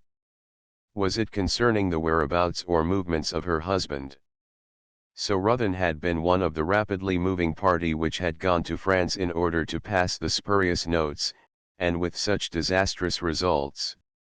It was true that Stanley Audley had been killed, but he was not the man of whom I was in such diligent search, not the man to whom Thelma had been married. That afternoon I sent a telegram to Thelma at Bexhill, assuring her that her husband was not dead, and that same evening I left Saumur for London. Next evening when I arrived at Russell Square, I saw upon my table one of those now familiar envelopes.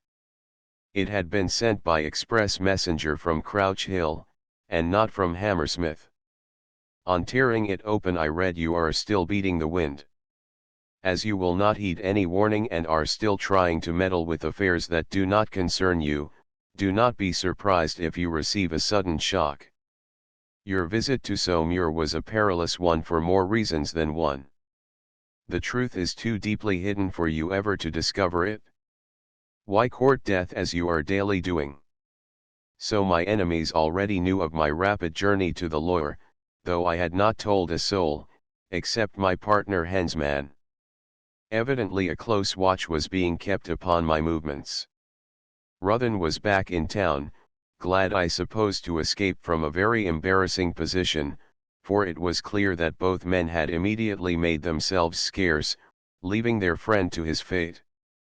At the office next day I told Hensman of what I had discovered, and showed him the note that I had received on the previous night. Really, Rex, the puzzle seems to grow more and more complicated every day, doesn't it? The change of names, from one man to the other seems so very curious. And yet, of course, Audley must have married in his own name. But that remark about little Thelma, I said. The fellow just before he died expressed a hope that she might be happy, and that was his only wish. Let her discover the truth, he said. Which plainly shows that, whatever we may surmise, Thelma does not know the truth, my partner remarked, leaning back in his writing chair. With that I agreed. Yet our discovery threw no light on the friendship between the two men who had met at Murren, the doctor and old Humphreys, their friendship with the foppish young fellow who was a friend of Stanley's and was now proved to be one of a gang of forgers, and on Thelma's secret friendship with old Feng. I rang up Bexhill half an hour later, and over the phone told Thelma that I had ascertained definitely that the man fatally injured in the motor accident in France was not her husband. She drew a long sigh of relief. It is really awfully good of you, Mr. Yelverton, to take such a keen interest in me and go to all that trouble. I know the truth as far as the report of Stanley's accident goes, not the whole truth, Mrs. Audley, I said. I only wish I did. Won't you give me the key to the situation? I heard her laugh lightly, a strange hollow laugh it was. Ah! I only wish I dare, she replied. Then she added, goodbye. What you have told me relieves my mind greatly and also places a new complexion upon things. Goodbye, Mr. Yelverton, and 1,000 thanks. Mother is here and sends her best wishes. I acknowledged them, and we were then cut off. Chapter 14. In the night autumn was approaching. The long vacation had begun, and London lay sweltering beneath a heat wave in the early days of August. Legal business was nearly at a standstill, and Hensman with his wife had gone for 3 weeks to that charming spot amid the Welsh mountains, the Oakwood Park Hotel, near Conway in North Wales. Half the clubs were enveloped in Holland swattings for their annual cleaning. Pall Mall and St. James's Street were deserted, for the world of the West End seemed to be in flight, northward bound for the 12th, or crossing to the French coast. At the office I was simply carrying on with such occasional matters as demanded immediate attention. But legal business was almost dead. Half the staffs in London, our own included, were away. The time hung heavily on the heads of those left in town. I found life insupportably dull and had no energy, when the day's scant duties were over, to do more than crawl back to my dull room in Russell Square and sit sweltering in the torrid heat. In accordance with the usual arrangement, I had taken my holiday in the winter and was looking after the office while Hensman was away. He was one of the sunbirds. The delights of snow and frost had no attraction for him, while to me the hot weather was trying in the highest degree. Heat for him, cold for me. Bedford Row in August is indeed a sorry place. The great wheels of the law machine almost cease their slow remorseless grinding, lawyers and clients seem able to forget their troubles and worries for a brief spell.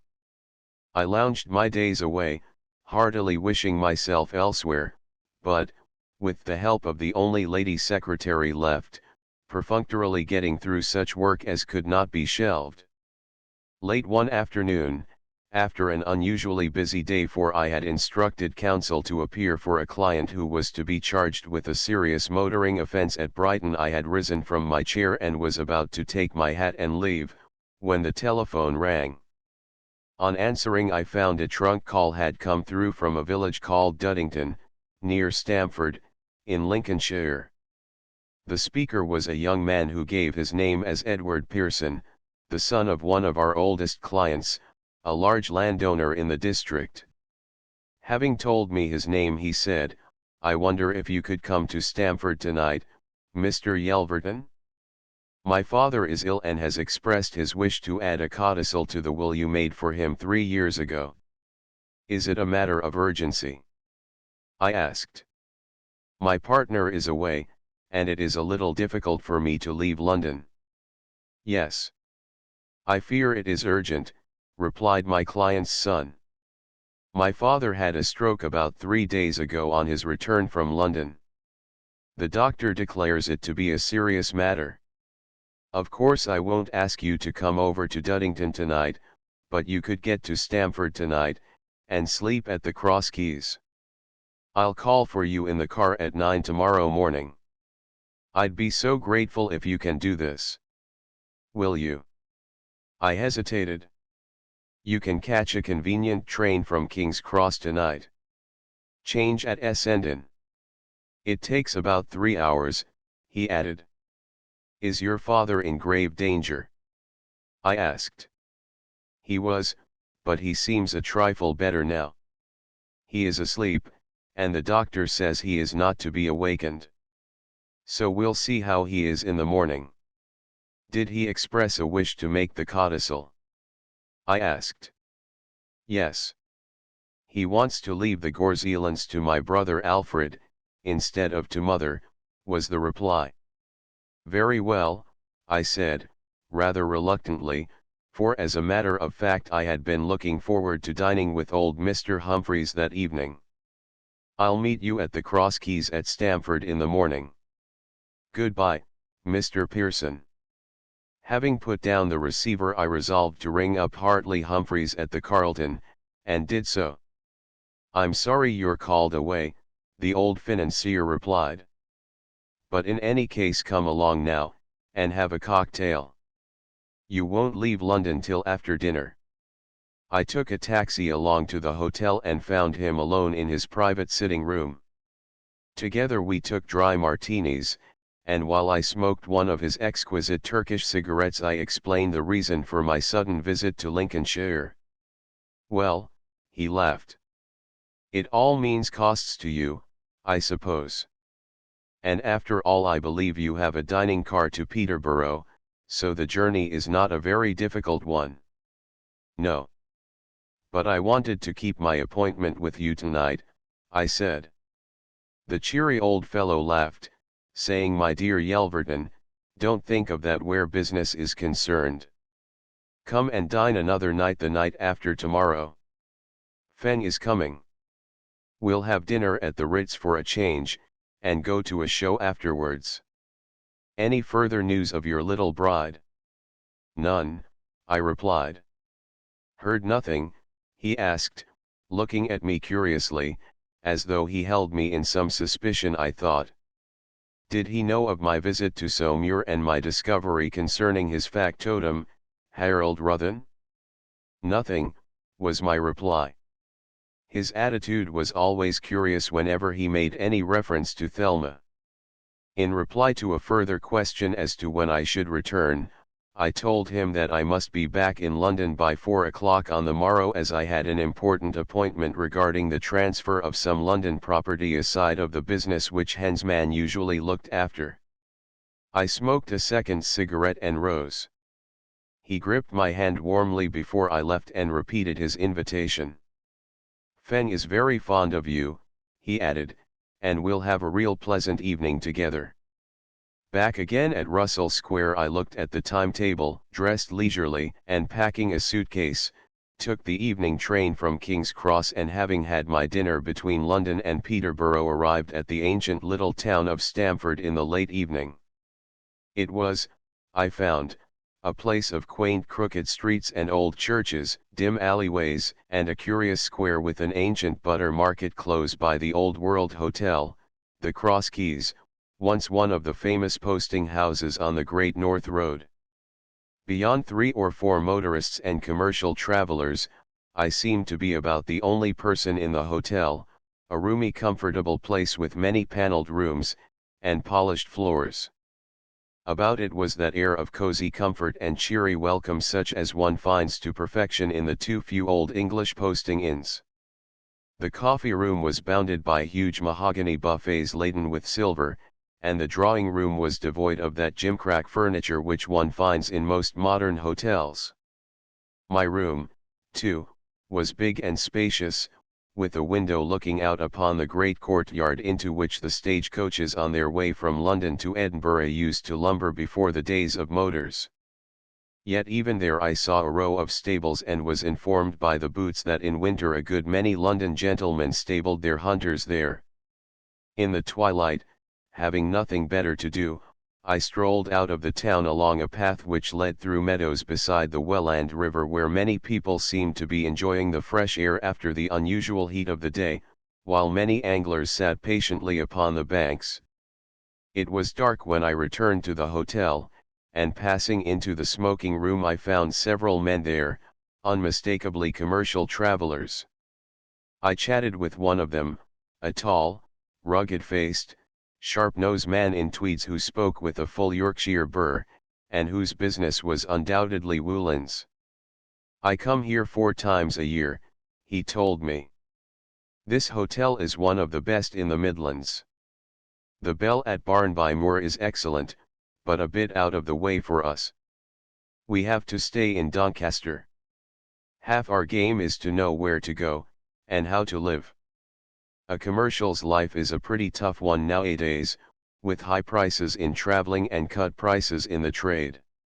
He seemed a particularly affable person, though his manner possessed that business-like briskness which characterizes all men on the road.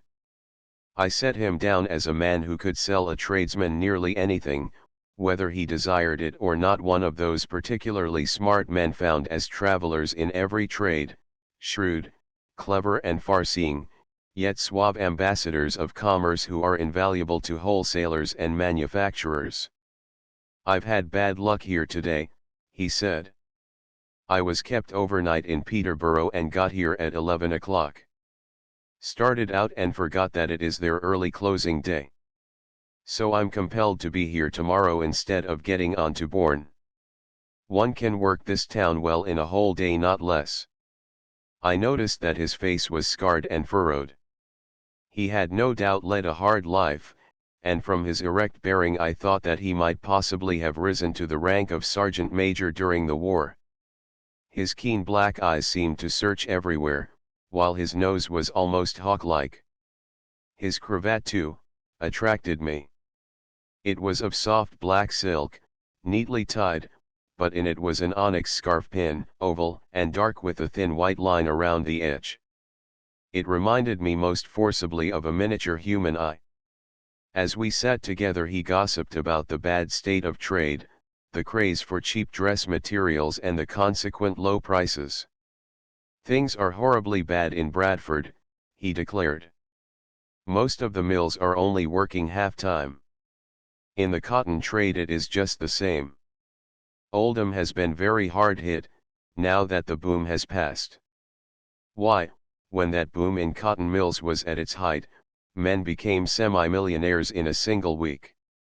I know a man who was a clerk living in a 7-room house and keeping no servants who made a clear profit of $250,000 within 6 weeks, and he made a further 100,000 in the same year.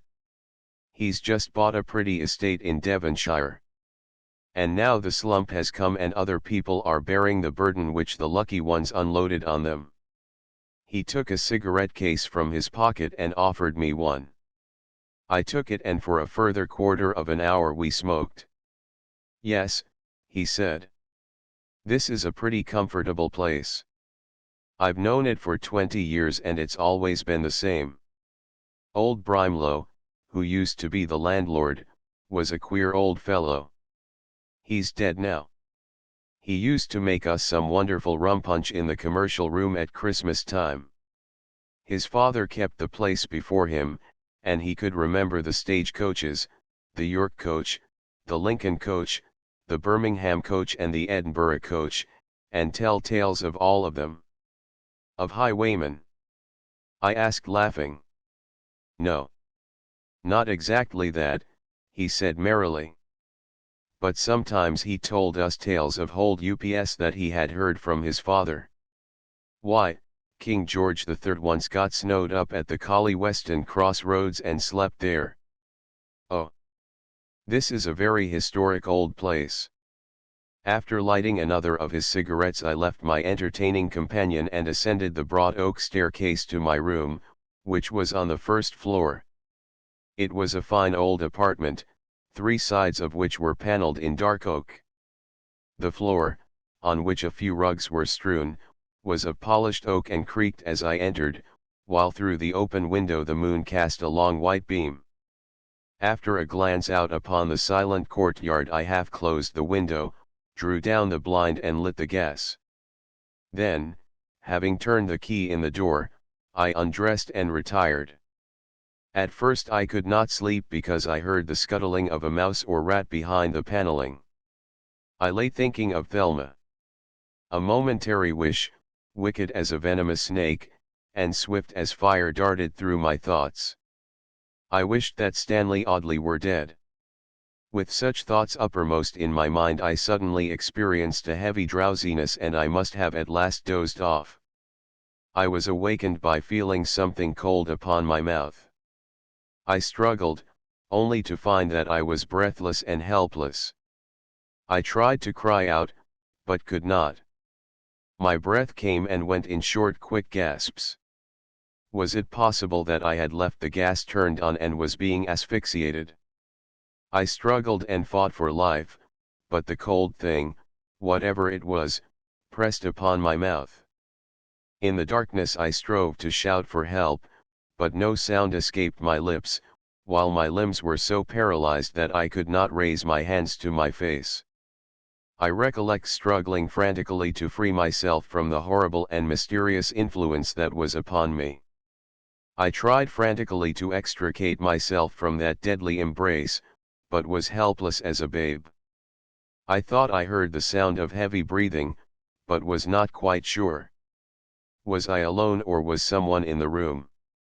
My lips seemed to burn, my brain was on fire, a wild madness seized me and then the cold thing left my lips. I must have fainted, for all consciousness was suddenly blotted out. When I came to myself I heard strange faint whisperings around me.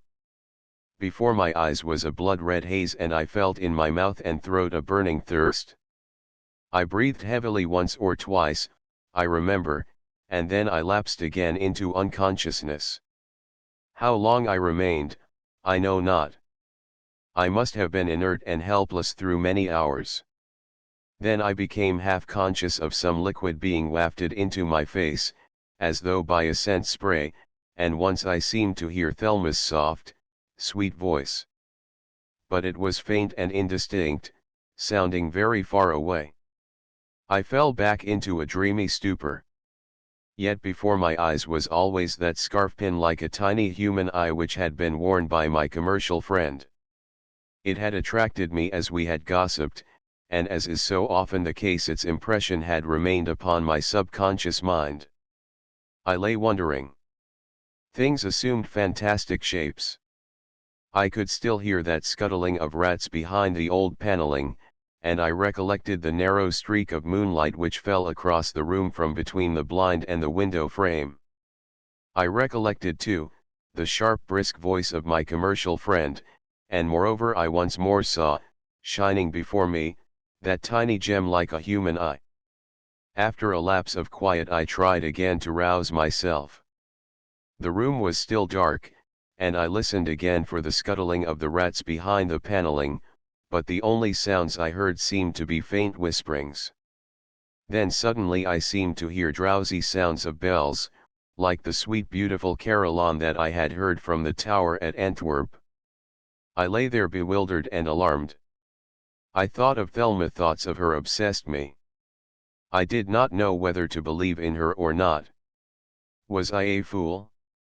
In those dreamy moments I remembered my last visit to Bexhill when I had questioned her. She had trembled, I remember, and her lustrous eyes had scanned me with what now seemed to my tortured brain a remorseless and merciless scrutiny. I recollected too, her words, "I am sorry, but I can't tell you. I am under the promise of secrecy." The whole enigma was beyond me. In my half-conscious state, the pall of a great darkness upon me, I felt my sense strung to breaking point. Chapter 15. More disclosures. 10 minutes later I grew conscious of unfamiliar surroundings. I was no longer in that dark old room at the Cross Keys, but in a bright airy little room enameled in white. I was lying upon a narrow iron bedstead and my nostrils were full of the pungent odor of some disinfectant. I think it was iodoform. As I looked up I saw 4 faces peering anxiously down into mine. The first was that of a grey-bearded man in gold-rimmed spectacles, the second was that of an elderly nurse in uniform, the third I recognized as old Feng, and the fourth, I could scarce believe my eyes, was Thelma herself. "Thelma!" I cried eagerly, raising my hand towards her. "No. Keep quiet," ordered the spectacled man, who seemed to be a doctor. "Listen. Can you understand me? Do you hear what I say?" he asked in a harsh voice. "Yes, I do," I faltered. "Then keep quiet. Sleep, and don't worry about anything if you want to get well. You're very ill and you've been very foolish. But if you obey me you will soon be all right again." But Thelma, Mrs. Audley?" I asked eagerly. "She's here by your side. Don't worry, Mr. Yelverton, go to sleep and you'll be quite right again soon, quite right." I looked at his great gold-rimmed spectacles. They seemed to be magnified in my abnormal sight. "But," I asked boldly, "who are you?" "My name is Denbury, Dr. Denbury," was the old fellow's reply. "But why are you here with me in Cross Keys? You're not in the Cross Keys now. You are in the Burleigh Hospital. The police brought you here, and sent for me." "The police?" I gasped, staring at those large round spectacles, whilst next moment I shifted my gaze upon Feng. "Look here, Dr. Feng," I said, addressing him. "What does all this mean?" "Well, Yelverton, it is all a puzzle to us. Why did you come here to Stamford and attempt to commit suicide?" "What?" I cried in fierce indignation despite my weakness. "What are you saying? Suicide? Why, such a thing never entered my mind." Feng's face wore a strange, cynical smile. Suddenly I felt he was not my friend. For the moment I hated him. "Well, the facts are all too apparent," he said dubiously. "Whatever could have possessed you? You've had a very near squeak of it, I can tell you." "Yes, Mr. Yelverton," said Thelma, bending over me till I saw her dear face peering eagerly into mine. "Yes. They thought you were dead. Why did you do it? Why? Tell us." "Do it?" I gasped, astounded. "I did nothing. I only slept at the Cross Keys before going out to Duddington to see a client." "But why did you come to Stamford?" asked the girl, bending over me till I could feel her breath upon my cheek. "No. I forbid any further questions," exclaimed the bearded old doctor in the gold spectacles. "Enough. He must rest, Mrs. Audley." Then I thought I caught sight of another man, a policeman in uniform. A few moments passed when suddenly the doctor pressed a glass to my lips. "Come. Take this," he persuaded. "It will put you to sleep again, and you'll awake a new man." That strange cold pressure on my lips recalled the thing which had gripped me in the darkness, and I shut my mouth resolutely. But he spoke so kindly, declaring that it would do me good. That inert, and almost helpless as I was, I obeyed him. The draught tasted of cloves, but was terribly bitter. Water! I gasped, and immediately he held some to my fevered lips. I took a great gulp with avidity. Then I felt drowsy, and again lapsed into unconsciousness. When once more I opened my eyes, my senses seemed quite normal. I could see clearly, and I could think and reason. I found Thelma and old Feng again bending over me, gazing very earnestly into my face. "Where am I?" I asked eagerly. "What has happened?" "Surely you know what has happened," replied Thelma. "Why did you attempt such a thing?" "Attempt what?" I demanded. "To take your life, as we have already told you. You took poison, and you've only been saved in the very nick of time." "It's a lie," I declared angrily. "I never took anything." "What do you mean?" "Well," said Feng. "You were found in the morning with your door locked, and as you didn't appear at noon they broke it open and you were discovered insensible with the empty bottle beside you and a note." "A note?" I cried, utterly bewildered. "Yes. You shall see it later on.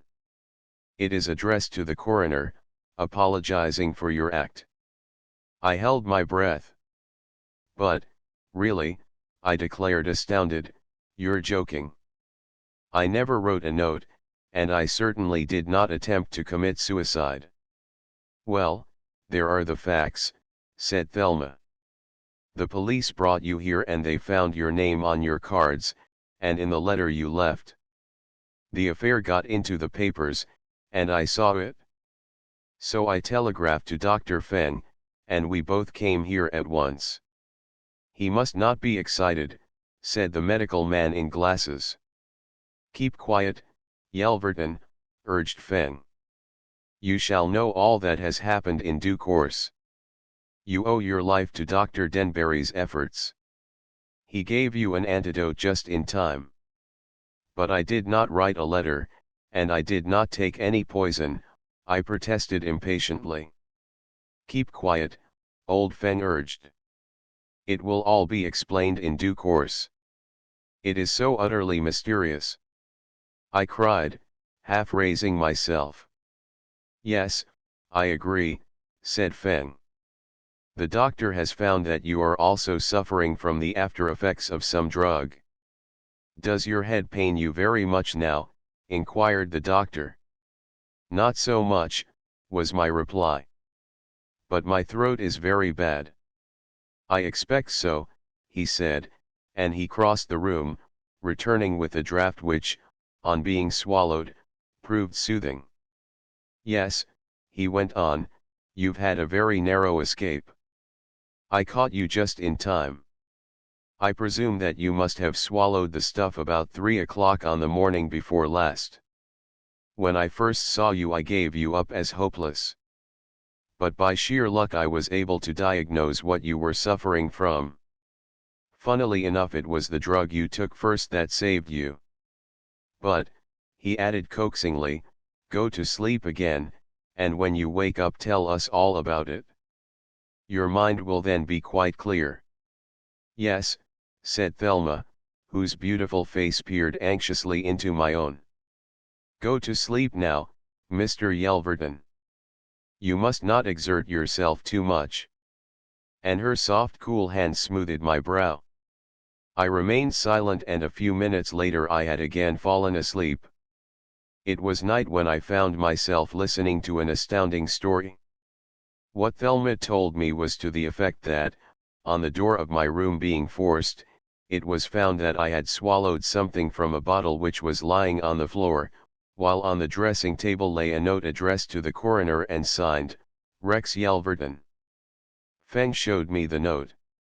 It was upon half a sheet of the hotel notepaper, but written in an unfamiliar and rather uneducated hand. "I never wrote that," I protested, feeling now quite better, after I had swallowed a glass of milk. "And I certainly did not take any poison."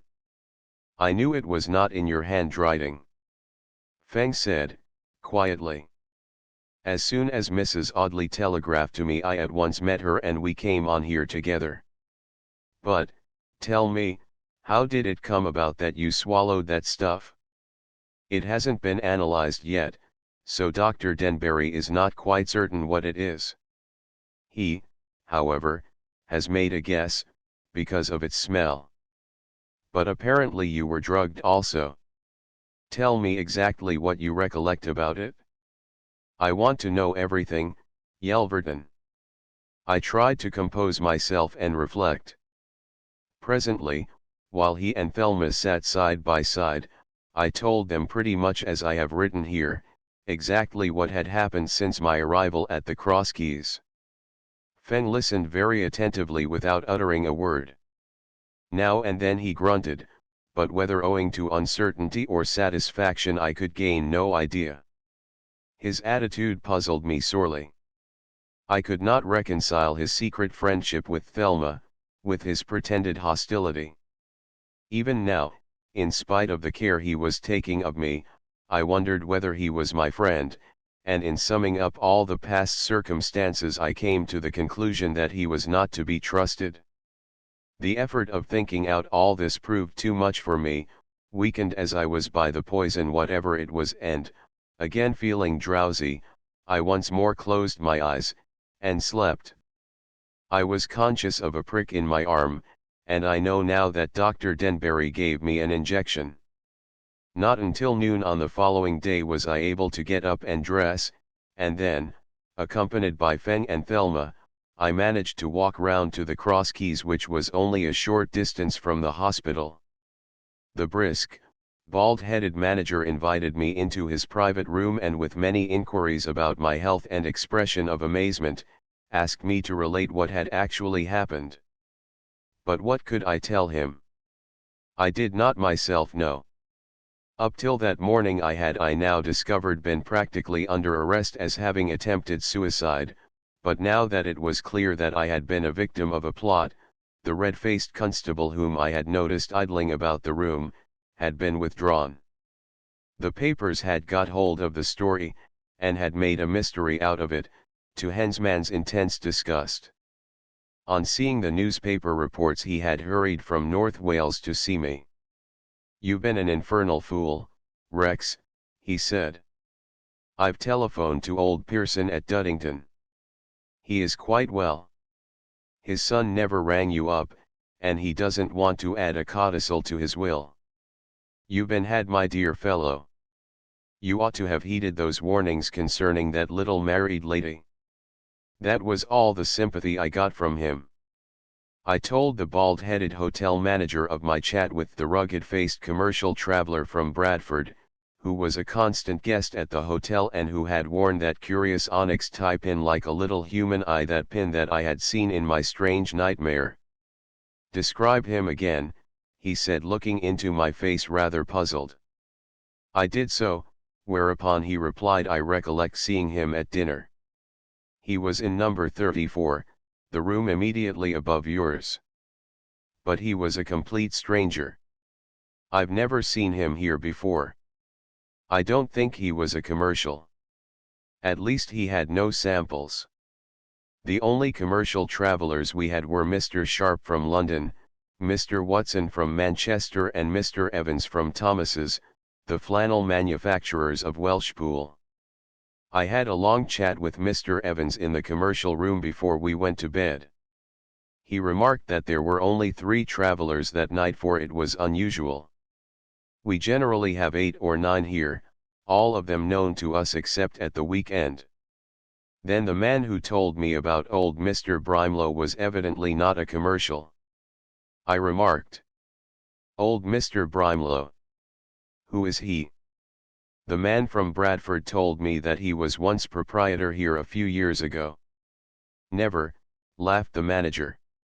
"This house has belonged to the Yates family for the past 70 years. The man evidently told you some fine fairy stories." "Evidently he did," interposed old Feng. "You say that the man had a room over Mr. Yelverton's.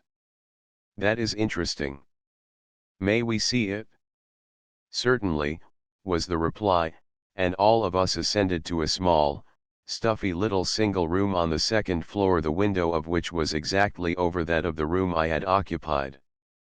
I told them of that cold thing that I had felt pressed to my lips, but I could see that they were all incredulous, the hotel manager most of all. Everybody who runs a hotel has a horror of any untoward happenings there, for, of course, they are apt seriously to prejudice business.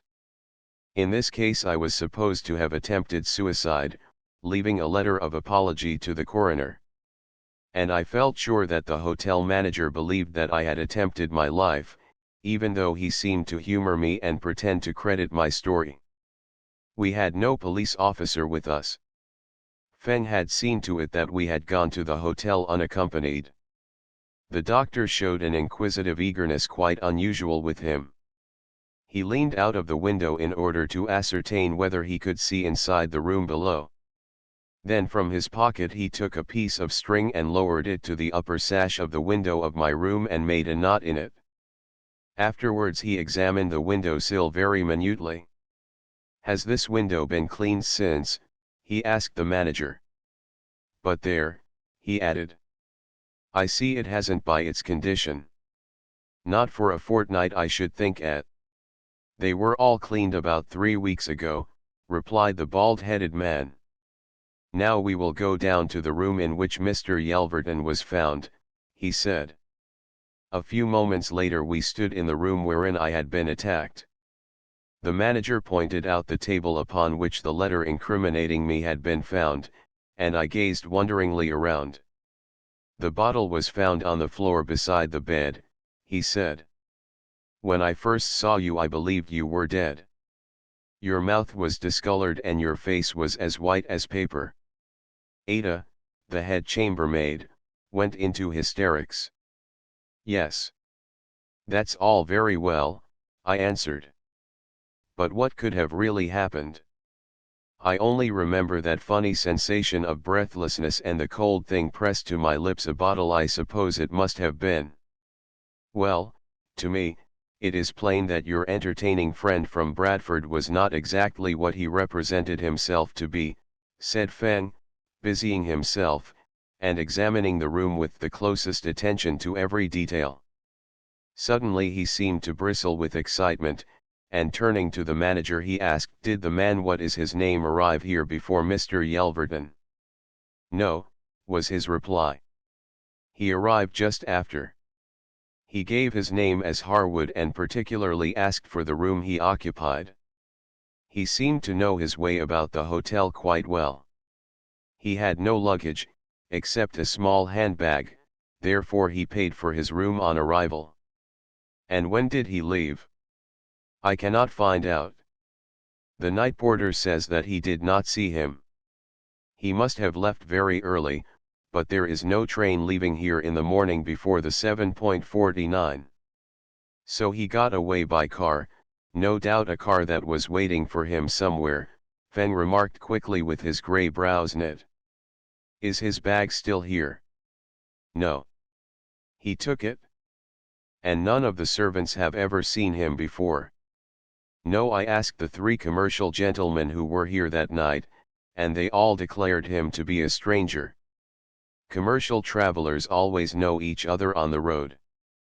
"Well," I remarked, "it seems to me that my entertaining friend must have known which room I occupied, got down from his window to mine and entered this room while I was asleep." "I think so, Yelverton," said the old doctor. "It seems to me that entering by the window that you left open, he first ascertained that the cigarettes he gave you, which obviously were drugged, had sent you to sleep. Then he pressed the little bottle to your lips, forcing you to drink part of its contents. You recollect the cold thing you felt upon your lips, and then, not knowing how much you had swallowed, because in the darkness he could not distinguish, he threw down the bottle, and leaving everything to make it appear that you had committed suicide, he clambered back to his own room and afterwards escaped." "Do you think so?" asked Thelma. "I do," old Feng replied briskly. "Let us go upstairs again and see what we can find." We did so. And on examining the outside woodwork of the window which the affable man from Bradford had occupied, we found a large freshly bored hole into which, no doubt, a stout hook had been screwed. To this he must have attached a rope, which enabled him easily to reach my window sill. Truly the plot of my enemies had been a well thought out and ingenious one. The threat that if I continued my search for Stanley Audley I should pay for my disobedience with my life, had not been made without the full intention to carry it out. Chapter 16 Growing Suspicions. I had been fortunate enough in my life to escape many of the shadows that lie in wait for most men. No serious betrayal of friendship had come to make me bitter or cynical. I did not, as even my profession might have taught me to do, look upon men with suspicion and distrust. I preferred to give them my confidence. But in spite of this I found myself growing more and more distrustful of old Feng, more suspicious of his motives, more convinced that, for some reason I could not fathom, he was playing a double game. I knew that he was on a footing with Thelma quite different from what he allowed me to believe. So much their secret interview at Bexhill had shown me. And his attitude towards the attempt made upon my life went to increase my distrust. Had it not been that the handwriting of the note left beside my bed differed so completely from my own, why no attempt to imitate my hand had been made, completely puzzled me, I should undoubtedly have been charged with attempted suicide. The local police, if not very brilliant, were keen enough on the affair. I wanted to give them a detailed account of everything that had led up to the attack on me, to tell them the whole amazing story. To have done this would have shown them that there was far more behind the affair than they could possibly imagine. They, of course, looked upon the matter as being within a very narrow circle. I knew, as Feng knew, that much more complicated issues were involved. Feng, however, strenuously opposed my proposal to tell the police anything more than the barest facts, which, indeed, could not be concealed. I wondered why, and asked him. It will serve no good purpose, he argued. These local policemen have already confessed their ignorance of the man from Bradford. He was not seen to leave by train, and as, from your description of him, his appearance was rather striking, I think, we may assume he did not go that way. Probably he had a car in readiness and escaped unnoticed. If you tell the police more than they know already, you must inevitably drag Mrs. Audley and her husband's affairs into a very unpleasant publicity. No, let us keep our own counsel. I remained in hospital 2 days longer. Thelma and Feng visited me each day, and I could not help noticing the queer bond of understanding that seemed to have grown up between them. Not a word was said by either of them to indicate that they were more than mere friends, but perhaps my growing suspicions were responsible. I seemed to see or to imagine evidence that their association implied very much more than I was intended to believe. Feng had always opposed my association with Thelma, had seemed, indeed, decidedly hostile to her. His hostility, at least, had apparently evaporated. Yet I found he was as strongly as ever opposed to the continuance of my intimacy with her. Did he fear for me? Did he fear for her? Did he fear for both of us? I could not tell. But there was no mistaking the advice he gave. "Look here, Yelverton," he said to me a few hours before I was to leave the hospital, "you have had a very narrow escape. You owe your life to the merest chance, and you may not be so lucky in the future." "In the future?" I echoed. "Surely you don't think there will be another attempt to get me out of the way?" "Indeed, I do," he replied very gravely. "I don't pretend to understand the reason, but I should think it must be perfectly clear that your friendship with Mrs. Audley is involving someone in a danger so grave that they will not stick at trifles to avert it." "But how on earth can my friendship with Thelma affect anyone else to such a degree as that?" I demanded, with some heat. Stanley Audley might perhaps object, but even he could hardly imagine that it was a cause for murder. And even if he did, the rather elaborate plot evolved by someone would hardly have been the line he would have chosen. Feng shook his head. You can rule Stanley Audley, as the husband, out of your reckoning. But what about Stanley Audley, the banknote forger? Suppose he and his associates know that your constant efforts to find him might mean bringing the whole gang to justice? Desperate men would not hesitate at murder when the stakes involved are so great. My own belief is they fear that by your continued friendship with Mrs. Audley you will pick up a hint that will set you and the police on the right track. Probably they think that is your real motive. Take my advice, I mean it very seriously, and cut yourself adrift from the whole thing. Go back to London, take up your work afresh and forget Thelma ever existed. I can't and I won't, I declared passionately. I'm going to try to get the man who attacked me, and I'm going to try to find Stanley Audley. Thelma thinks he is dead. I'm going to leave no stone unturned to find out the truth. If he is really alive and returns to her, well, I should have to keep away. In the meantime, I want to discover the man who tried to murder me. He will be discovered someday, you can be quite certain, was Feng's reply. His tone surprised me completely, there was in it a curious ring of certainty entirely unexpected. It was as if he knew with certainty and positive conviction. I glanced at him sharply. You seem very certain of it, I said. Well, I am pretty certain, was his reply, with a curious expression on his usually inscrutable face. And once again came to my mind the uncanny conviction that the old fellow really knew a great deal more than he would tell me. My suspicions of him redoubled. Drop it, my boy, he said kindly enough. If you had taken my advice at first this would never have happened. Then for the 20th time he went over with me every detail of the description of the mysterious stranger from Bradford. What motive lay behind the ceaseless questioning I could not imagine. Feng was not a policeman, he strongly opposed telling the police any more than we could help, yet he discussed the man from Bradford as though he expected to meet him in the street next day and arrest him on the instant. But for what I had seen myself, but for the unmistakable human eye scarfpin that I had unmistakably seen when in the throes of what was so nearly my death agony, I should have hesitated to believe that the mysterious man from Bradford could have been concerned in the attack on me. Anyone less like a criminal it would be difficult to conceive.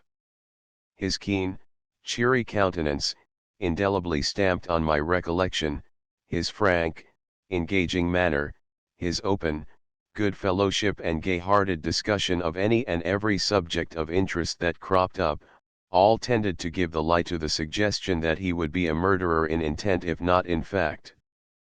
But that scarf pin! It could not be mistaken. There could not by any stretch of coincidence be two such pins in that Stamford hotel on the same night. And upon that pin I had undoubtedly looked during that awful night when I so nearly lost my life. Another thought had flashed upon my mind. Young Mr. Pearson had driven from Duddington to see me. I had never spoken to him before and instantly I knew that his was not the voice I had heard upon the telephone. Then I knew whose voice had come to me over the wire. It was that of the man from Bradford. I wondered I had not thought of it before. But I was sure my recollection was right. On that last afternoon, when the hospital doctor pronounced me fit to travel back to London, I took a walk with Thelma through the town, and out along the pretty road which leads to Great Casterton.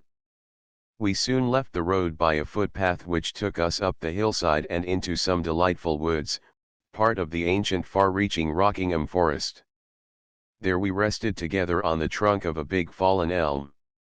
Around us the sun's rays slanting through the foliage, fell upon the grey lichen of the huge forest trees and the light green of the bracken, while the damp sweet smell of the woods greeted our nostrils, that delightful perfume which seems peculiar to rural England in summer.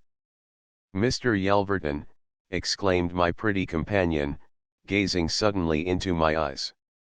I want to ask you to forgive me.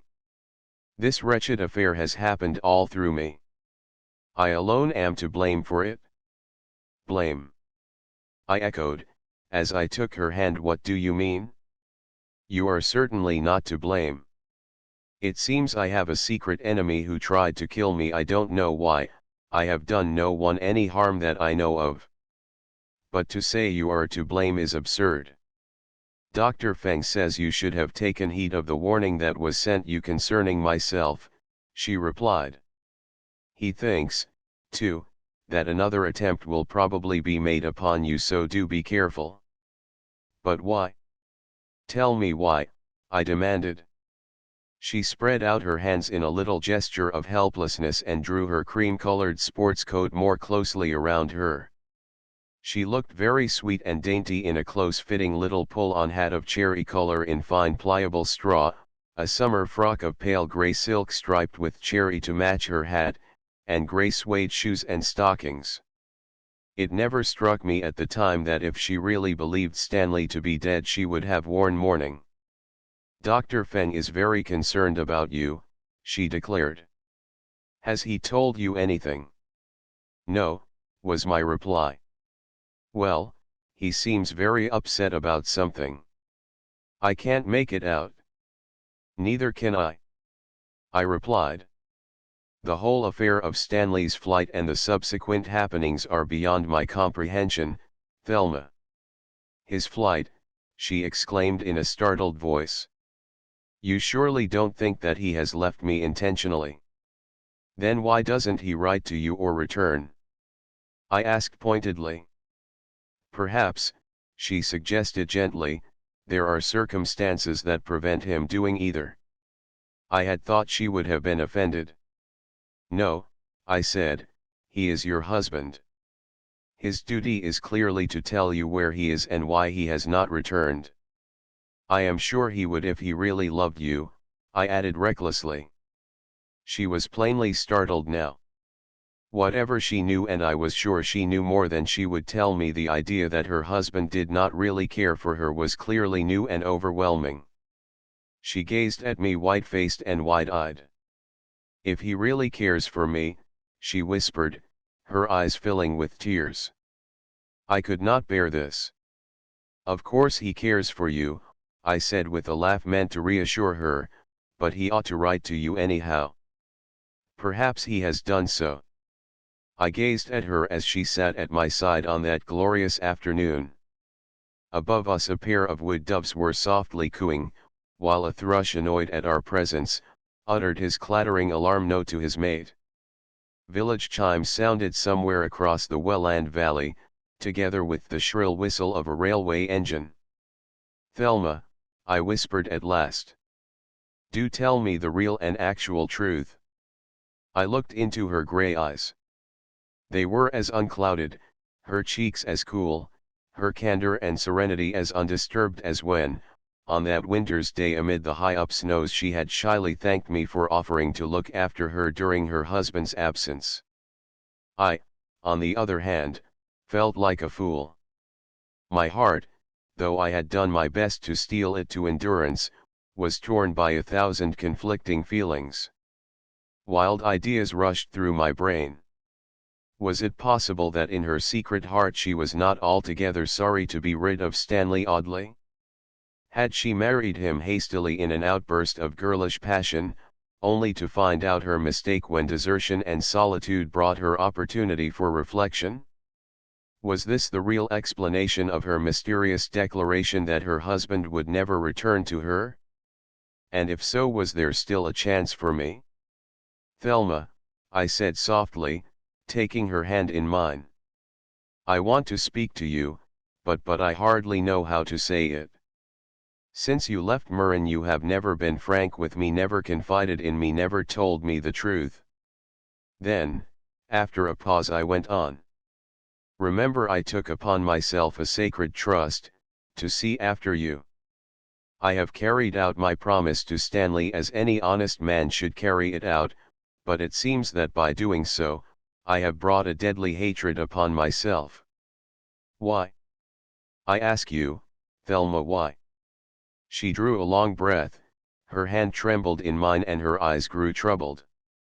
"Mr. Yelverton," she said at last in a trembling voice.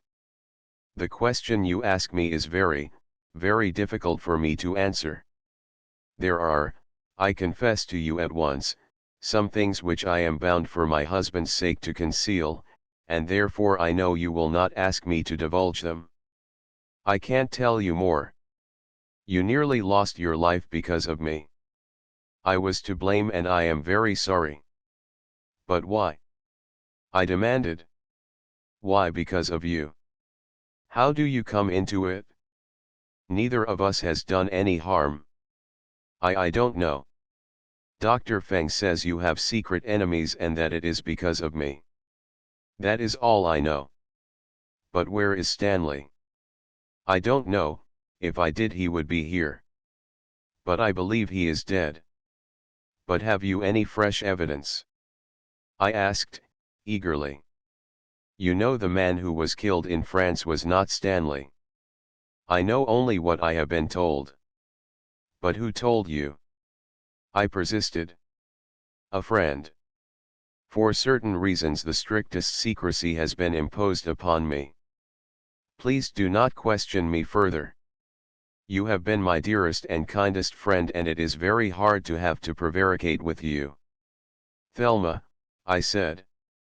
"I have all along striven to be your friend, though circumstances have been so much against me. I made a promise to Stanley, and I have endeavored to keep it." "And at what a cost," she exclaimed. "Yes. I thank you awfully, for you have been the best and dearest friend any girl has ever possessed. Yet you have narrowly escaped losing your own life because of your chivalry," and her face flushed slightly. For the second time my discretion went to the winds. "Thelma," I cried, "don't talk of chivalry. Can't you see the real reason? Can't you realize that I love you? Can't you love me a little in return?" Her cheeks grew hot. I don't know," she stammered. "It wouldn't be right. I am married already." The girl's transparent innocence was amazing. Not a shadow of a thought of wrong crossed her mind. She gazed at me as candidly and sweetly as if she had been my sister. "But Thelma," I pleaded, "suppose Stanley is really dead, could you care for me a little?" For a few seconds she sat silent, then she answered in a low voice broken by emotion. "Before I can answer that we must learn the truth." My heart gave a great leap. There was hope for me. "I will find out," I declared, "whatever the cost." "But, Mr. Yelverton, please be careful," she said. "Dr. Feng is terribly apprehensive. He evidently thinks you are in great danger and doesn't want me to see you." "But why should he be?" I asked. "I don't know. I cannot make him out at all. Sometimes I think he knows more than he will ever admit about Stanley." But I cared nothing for Feng. My heart was singing. Thelma's words acted as a spur to my decision to continue my investigations. I determined once more and for all to play for the biggest stake. If I lost I must accept my fate philosophically. If I won. Chapter 17 Plot and Counterplot. Next day, Feng having left for Edinburgh to visit some friends, Thelma and I travelled to London together. At King's Cross I saw her into a taxi, for she was going to Highgate to spend a few days with a girl cousin, and myself went across to Russell Square.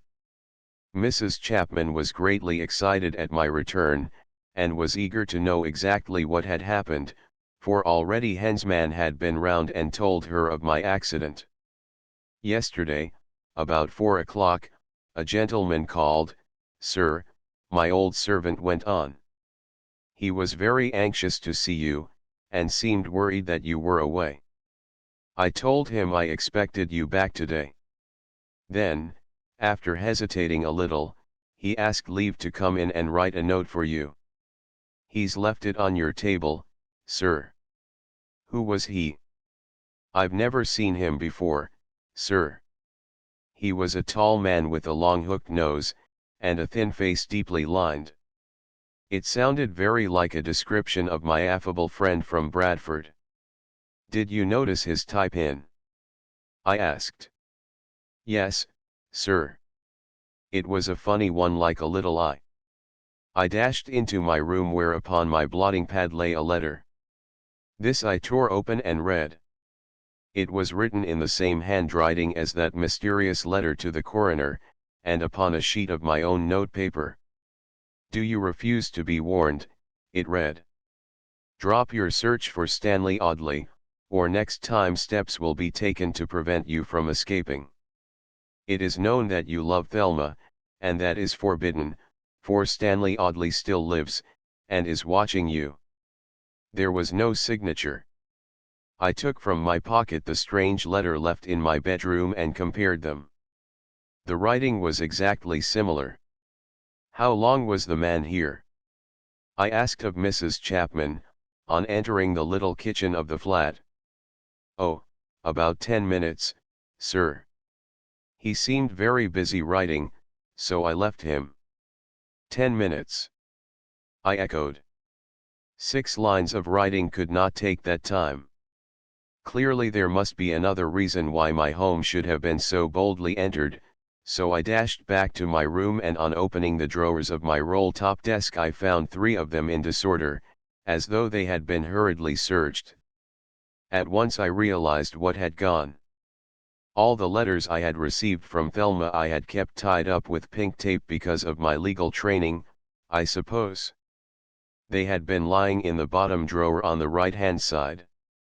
It was not my habit to lock up anything from my old and trusted servant, hence the desk had not been closed down. Had it been, the drawers would have locked themselves automatically. The letters were no longer there. The mysterious visitor had evidently sought for and found them. Was the intention to place them in the hands of the missing man? Or was it blackmail? Every incident in the queer tangle of events seemed to add a further puzzle to the mystery of Stanley Audley and his associates. An intention to levy blackmail might explain the theft of the letter, though they were innocent enough. But they did not explain the attack on myself and the constant espionage to which I was subjected. Why should I be marked down for assassination? That I had made a foolishly romantic promise to act as guardian and protector of a pretty bride, was not enough to answer that question. Each day that passed since that fateful afternoon amid the silent alpine snows had increased the mystery which surrounded Stanley Audley. Was he a crook, an associate of an unscrupulous international gang of forgers, or was he after all, an honest man? If only Thelma would speak. But it was obvious her lips were sealed, and I felt convinced they were sealed by fear. Someone, it was obvious, had some hold over her which enabled him to command her silence. It was her duty as a wife, she claimed, to preserve her husband's secrets inviolable. But what was the secret? I returned to the office next day depressed and puzzled to the last degree. I was hardly conscious of what I was doing. As in a waking dream I lived through the agony I had gone through at Stamford. Time and again I seemed to feel that cold thing on my lips, the small, evil-looking eye I had seen in my half-consciousness seemed to glare balefully at me even in the broad daylight. And time after time, as I sat in my office striving wearily to read letters and dictate coherent replies, Thelma's exquisite face appeared to float in the air before me. Distraught and overwrought, I realized at last that work was hopeless and hurriedly left the office. For hours I tramped the London pavements, tormented by thoughts of Thelma, racking my brain for some possible way out of the horrible position in which I found myself. It must have been far into the morning before quite automatically I staggered homeward and, flinging myself, dressed as I was, upon my bed, fell into the deep stupor of utter exhaustion. 4 days after my return to London I happened to be passing along Pall Mall, when a sudden fancy took me to call upon old Humphreys. There another surprise awaited me. "Mr. Humphreys is away, sir, in Edinburgh," the fair-haired clerk at the key office informed me. Edinburgh. Old Feng had left me suddenly to go there.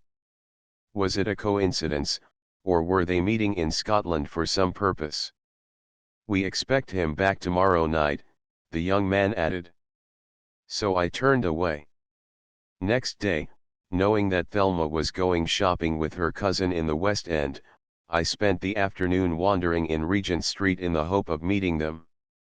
I had telephoned to Highgate with the intention of making an appointment and taking them to tea, but they had already left.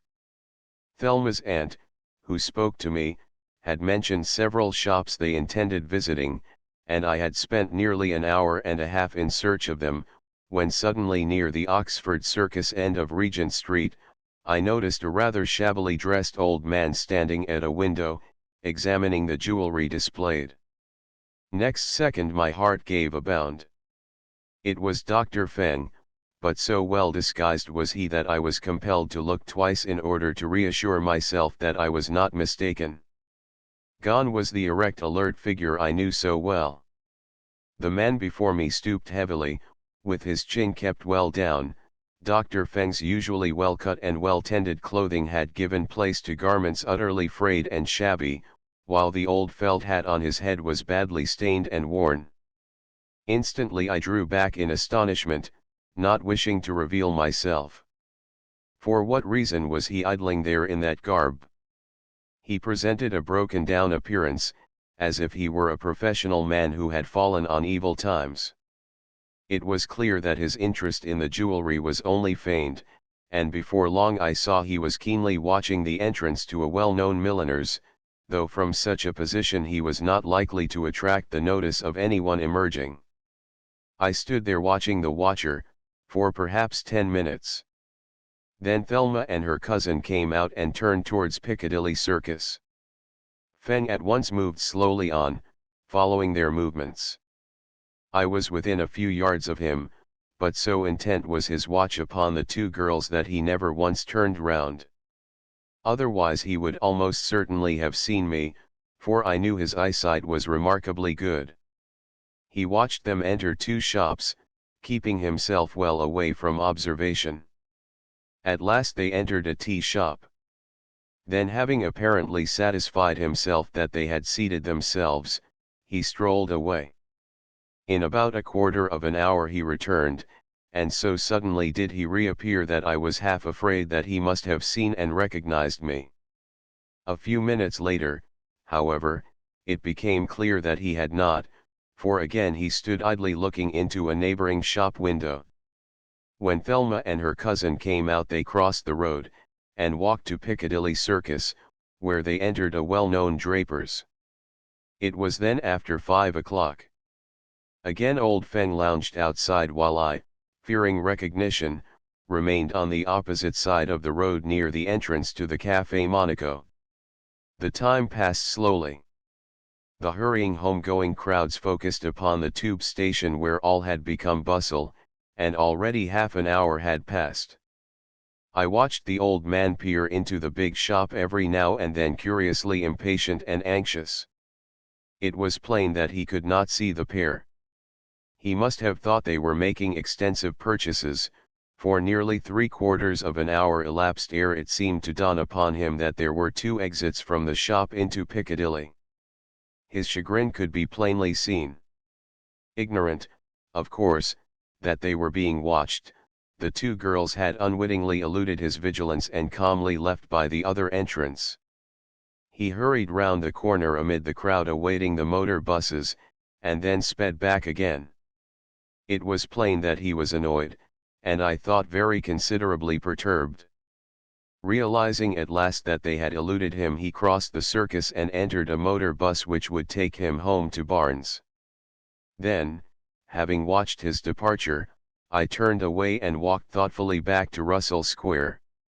On leaving the office early next afternoon, I called upon Hartley Humphreys, at the Carlton. A page took me up in the lift and knocked at the door.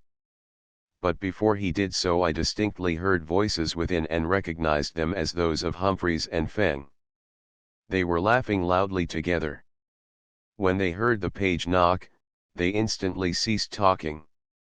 I heard a door communicating with the adjoining room close, and then Humphreys gave permission to enter. The old financier sat alone and was most effusive in his welcome. "So glad to see you, Yelverton," he cried, grasping my hand.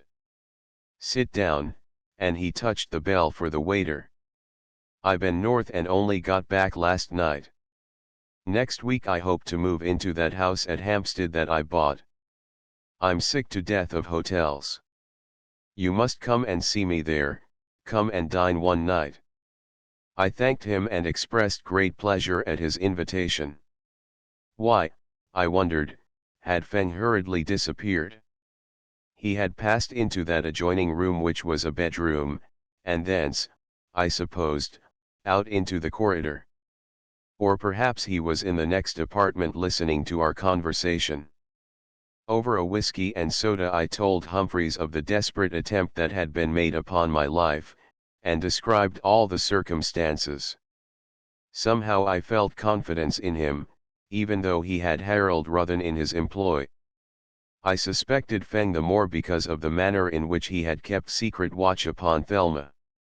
"By Jove," said Humphreys, when I had finished. "You certainly had a very narrow escape." "Yes. But fortunately the dose given was not fatal, though the doctor has told me that had I swallowed a few more drops I should certainly have died." "But the letter to the coroner," remarked the old man. "Your enemy took care to complete the picture of suicide, didn't he?"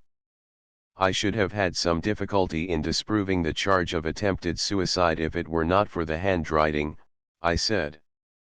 "The assassin did not reckon on the chance that I should escape and prove the letter to be a forgery." Then I told him of the visit paid to my rooms and the theft of Thelma's letters. "Ah," he said. "It is your association with that little lady which has brought you into danger. Depend upon it there is some secret connected with Audley that, at all hazards, has to be kept even if it involves plotting your death. You have had a pretty severe warning and if I were you I should certainly heed it.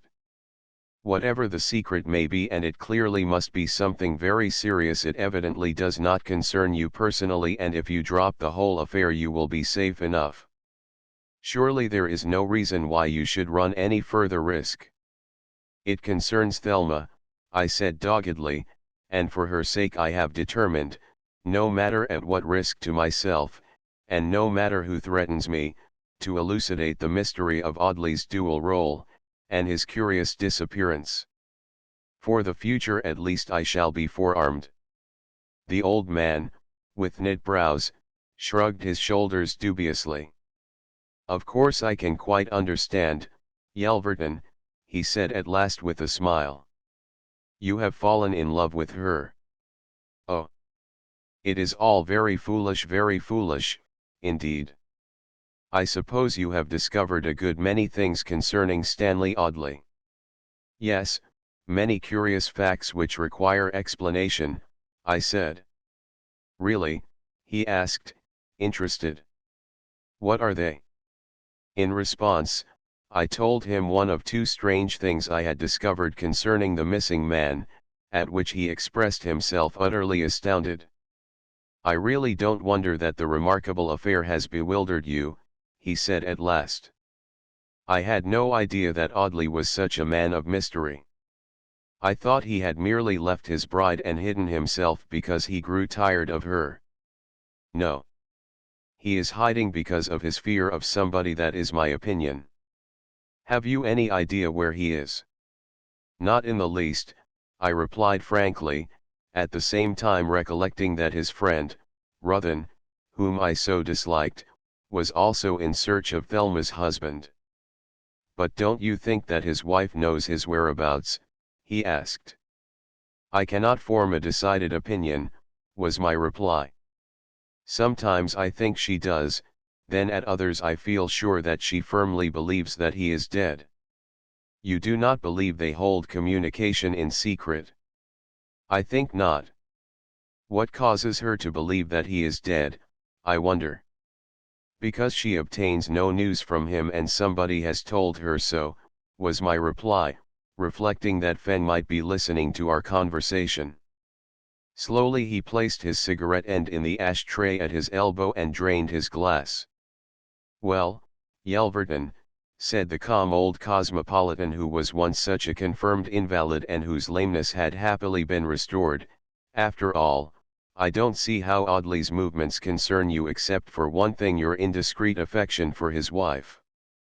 Of course the position does not please you, it is natural that it should not please you, but if I were you I would drop it all. I agree with Feng that for you to continue can only lead to unhappiness.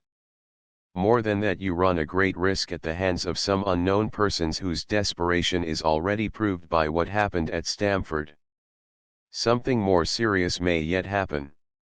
Therefore, he added, regarding me very seriously, were I in your place I would run no further risk. I know your advice is well meant, Mr. Humphreys, I declared. But I have made up my mind to solve this mystery, and I will never rest until I have done so. For Thelma's sake, he asked, or rather snapped impatiently. Perhaps. Then, of course, you must make up your mind to take the consequences. You have asked my advice, and I have given it. But if you pursue an obstinate course, he said, stroking his thin grey beard as though in thought, if you are so foolishly obstinate you will have yourself alone to blame should disaster fall upon you. I honestly believe that if you continue, you are a doomed man.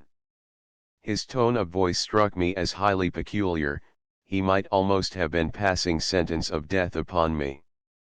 I had no reason to doubt his friendliness, yet his intimate acquaintance with Feng, whom I distrusted, puzzled me more than ever. What causes you to think that another attempt may be made upon me? I asked again, looking very straight at my companion. Has not the past proved the existence of some mysterious plot against you, that some person or persons are determined that you shall never learn their secret? He asked again very seriously.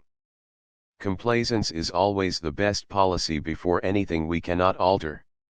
I saw the force of his argument, of course, but with firmness replied, nothing shall deter me from solving this mystery, Mr. Humphreys. Nothing. Chapter 18 Missing. A week later I was engaged one morning dictating letters to my typist when Hensman rushed into my room, evidently in a state of great agitation. Can I speak to you for a moment? He asked. He was pale and agitated. At a sign from me the girl left the room. What's wrong, old man? I said. Have you seen the paper this morning? He asked. No, not yet. Why? Then you haven't seen this, he said, handing me his copy of the Times which, as most solicitors do, he was in the habit of scanning before he began his day's work. What I read staggered me. It was as follows: Missing lady. The police are actively in search of Mrs. Thelma Audley, aged 20, daughter of Mrs. Shaler, widow of Lieutenant Commander Cyril Shaler, RN, who left her home at Bexhill-on-Sea on the morning of the 18th inst. After the receipt of an urgent telegram calling her to London. She did not show the message to anyone, but its receipt apparently caused her great excitement, for she hurriedly packed a bag, telling her mother that she would be staying at the Grosvenor Hotel at Victoria and would return next day. Nothing has since been seen or heard of her. She did not arrive at the hotel, and it is an open question whether she actually ever went to London. Inquiries show that she did not travel by the train she intended. But as there are 2 lines of railway from Bexhill to London, the lady may have taken the second route, by a train leaving half an hour later, which brought a good many returning excursionists to London, so that she may easily have passed unnoticed. One curious feature of the case is that Mrs. Audley, on receipt of the telegram, apparently burned it by applying a match, as the tinder was found in the fireplace of her bedroom. Another most curious feature is that her mother Mrs. Shaler received on the following day a telegram handed in at Waterloo Station, with the words, "am all right, do not worry. Back soon Thelma." Mrs. Audley and her mother are well known in Bexhill, where they have lived for 2 years. The young lady married early in the new year, but her husband being called abroad, she has remained at home during the summer. Any information concerning the missing lady will be gladly received by her mother, and can be given to any police station. Her description, which was circulated yesterday, is as follows. Then followed a very minute description of Thelma, and of the clothes she wore when she left Bexhill. Thelma had disappeared. Did that mysterious message emanate from her husband? Had she gone to join him in hiding? Why had she been so careful to destroy that message which called her to London? If it were from Stanley, as I felt certain it was, then what more natural than that she would have told her mother and explained that she was rejoining him. She was elated at receipt of the message. Why? This is even more amazing than the past events, I declared to Hensman when, at last I found my tongue. What do you think of it? I don't know what to think of it, old chap, was my partner's reply, except that it makes the whole affair more mysterious than ever. It is quite clear she has disappeared of her own free will. Possibly she has some motive, as her husband undoubtedly had, for effacing himself, and I should think it quite possible she has gone to join him, wherever he is. I put in a telephone call to Mrs. Shaler at once. Her strained voice clearly betrayed acute distress and anxiety. When I told her I had read the account of Thelma's disappearance, she said, "Oh, Mr. Yelverton, I am so terribly distressed. What do you think of it all? I suppose you know nothing of my girl's whereabouts." "Absolutely nothing," I said despairingly. "I wrote to her some days ago, but had no reply. Your letter is here. It came on the night she left. I recognized your handwriting. I believe she is in London, and that she sent me that reassuring telegram from Waterloo, but the police do not believe it. They doubt that she ever went to London." "Who says so?" "The local police. One of the 2 detectives who came down from London yesterday to see me." "But that telegram which she burned?" I asked. "Who was the sender? Have you any suspicion?" "I feel quite certain that it was from Stanley."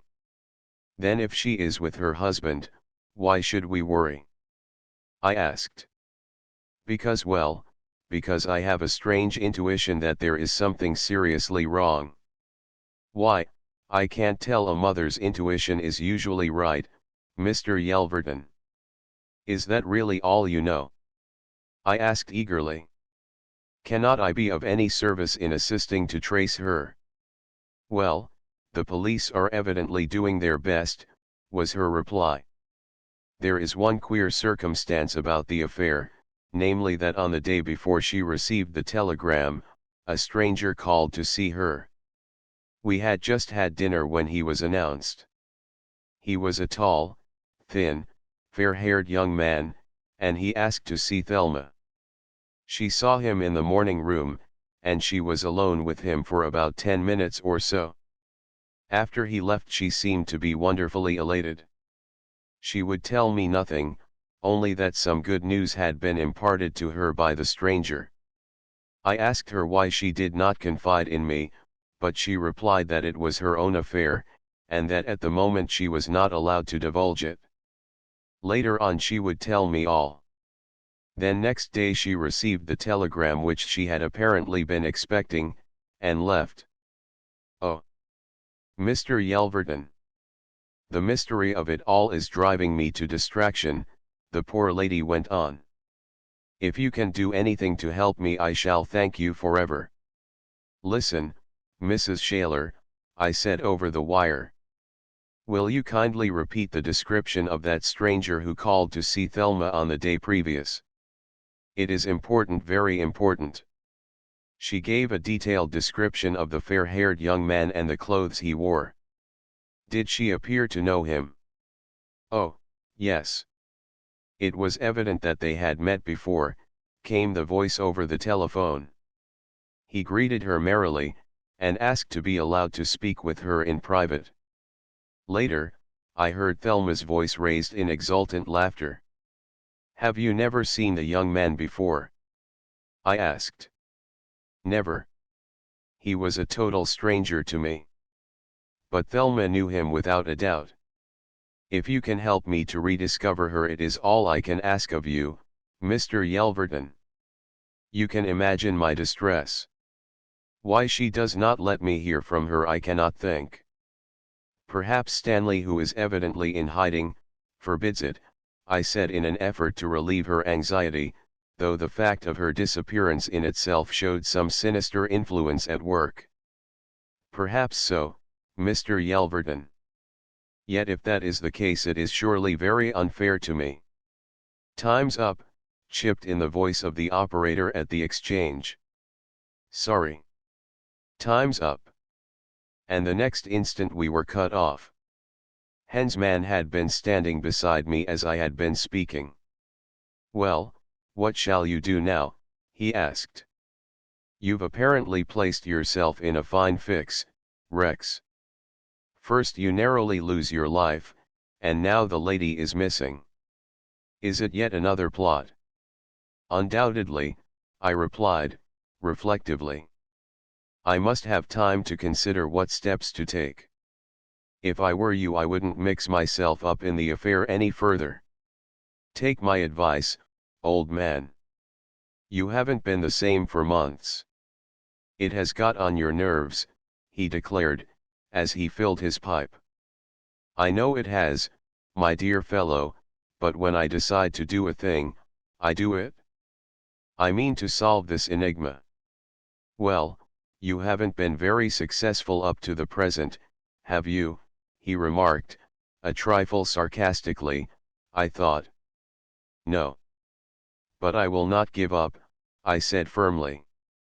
This second mystery of Thelma's disappearance makes me more than ever determined to continue my search. Then forgive me for saying so, Rex. It is perhaps unpardonable of me to intrude in your private affairs, but I think you are acting very foolishly. If the young lady has disappeared, then, no doubt, she has done so with some distinct motive. In that case she would have confided in her mother, I argued. Over the telephone you spoke of some stranger who had visited her.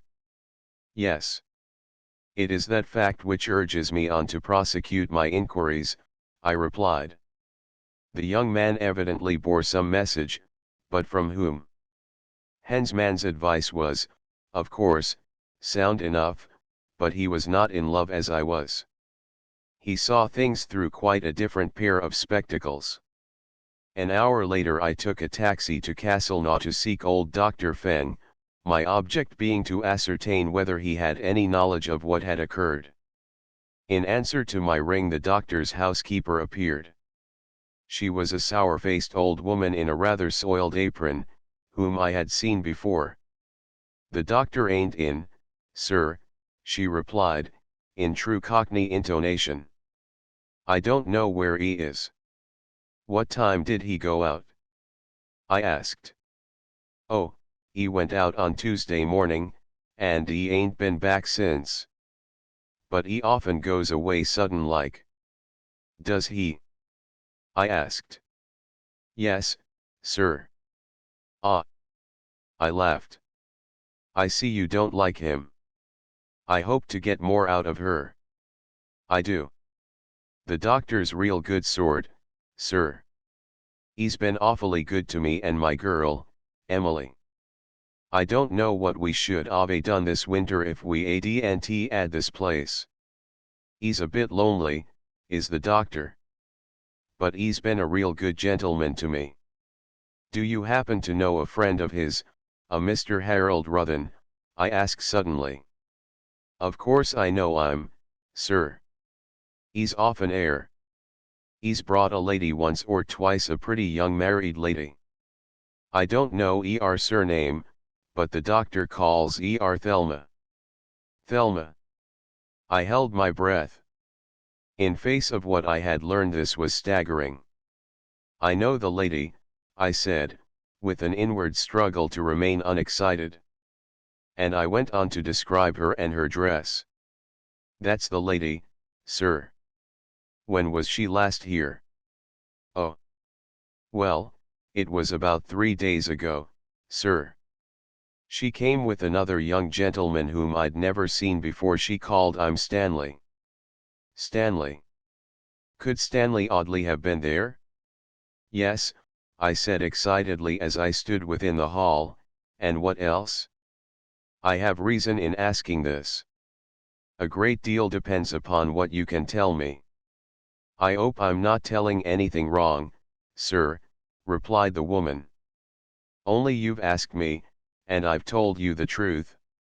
Thanks very much, I replied. This is almost interesting. Describe what this friend of the young lady's was like.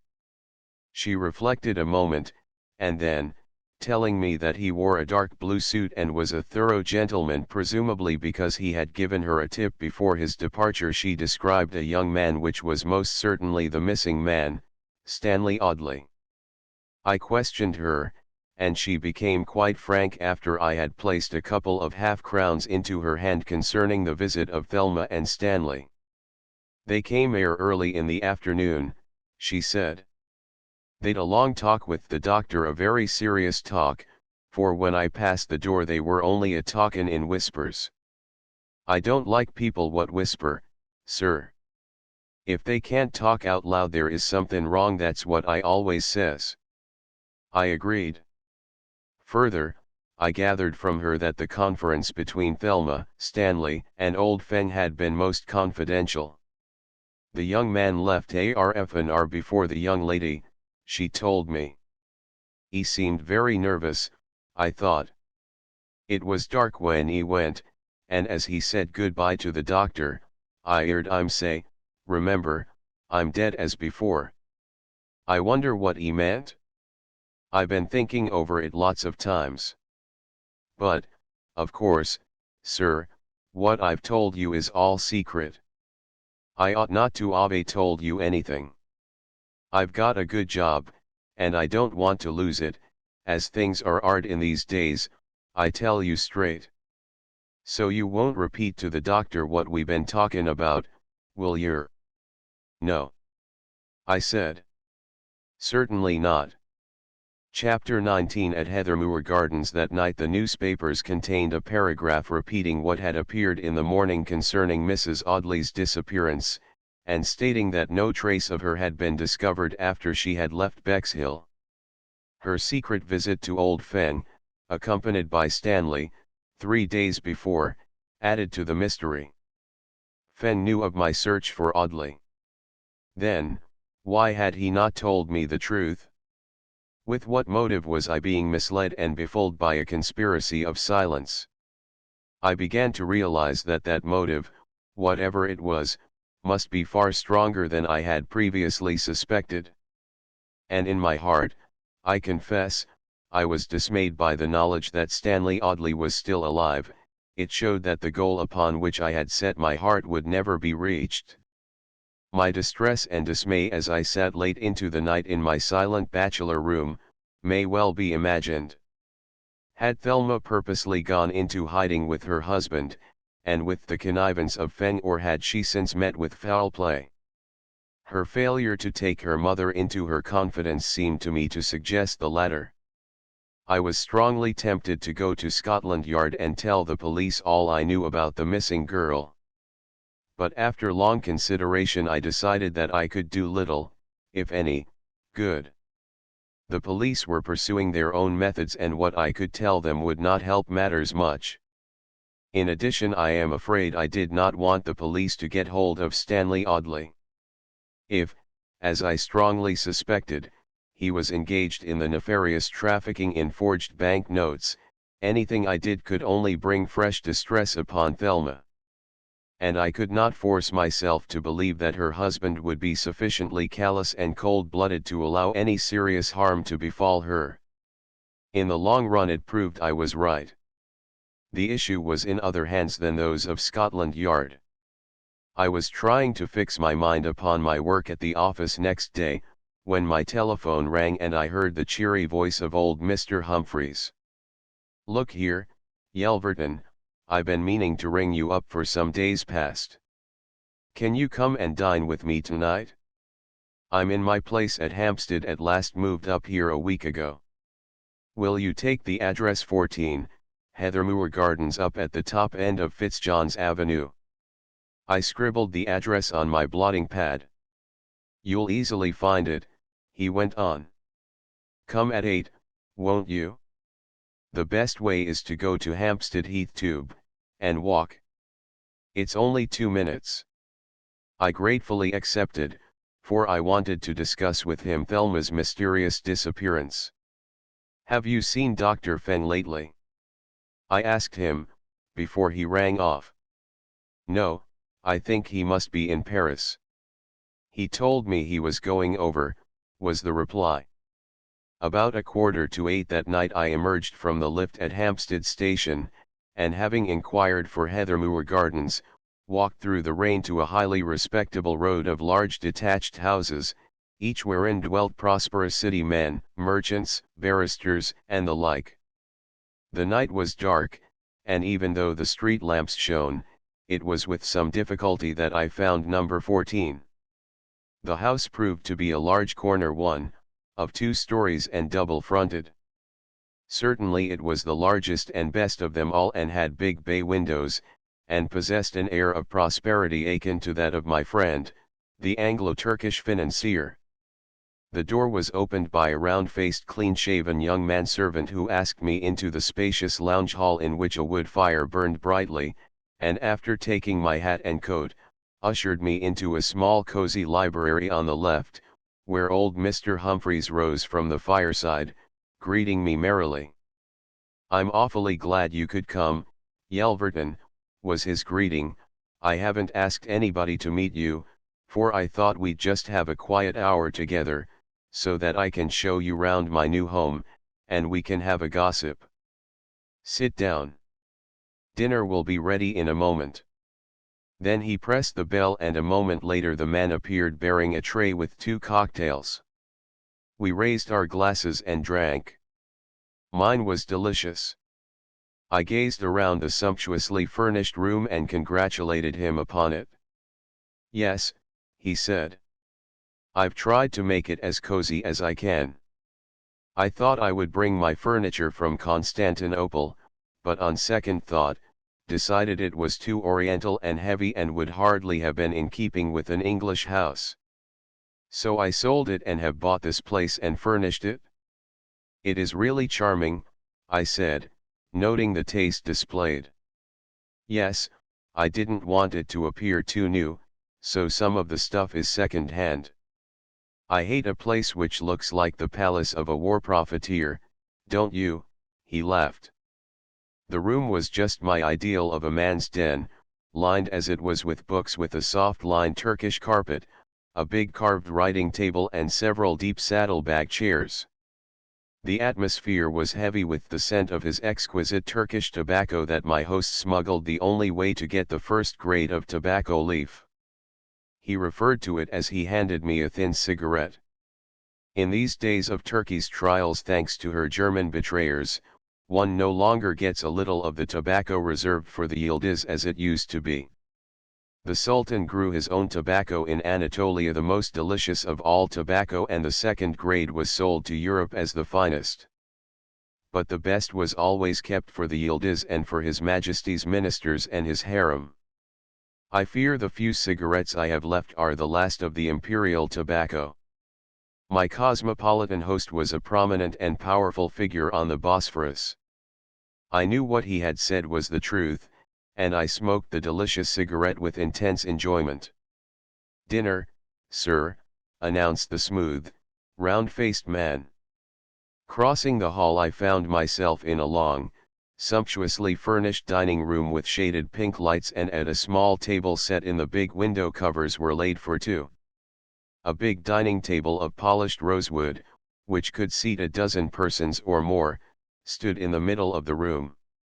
In its center was an oblong piece of Chinese embroidery, and upon it was set a great apricot-colored bowl of autumn flowers.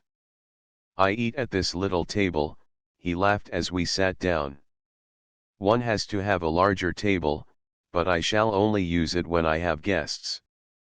The room was a very handsome one, with several fine old portraits on the green painted walls, while a cozy wood fire burned upon huge old-fashioned dogs, sending out a fragrant scent and a glowing warmth which was comforting on that chilly autumn night. "It is most artistic," I declared when I was seated. "Yes, but somehow I miss the oriental sumptuousness of my house at Therapia, down on the Bosphorus. Still, when one is forced to live in London, one must adopt London's ways." The man had served us with excellent clear soup and had left the room when my host suddenly looked up at me and said, "Oh, by the way, what is the latest concerning your little friend of Murren and her husband?" "Well, Mr. Humphreys," I said, "the fact is she's disappeared. That is what I want to consult you about." "Disappeared?" he exclaimed, staring at me. "Then she's followed her husband into oblivion, eh?" "It certainly appears so," I said. "Very curious." "I didn't see it in the paper," he declared. "Tell me what you know." "Well, what I know only puzzles me the more," was my reply. "She simply left her mother at Bexhill, saying she was going to London, and disappeared. But one very curious fact I've discovered is that a few days ago she and her husband called upon Dr. Feng." "Called on Feng?" he cried, starting up. "You're mistaken, surely. Audley has called on Feng." "Impossible." "Why?" I asked, surprised to see how perturbed he was. He saw my surprise and the next instant concealed his keen anxiety. But it had struck me as very unusual. I knew that Feng and he were close friends. I suspected the former of knowing more than he had revealed to me, and it seemed now that old Mr. Humphreys was equally annoyed that his friend had concealed Audley's visit from him. "It seems incredible that the missing husband and his wife should call upon Feng," he said. "How do you know this, Yelverton?" "I am much interested, so tell me." "The whole affair has certainly been amazing." "You say they saw Feng a few days ago?" "Yes, at his house at Castleknock," I said. "But I thought the doctor would certainly tell you, as you and he are such friends." "He's told me nothing. I saw him only 2 days ago and we spoke of you. He was going to Paris. He declared the whole affair to be a romantic mystery, and the unfortunate feature of it was, well, that you had fallen in love with Audley's wife." "I believed that Audley was dead," I said, in haste to excuse myself. The old man stroked his scraggy beard with his thin hand, and smiled. "Ah, my dear Yelverton, you're young yet," he said. "Nobody will blame you.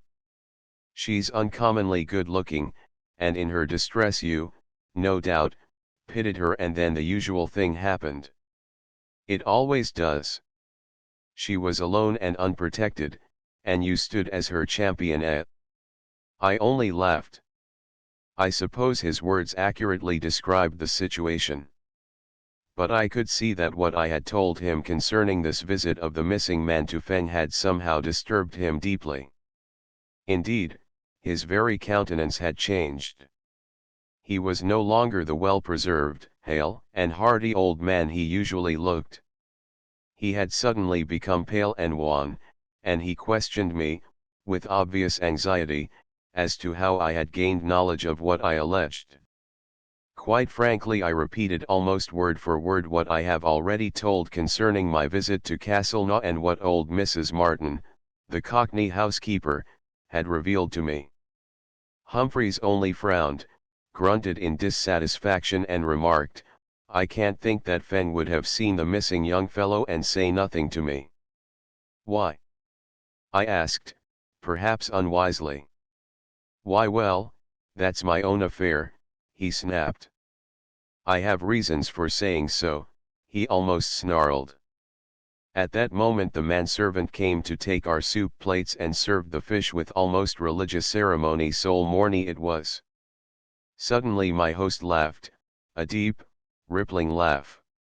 Well, after all, Yelverton, you've been badly bamboozled, haven't you?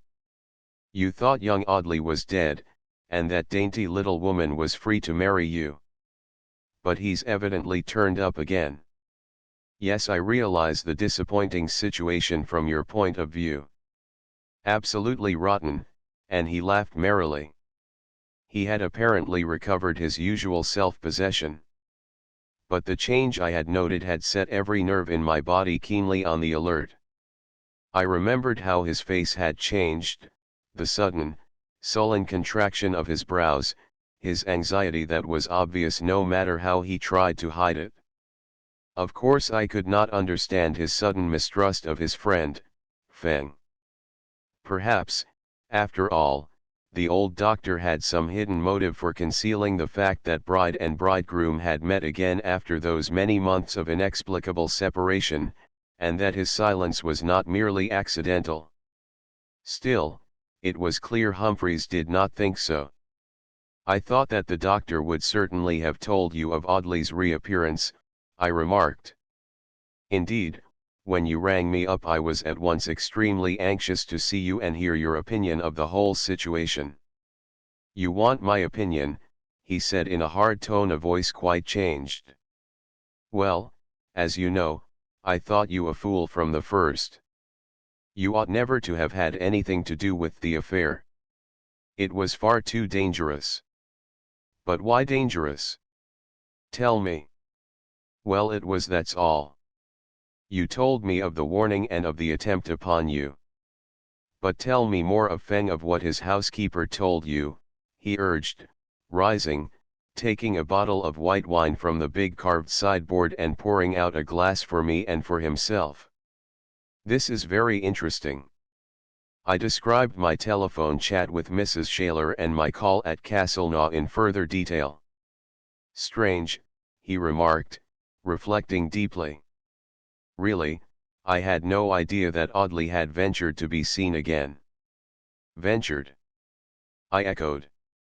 Why did he disappear? His remark betrayed certain knowledge that he had never divulged to me. My dear fellow, he laughed. He disappeared, as you know, but I assure you I haven't the slightest knowledge of either his motive or his intention. I believed Feng to be as much in the dark as I am. But it is evident that he knows and has held back his knowledge from me. I can't understand it, he added, his countenance clouding again. Then, after a moment's reflection, he said with a smile, but, after all, why should I, or you worry, my dear Yelverton? You have surely cut the little woman out of your heart. If you haven't, you're a fool. I haven't, I replied frankly. You still love her? He asked, looking keenly at me as I sipped my wine. I nodded. Then you are still a fool. I should have thought that after all your experience of being misled, duped, and ridiculed, you would have seen how impossible it was. Why impossible? I asked. Mr. Humphreys, I believe you know far more than ever you will reveal to me, I said earnestly. Do tell me what you know. I don't conceal the fact from you that I love Thelma. You needn't. I've known that all along. So has Feng. You've worn your heart on your sleeve for everybody to see. Ah! How very foolish you have been, my boy. But tell me, are you still determined to solve the mystery concerning Audley's disappearance? And again he looked straight into my eyes.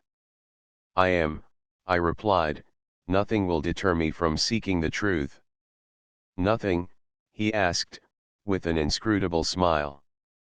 No, I said firmly. I love Thelma and I mean to clear this mystery up at all hazards. The man seated before me drew a long sigh, and I saw that his brows were knit. Ah, he exclaimed.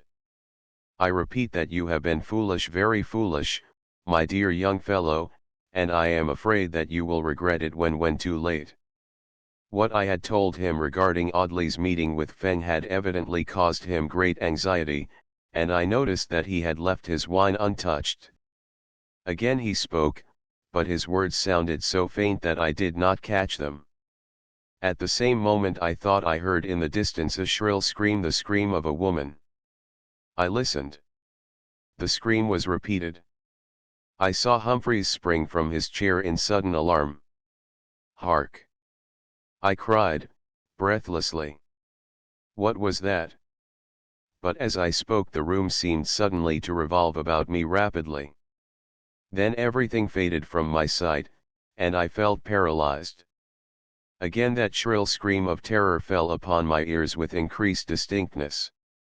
Next second consciousness left me and everything was abruptly blotted out. Chapter XX The child's airball. When at last I regained consciousness, after an interval I could not measure, my half-opened eyes fell upon a strange scene, one which at first seemed to be fantastic and unreal. The room was unfamiliar, of good size and well furnished but dimly lit, only one light showing in the electrolier in the center. Even by that light I recognized that it was neglected and evidently had been long closed, for a strange close smell greeted my nostrils and I saw that dust lay thickly upon the round polished table in the center. Upon the table a small piece of candle was set upon a plate. I tried to make out where I was and what had happened. But all I could tell was that I was seated in a cramped position, tied hand and foot. My limbs ached intolerably as though I had remained there many hours. Suddenly I heard a movement in the shadow, the opening and closing of a door, and a moment later I saw silhouetted before me the figure of old Humphreys. "Well," he asked in a hard, sarcastic voice, "and how are you getting on now, eh?" I don't know," I replied so faintly that I could scarcely hear my own voice. "Where am I?" "You are in my hands at last, Rex Yelverton," he snarled. "You chose to interfere in matters that did not concern you. You have had plenty of warning. But as you refuse to heed them I have decided to act." "What do you mean?" I cried in dismay. "What harm have I done you?" The old man merely chuckled exultantly at the way I had fallen into the trap he had so cunningly prepared with Feng's aid. No doubt, I thought. I had all along believed the old cosmopolitan financier to be my friend. I sat aghast at the astounding discovery that he was my enemy. For a few seconds I remained speechless. "Now," he said in a deep vindictive voice, "there is but little time left. Look over yonder." He turned the switch and the room was instantly flooded with light, and as I gazed, dazzled by the sudden brightness, I saw seated in a chair within a few feet of me, a woman's figure. It was Thelma. I shrieked her name, but only a faint sound escaped my lips, for my throat was dry and sore, and I could scarcely raise my voice above a hoarse whisper. Her hair was disheveled, her eyes were closed, her face was white as marble, and her head hung inertly on one side. She was clearly unconscious. It must have been her scream of terror that I had heard while we sat at dinner. "What does this mean?" I demanded, trying to rise. But my hands were secured tightly behind my back with a piece of rope, which had been passed through a hole in the wall behind me and secured upon the opposite side. I was powerless to move more than 6 inches from the wall. "It means that you have only 5 minutes more to live," the old man answered slowly, with diabolical grin. "You escaped once by a miracle, but I have taken good care not to fail this time." "You assassin!" I cried, glaring at him and yet entirely powerless. "That's enough," he cried, striking me a blow upon the cheek with his open hand. But I can't understand. I cried. What harm have I done, or what has Thelma done? It does not matter to either of you, he laughed. You love her. You've told me so. Well, in 5 minutes' time you will be married to her in death. My brain was clearing rapidly as the effect of the drug I had taken wore off, and I was cool enough to think keenly, to desire some means of escape. But, try as I would, I was powerless. The more I strained at my bonds, the more cruelly the rope cut into my tortured wrists. A flood of questions poured through my mind. What could have happened? Where was Stanley Audley? Was he in the hands of Feng, whom I now looked upon as Humphrey's fellow conspirator? But, above all, what had I done, what had Thelma done to arouse Humphrey's diabolical hatred? Despite the pain I was suffering, I made another furious effort to break loose. I strained, till I felt my very wrists must give way, to go to Thelma's assistance. But I was held in a vice. Thelma lay white as death. Was she, indeed, dead already at the hands of the bearded fiend who, I now thought, must be a lunatic? My attention was diverted to Humphrey's proceedings. I watched him closely, puzzled by what he was doing and utterly unable to comprehend his purpose. From a cupboard in the room he brought out a tin of petrol. From his pocket he drew a large toy balloon of the kind which enterprising firms use to advertise their goods. It was not inflated, but limp, and I remember that even in my bewilderment, I noticed that it was a bright yellow and bore painted upon it the name of a famous West End firm. Using a small funnel he began very carefully to fill the balloon with petrol. I was surprised at the amount it held. The tin, which had been full, was nearly empty before he had finished. Then, suddenly, like a flash of lightning, understanding of his horrible purpose burst upon my mind. My God! I gasped, you surely do not intend to burn us alive.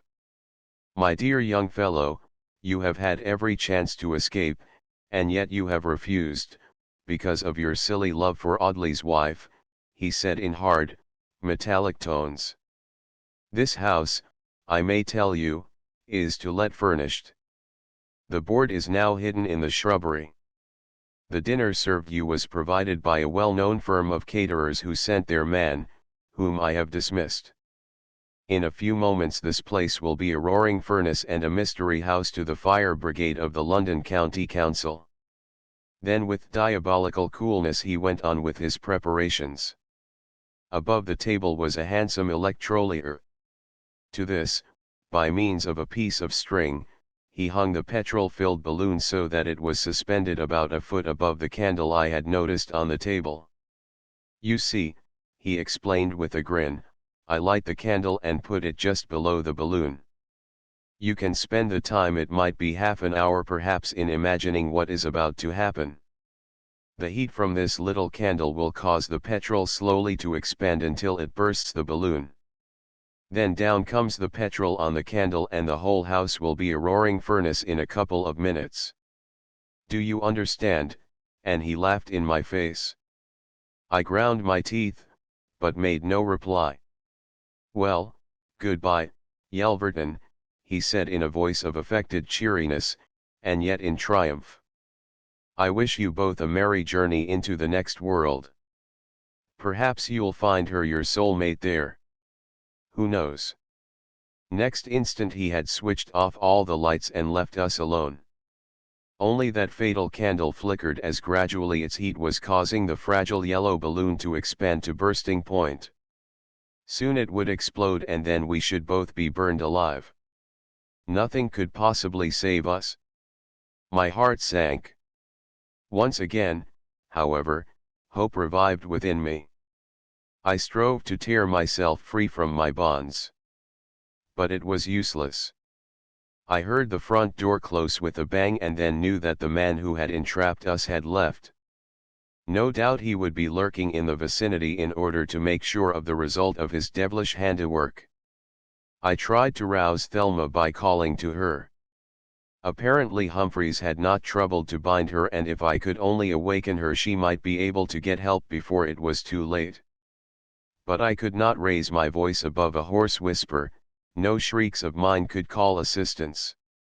And, I reflected, Thelma, even if she were not dead, must have been heavily drugged and would no doubt remain unconscious for some time. Humphreys would never have run the risk of leaving her free to move if she came to herself. My brain whirling, I gave up the struggle after one more ineffectual attempt to free myself and resigned myself to my fate.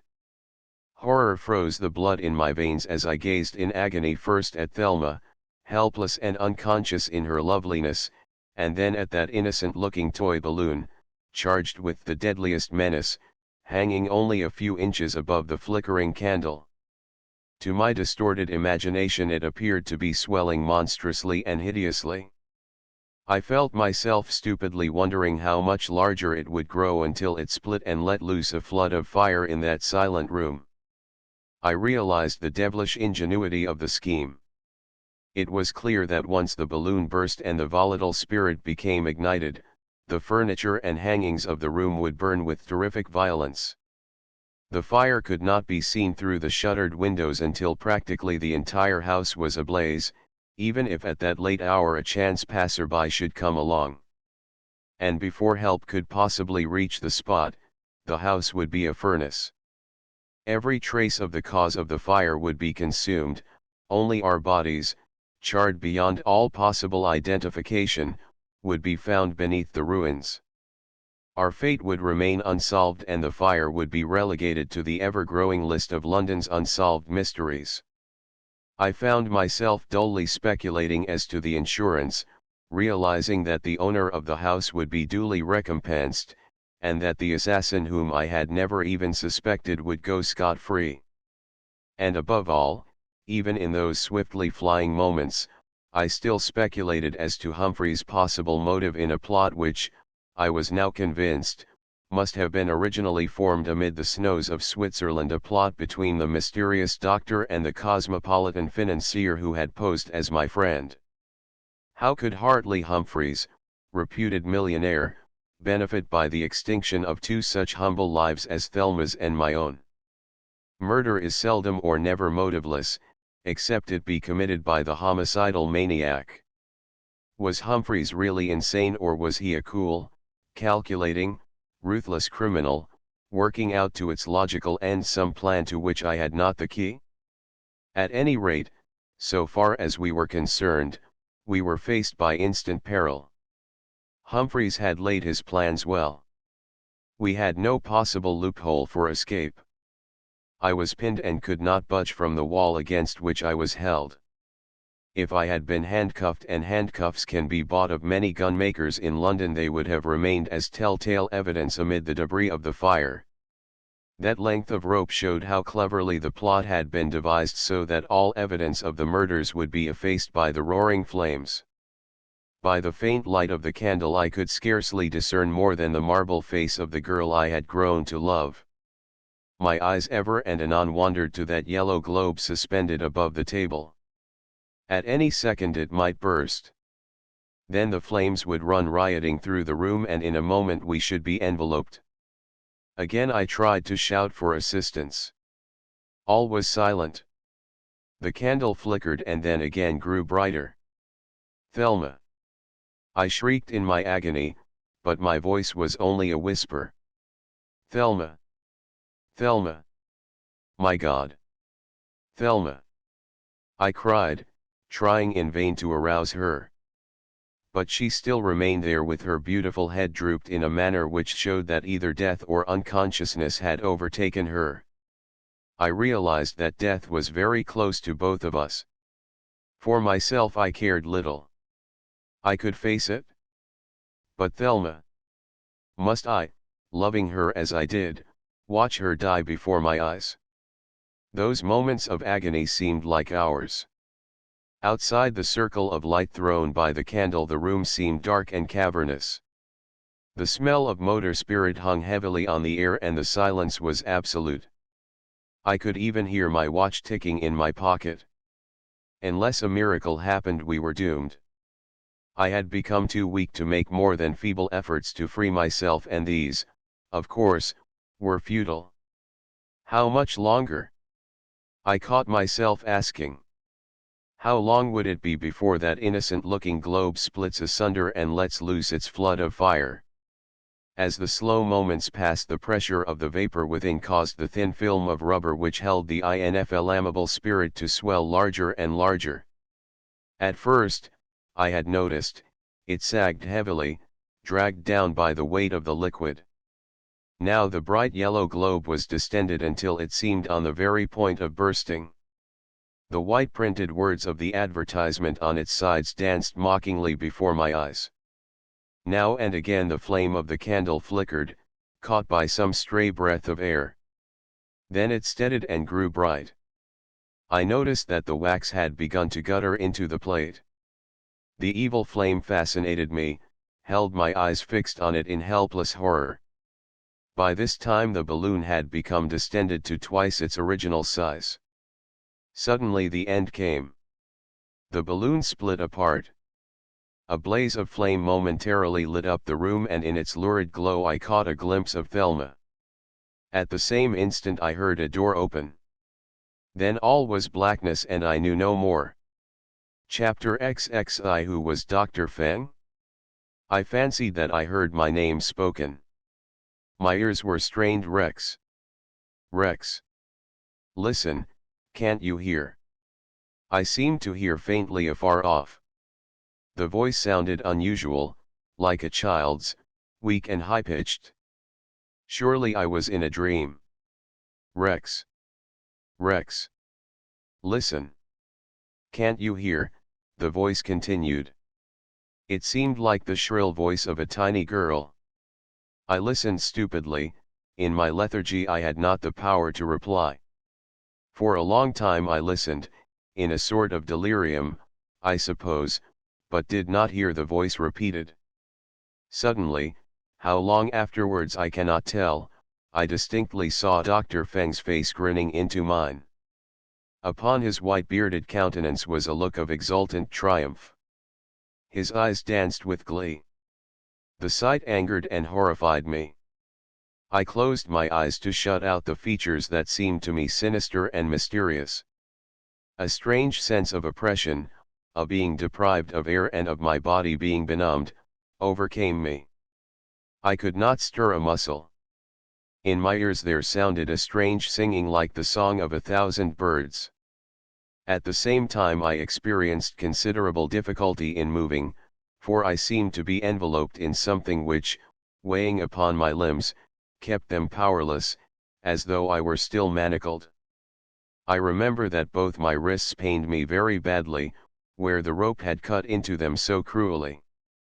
Then, like a flash, came back a hideous memory of those moments of horror and those darting red tongues of flame. The terror of those moments when I faced a horrible death I now lived over again. I lay appalled. I must have shrieked in my befogged agony, and in shouting I again opened my eyes. An eager face peered into mine. It was that of a woman in a white linen headdress, a hospital nurse evidently. She uttered some words that I did not comprehend. I tried to grasp them, but my hearing was so dull that I only heard high-pitched sounds. No wonder. After a few moments of blank bewilderment I realized that from head to foot I was swathed in oil-soaked cotton wool. There were small openings for my eyes and another small aperture lower which enabled me to breathe. Now memory surged back upon me in full flood, and again the horror of those dreadful moments at Heathermoor Gardens fell upon me. I recollected everything in detail. But I was alive. After passing through the valley of the shadow of death, through the flames that had licked my face. But where was Thelma? I tried to ask. But the calm-faced nurse only shook her head. Was it that she could not understand my muffled words, or was it that Thelma was dead? Once more I implored her to explain, but she again shook her head, placing her forefinger upon her lips to enjoin silence. Then she put some medicine to my lips, and speaking soothingly, compelled me to swallow it. I lay there stretched upon the bed, my wondering eyes seeing only the whitewashed ceiling of the narrow room. The atmosphere seemed heavily laden with some disinfectant, and I noticed, with idle curiosity, how very closely the nurse watched over me. I believed it to be about midday. But my bewildered brain was obsessed by thoughts of those two devilish plotters Feng and Humphreys, who had been my friends amid the alpine snows and had later conspired to kill me. The full purport of what had actually happened I could not understand. I remembered nothing after the flash of flame and the noise of the opening door. Closing my eyes, I racked my brain in useless conjecture.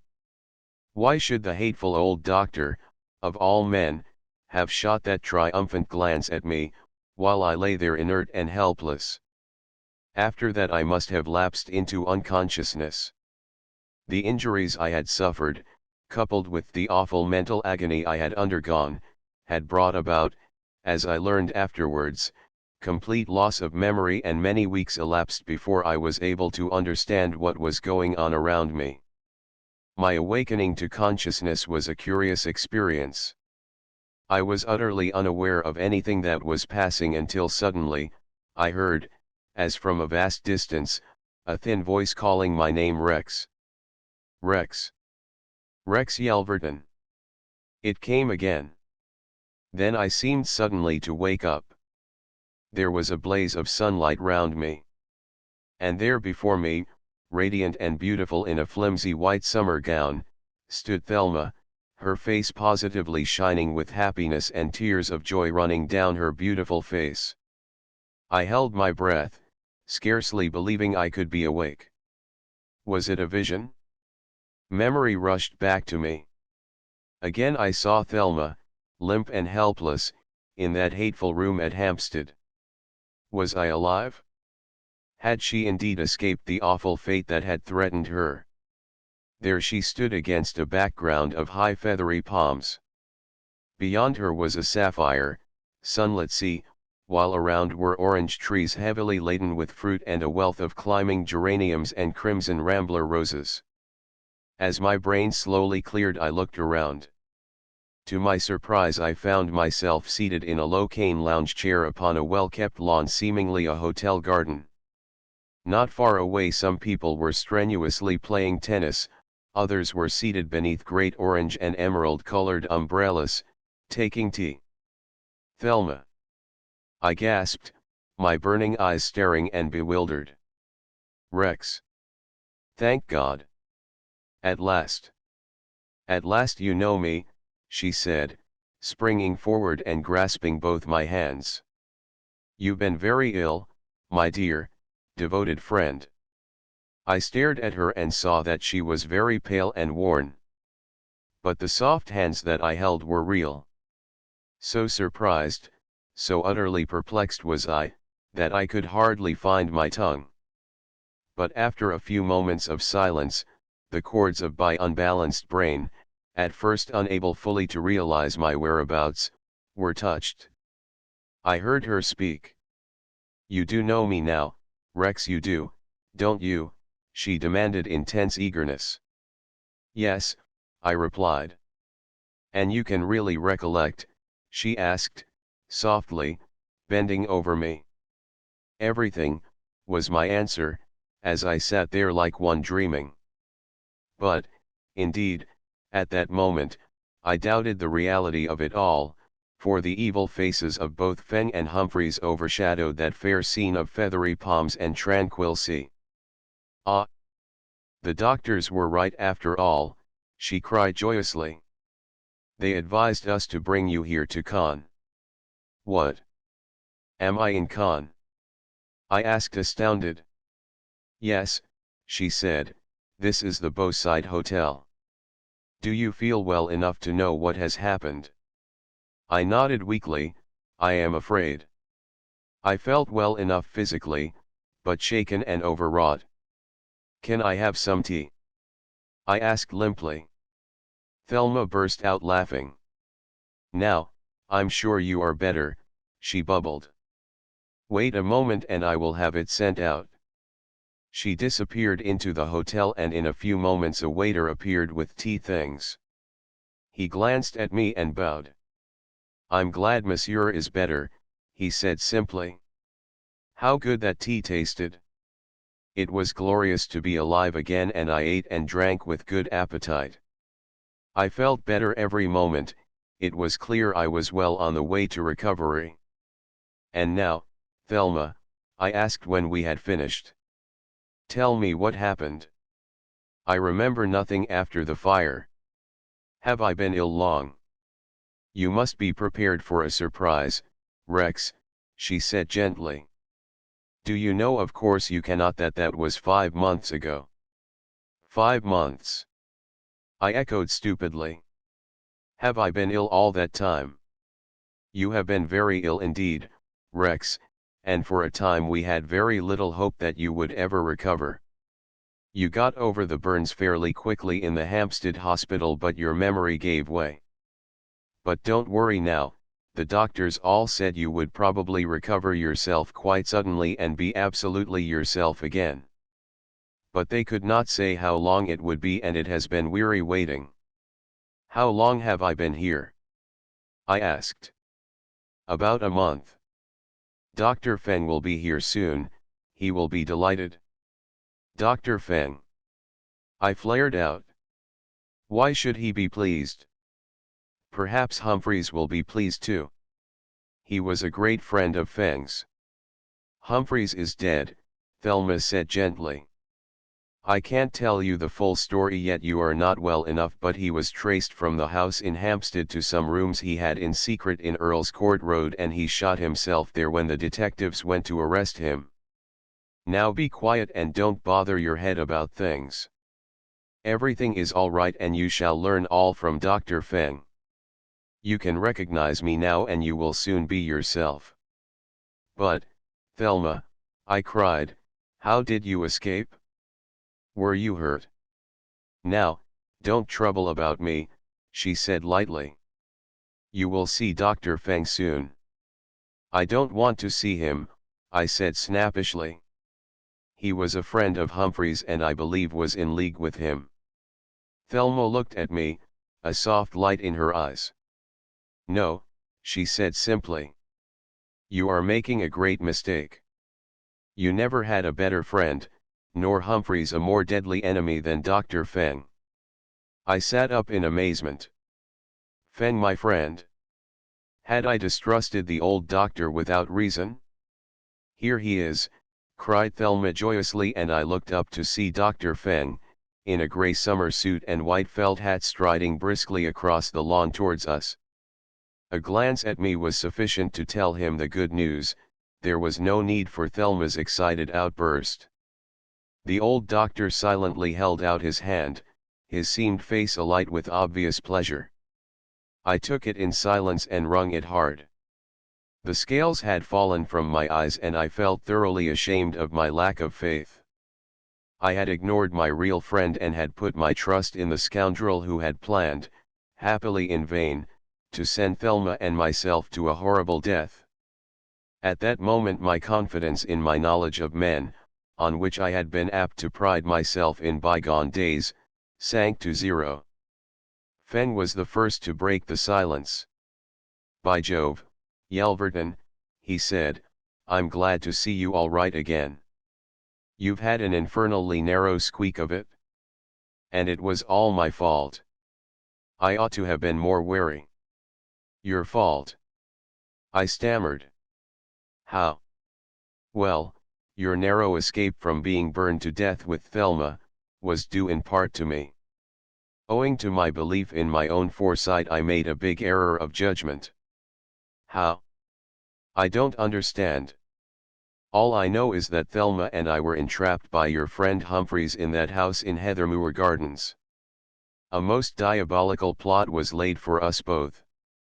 "What happened?" "Then you recollect it all, eh? Well, that's an excellent sign," he said. "You both escaped death by a hair's breadth. The damnable plot was well devised, and the plotters never dreamed for an instant that it could fail.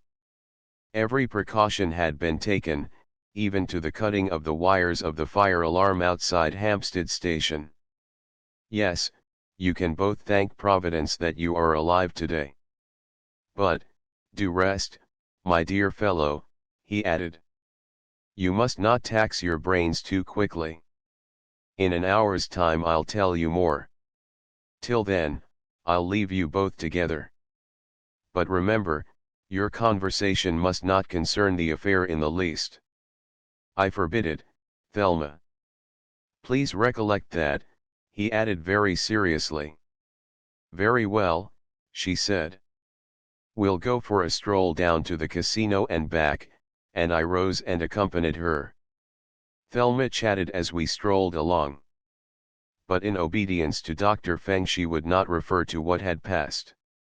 For my own part I felt utterly mystified. Where was Stanley Audley? Why was Feng my friend and Humphrey's enemy? What was Thelma doing here away from her husband? How had we been saved? These and 100 other puzzling questions darted through my mind, and I fear my attempts at conversation were poor and spiritless. But one thing she told me roused my keen interest. Day after day, she said, she had sat by my side, many times every day, softly calling my name. Dr. Feng was responsible. He had an idea, perhaps because he knew my love for Thelma, that her voice might be the means of rousing me from my stupor. And, thank God, the experiment had succeeded, though Thelma confessed she had almost given up hope after many weary weeks. At last, after hundreds of failures, her call had reached my subconscious mind, the dormant cells of memory had suddenly awakened, my unbalanced mind once again returned to its normal state. As I looked into her great gray eyes, I saw how filled she was with anxiety concerning me. I gazed at her in silence. The suffering she had undergone seemed to have had no power to mar her great personal beauty. Though her face was colorless, it was calm, and her eyes were full of sadness. One subject alone was uppermost in both our hearts, but old Feng had forbidden us to mention it. Therefore, as we strolled along together through the gay streets of Cannes with its well-dressed merry-making throngs, our conversation was but a stilted one. To me that passing hour seemed a year. Soon I was to learn the truth so long hidden. The secret of the great mystery was to be solved, for I saw from Dr. Feng's manner that he knew the truth, and would at last disclose it.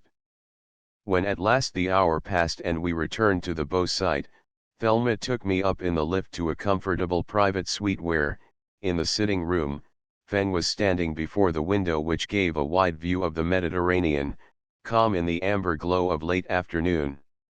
"Let us sit down," he said, and I noticed how much more marked his slight American accent had become. "What I have to tell you, Yelverton, will take some little time. It will surprise you too, for it is a remarkable and complicated story, an amazing hodgepodge of love, hate, avarice, and a callous, cruel cunning perfectly devilish. I may as well begin at the beginning." I took an easy chair and the old man went on with his strange history. "First of all," he said, "it is necessary to go back to the days when Thelma's father was alive and on the China station. You will remember I told you he was able to render a very great service to Sung Chun, who was one of the leaders of the Thursday Tseng. Exactly what that service was we shall never know. The secret would involve too many men who are still alive. But whatever it was very important, very much more than a mere matter of organizing the escape of Sung Chun from Siberia. That, of course, was important, but, after all, it was only a matter of one man's life. There must have been something far greater, of which we shall probably never learn. Do you remember my once saying to you that the arm of the Thursday Tseng was long?" I nodded. I remembered perfectly the old chap's grave look as he spoke the words. I had little suspected their tremendous import. "Well," Feng continued, "you and Thelma have to thank the crystal claw for the fact that you are alive today. Had I not been at Murin when it arrived, had I not known its significance, the devilish plot planned by Humphreys must have succeeded. I did not know when I arrived at Murin any of the facts that soon after came into my possession. That I should have been there was one of the wonderful instances of the working of Providence. The arrival of the crystal claw fairly staggered me. Never before has it been bestowed upon a European. I knew at once that around Mrs. Audley some tremendous story must hang. I am not unknown in the Thursday Tseng, and I determined to get at the truth. What I learned in reply to my cables both surprised and alarmed me. It showed me that Mrs. Audley was in terrible danger. It put me at once on my guard with reference to Hartley Humphreys. From that time forward he was under almost incessant supervision. Now here are the essential facts. Sung Chun was an extremely wealthy man, how wealthy no one exactly knew. He made a very remarkable will, in which he left the whole of his vast fortune to Miss Thelma Shaler. Thelma started violently. "Left a fortune to me," she burst out. "Why, I never heard a word about it." "No," said Feng, "there was a proviso in the will that except for some grave reason, of which the trustees were to be the judges, you were not to be told until you reached the age of 21. Sung Chun was anxious that you should not be exposed to the advances of mere fortune hunters until you were old enough to have had a reasonable experience of the world. Now if the will had contained nothing else there would have been no difficulty, you would have been perfectly safe. Unfortunately Sung Chun added a codicil which was, as events proved, to bring you into terrible peril. That codicil provided that if you died childless the vast bulk of Sung Chun's wealth should devolve upon a Chinese named Chi Ho who was living in New York. Now here is a crucial fact. Chi Ho was hopelessly in the power of Hartley Humphreys. Humphreys learned of the provisions of Sung Chun's will. He had lived in China, he knew the country well, and he was very wealthy. By the treachery of an official of the Thursday Tseng he learned of that fatal codicil. It was an amazing instance of leakage of information for which the history of the Thursday Tseng knows no parallel, and the offender has expiated his crime by the forfeit of his life. Chi Ho probably never realized the vastness of the sum to which he would be entitled if Thelma died childless. Humphreys, no doubt, only told him part of the truth. Chi Ho, in consideration of getting his freedom from Humphreys, made over to the latter, in strictly legal form, all his interests under the will of Sung Chun. That document was found among Humphreys' papers after his death, of which Thelma has already told you. Very soon after that document was signed Chi Ho died stabbed to death in what was said to be a Tong feud in the Chinatown district of New York. I cannot say with certainty that the whole thing was arranged by Hartley Humphreys, but Chi Ho's death was very convenient to him. Now you have this interesting position, only Thelma's life stood between Hartley Humphreys and the Sung Chun fortune. All these facts came to me by cable in code, of course, from Canton. I did not think it necessary or desirable to tell you, and of course I had no permission to reveal the fact that Thelma was a great heiress. But I was keenly on the watch. My Canton correspondent warned me very specifically to beware of Hartley Humphreys, whose secret record in China outwardly he was of the highest respectability was appalling. And the Thursday Tseng knew all there was to know about him. That will explain to you, Yelverton, Humphreys' alarm when he saw the crystal claw. He knew it might mean anything, for instance that Thelma was being watched over and guarded by the agents of the most powerful secret society in the world. If that were the case, he knew, a single false step would mean his certain ruin, perhaps even his death. You didn't seem much concerned about his alarm when I told you, I interrupted.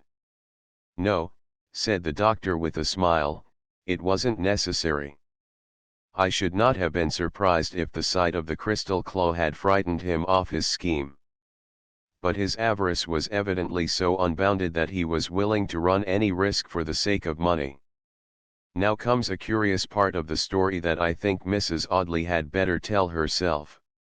He turned to Thelma. "Please tell Mr. Yelverton about your marriage," he said. "Well," said Thelma, hesitatingly, "I was introduced to Stanley Audley at a dance at Harrogate. He was an electrical engineer and was apparently also possessed of considerable means. We met frequently. Twice I had tea at his rooms in London, and one day at the Savoy he introduced me to Harold Ruthen, who, I understood, was a newly formed acquaintance of his.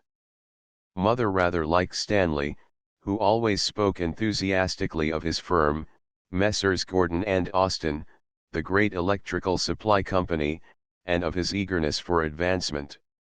When we became engaged, Mother raised no objection, for he was so keen and enthusiastic in everything.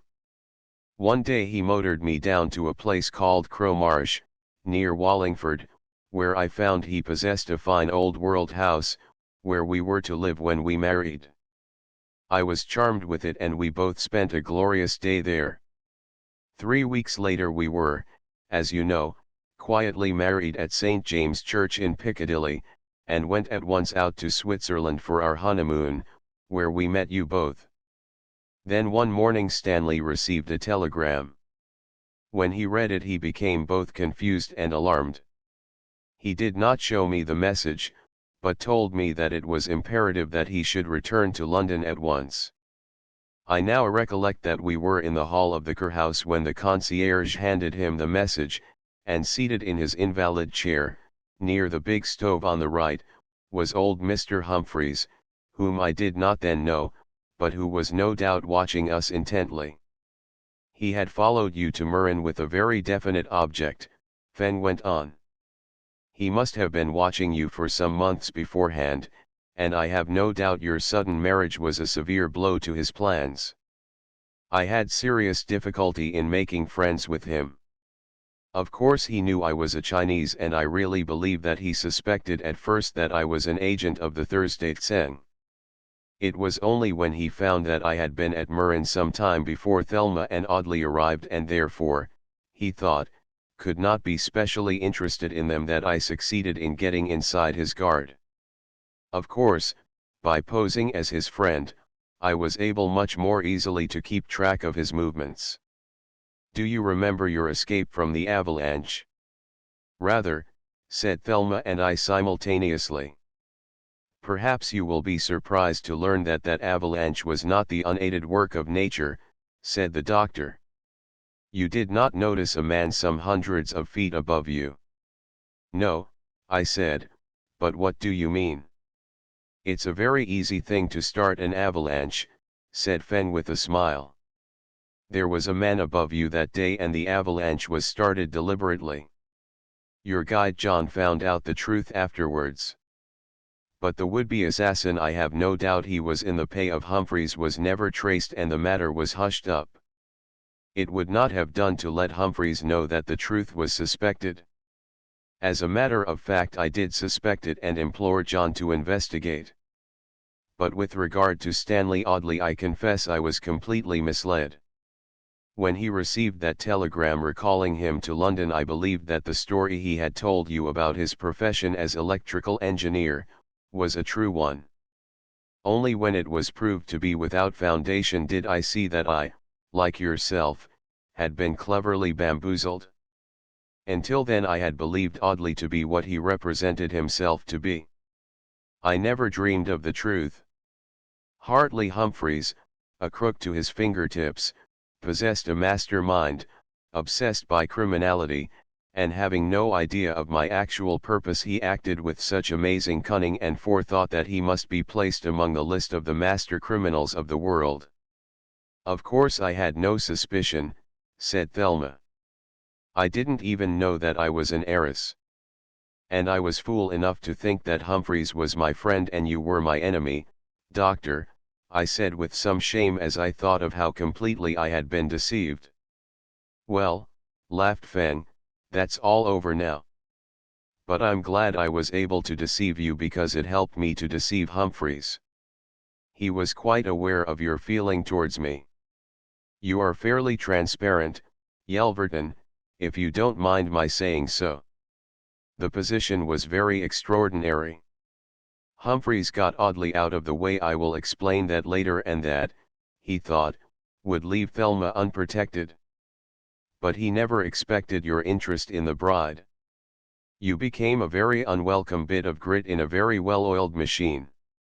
You were constantly with Thelma, she was never left alone for a moment, and you were in the way. And the shrewd old man smiled mysteriously. Chapter XXII. The secret disclosed. But what was the mystery of Audley's disappearance? I asked Feng, in breathless eagerness, now that the enigma was in course of solution. Well, Humphreys at first did his level best to prevent the marriage, but finding that impossible, he went very cleverly to work. Audley, who was a young man of means, though he pretended that his profession was that of electrical engineer, had, Humphreys discovered, fallen into the hands of a man named Graydon, a friend of his, who lived in the same house as Audley and who was one of a gang of note forgers. By clever means this gang had used Audley for their own purposes, even to the extent of sometimes inducing him to assume Graydon's identity. Harold Ruthen was one of Graydon's accomplices in passing spurious notes, hence old Humphreys knew of Audley's connection with the forgers.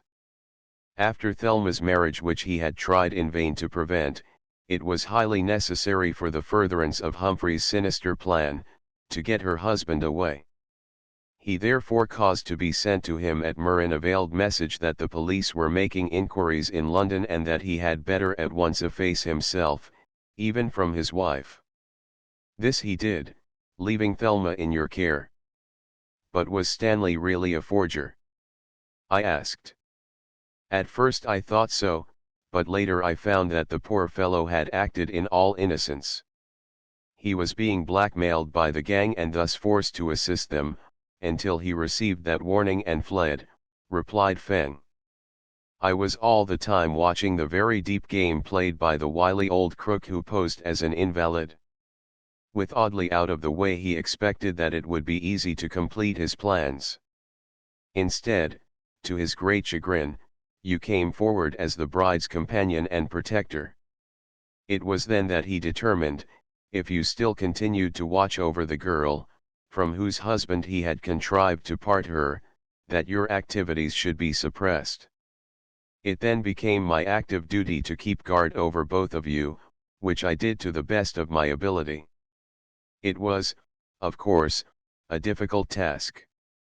Had he been in New York, you would both have been watched night and day by men of the Thursday Tseng. The Chinese make the finest shadowers in the world, and in New York they are so very numerous that I could employ them with impunity. In London they are too conspicuous. It was really through this that Humphreys nearly beat me at the finish. But I will give you an instance of how narrowly you escaped. Do you remember one night when we all had supper with Humphreys at a Chinese restaurant near Piccadilly Circus? Yes, I nodded. And you remember that I signaled to you not to eat the cold soup that was served? Yes, I replied. I thought you meant it was something I should not like. You would have been dead in 5 days if you had eaten it, said Feng grimly. It was by a miracle of luck that I saw Humphreys drop into it a tiny pellet as he reached his hand out for some bread. The Chinese waiter took your soup away. Humphreys did not notice the Chinese remark I made to the waiter, but that soup was preserved and analyzed. It contained a virulent culture of the germs of typhoid fever. The Chinese waiter, of course, was an agent of the Thursday Tseng. I dare say you will meet him some day. He happens to be a doctor and a great friend of mine. He analyzed the soup for me. If you had taken a spoonful of it while Humphreys was telling the funny stories at which you were laughing, you would have been dead in 5 days of perfectly natural causes. But, Thelma, did you know anything of all this? I asked, turning to her, astounded and muddled. Some of the facts I knew, but not all, she replied. I hope you will forgive me, but I acted all along upon Dr. Feng's instructions. At Murin I knew nothing, and was entirely unsuspicious of the plot against us both. Humphreys had degenerated into perhaps the cleverest financial crook in Eastern Europe, said Feng. The way in which he held oddly aloof from his wife while his friends Graydon and Ruthen were at the same time terrorizing him and compelling him to assist in passing their spurious notes, was a most remarkable feature of the case. He acted with such caution and prearranged things so cunningly, that I confess I was more than once misled and befogged. It was he who sent you those warnings from Hammersmith and North London in an endeavour to frighten you off. He certainly had a sort of superstitious fear of you. My chief fear for Thelma was that she might be secretly poisoned in a similar manner to the attempt upon yourself. Therefore I insisted that she should never take her meals in a restaurant alone. And I was in ignorance, I exclaimed. I deemed it best. I did not wish to alarm either of you, and indeed it is only since the narrow escape you both had at Heathermoor Gardens that I revealed to Thelma the motive of the plot. I did not suspect that terrible death trap, but as soon as Thelma was missing I naturally felt that she must have fallen into the hands of one or other of the gang. Judge my surprise when I discovered that she surreptitiously, at Audley's request, rejoined him in hiding at a small private hotel in Gloucester Road, Kensington. Audley was in constant dread of the police, an apprehension kept alive by Ruthen and Graydon, and for that reason he destroyed his clothes and some false notes before escaping from the room at Lancaster Gate. He turned the key from the outside, in order further to mystify those whom he believed to be his pursuers. I was his pursuer, I remarked. True. But he was avoiding you, as well as the police, Feng said. He was told that you were making inquiries concerning him on his wife's behalf and would, if you gained the truth, reveal it to her. Naturally, he had no desire that Thelma should know that the police were wanting him upon grave charges of forgery. But why did he not openly defy those men into whose hands he fell before his marriage? I asked. Surely, he could have cleared himself and have given information to the police. Ah! Humphreys, the criminal with the mastermind, took very good care that he was so deeply implicated that he dare not utter a word, my friend pointed out. Recollect his determination was that Thelma, alone and without friends except her mother, should meet with an untimely end in order that the Sung Chun fortune should pass to him. First, however, she married unexpectedly, and, secondly, you came upon the scene as her protector. It was for that reason an attempt was first made to poison you, and then that clever plot at Stamford whereby you were drugged by that final cigarette given you by the supposed commercial traveller, who afterwards entered your room, forced against your lips a bottle containing a deadly drug, and made it appear as though you had committed suicide. Humphreys believed that you knew too much, so he intended that you should die before the girl over whom you were so carefully watching. He had no idea, however, of the part I was playing until the police went to arrest him. But could you not have told me the truth long ago and given me warning? I asked. That was impossible, he replied. Remember, I warned you repeatedly. You would only have laughed had I told you Humphreys was your enemy. You were already deeply prejudiced against me. Thelma, too, tried to induce you to give the whole thing up, but you refused. Had Humphreys known that you suspected him, he would have had you both murdered out of hand and chance detection. But as things were, he elected to wait until he could devise a plot that would be absolutely safe. So long as Stanley Audley was out of the way, there was no need for him to do anything rash. And by his patience he nearly won in the end. But he very nearly lost, I said. Suppose Thelma and I had been burned to death. We could never have been identified, and Humphreys could not have proved Thelma's death. That meant he could not have inherited her fortune at any rate until sufficient time had elapsed for the courts to presume her death. You are a lawyer, Yelverton, and of course that point would occur to you. But it also occurred to Humphreys another instance of his amazing foresight, and he took steps accordingly. Thelma, show Mr. Yelverton your locket. With a smile Thelma took from her pocket a heavy locket attached to a chain and handed it to me. I was astonished at its massiveness and weight, until I saw both locket and chain were of platinum. On the front of the locket was deeply engraved the inscription, Thelma Audley from Stanley. Platinum, you see, Yelverton, said old Feng. I gasped in astonishment at the realization of Humphrey's cleverness. Of course, I said, it would resist the fire, the locket would be found in the debris and Thelma's disappearance would be explained, in part at any rate. Yes, rejoined Feng, the locket would account for Thelma, and what more natural than the conclusion that the remains of the man found with her were those of her husband. But what has become of Stanley? I asked, wondering why Thelma was here without him.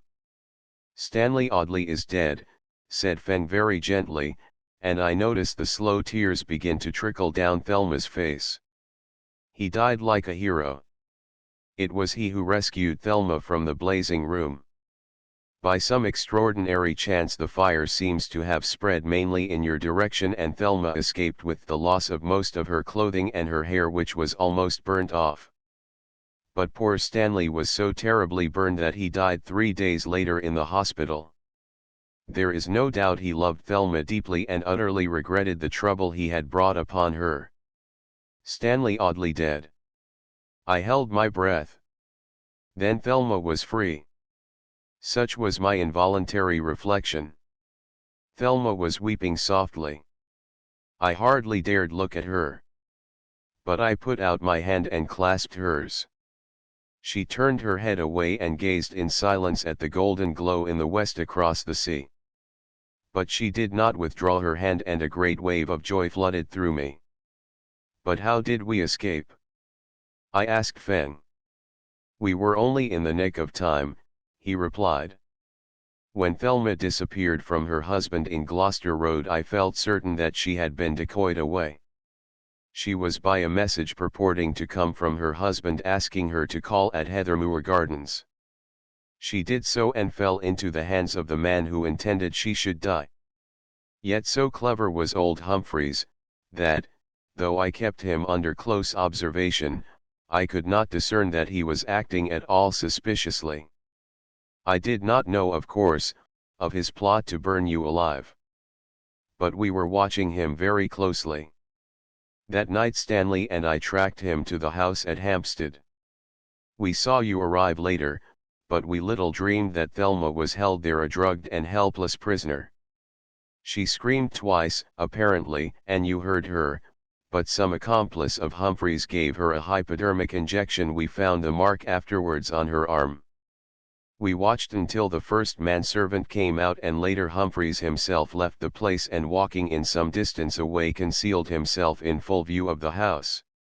Then I knew you were left in there, and I became seriously alarmed.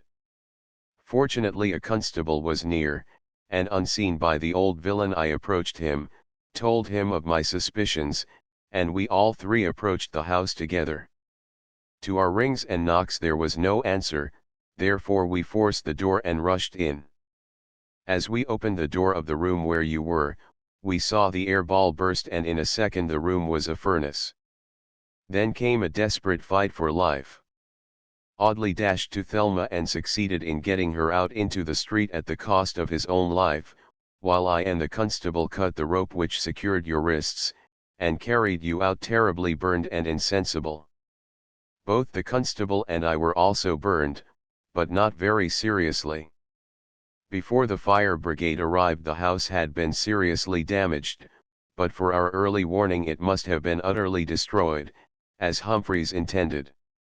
Meanwhile, Humphreys, who had seen the failure of his plot, made himself scarce, and it was not until 3 days later that Inspector Cayley of Scotland Yard, with 2 sergeants, traced him to a room in Earl's Court Road, where he was hiding. but the old criminal had locked himself in, and before they could break open the door he had put a bullet through his brain. A week ago both Ruthin and Graydon were arrested at the Pavilion Hotel in Boulogne on charges of passing spurious notes in various towns in France. They will, no doubt, go to hard labor for some years. Well, Yelverton, the old man concluded, I think you know everything now. You have both had a very narrow escape from a terrible fate. Only a devil in human form could have devised such an atrocity. But now I'll leave you alone for a bit, you will have plenty to talk about. And with a cheery smile and a loving look at Thelma, the sturdy, bearded old man, to whose watchfulness we both owed our lives, turned on his heel and left the room. The calm Riviera sunset had deepened into twilight, swiftly as it always does, and the night clouds rising over the pine-clad esterelles cast their long grey shadows across the calm sea. Beneath our window twinkling lights shone, and from among the orange graves below came voices and merry laughter. I had been speaking earnestly to Thelma, pleading with her all the fervour of the love I had so long held in restraint, but which, now she was free, poured out with violence that overwhelmed me. She heard me without comment or response. But she made no protest, she allowed me to hold her hand, even when I pressed it tenderly to my lips she did not withdraw it. The hope that had never quite died rose again in my heart. I felt Thelma trembling, a beautiful warmth that I had never seen before glowed upon her cheeks, her eyes were lustrous with the brilliancy of tears which welled up into them but did not fall. She stood looking out across the broad Mediterranean towards the African coast, which the colors of the sunset paled into the faint splendor of the afterglow. The light was nearly gone, and still she made no sign. But presently words failed me, and I simply stood and held out my arms in a last despairing appeal. Then my darling came to me, slowly and sweetly, her great grey eyes aflame with a light I had never seen before. And our lips met at last. We were married in October and spent our honeymoon in Seville and Malaga. Christmas found us at the Hotel Regina at Wengen, a little below Meran, where we both went skiing daily. We visited Meran, of course, hallowed to us for all time as the place of that strange first meeting from which all our troubles and all our happiness had sprung. We are rich, of course. Sung Chun's fortune was enormous. But we live very quietly in my old home, my father's quaint, old-world cottage on the Salisbury Road a few miles from Andover. Most of our income, apart from our own modest wants, goes to help the slum children of London. Thelma never tires of them, and every summer forms a big camp to which hundreds come down for a few days' glorious holiday. They all seem to worship her, and over even the roughest of them she seems to exercise a magical fascination. Old Dr. Feng, to whom we owe so much, is our chief friend. He comes and goes as he pleases. There is a room reserved for him and always ready. Devoted to Thelma, he spends much of his time with us. He never tires of talking of the crystal claw, the magic talisman that saved us for each other.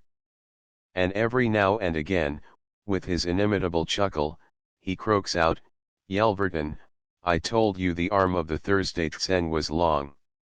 It was long indeed. It stretched half across the world to give us two tiny units caught in a cruel trap a helping hand in our dire distress. We owe our wealth, our radiant happiness, our very lives to the magical influence of the crystal claw. The end. Transcriber's notes: obvious typographical errors have been corrected. Inconsistencies in hyphenation have been standardized. Archaic or variant spelling has been retained. End of the Project Gutenberg ebook. The Crystal Claw updated editions will replace the previous one. The old editions will be renamed. Creating the works from print editions not protected by U.S. copyright law means that no one owns a United States copyright in these works, so the Foundation, and you, can copy and distribute it in the United States without permission and without paying copyright royalties. Special rules, set forth in the general terms of use part of this license, apply to copying and distributing Project Gutenberg trademark electronic works to protect the Project Gutenberg trademark concept and trademark.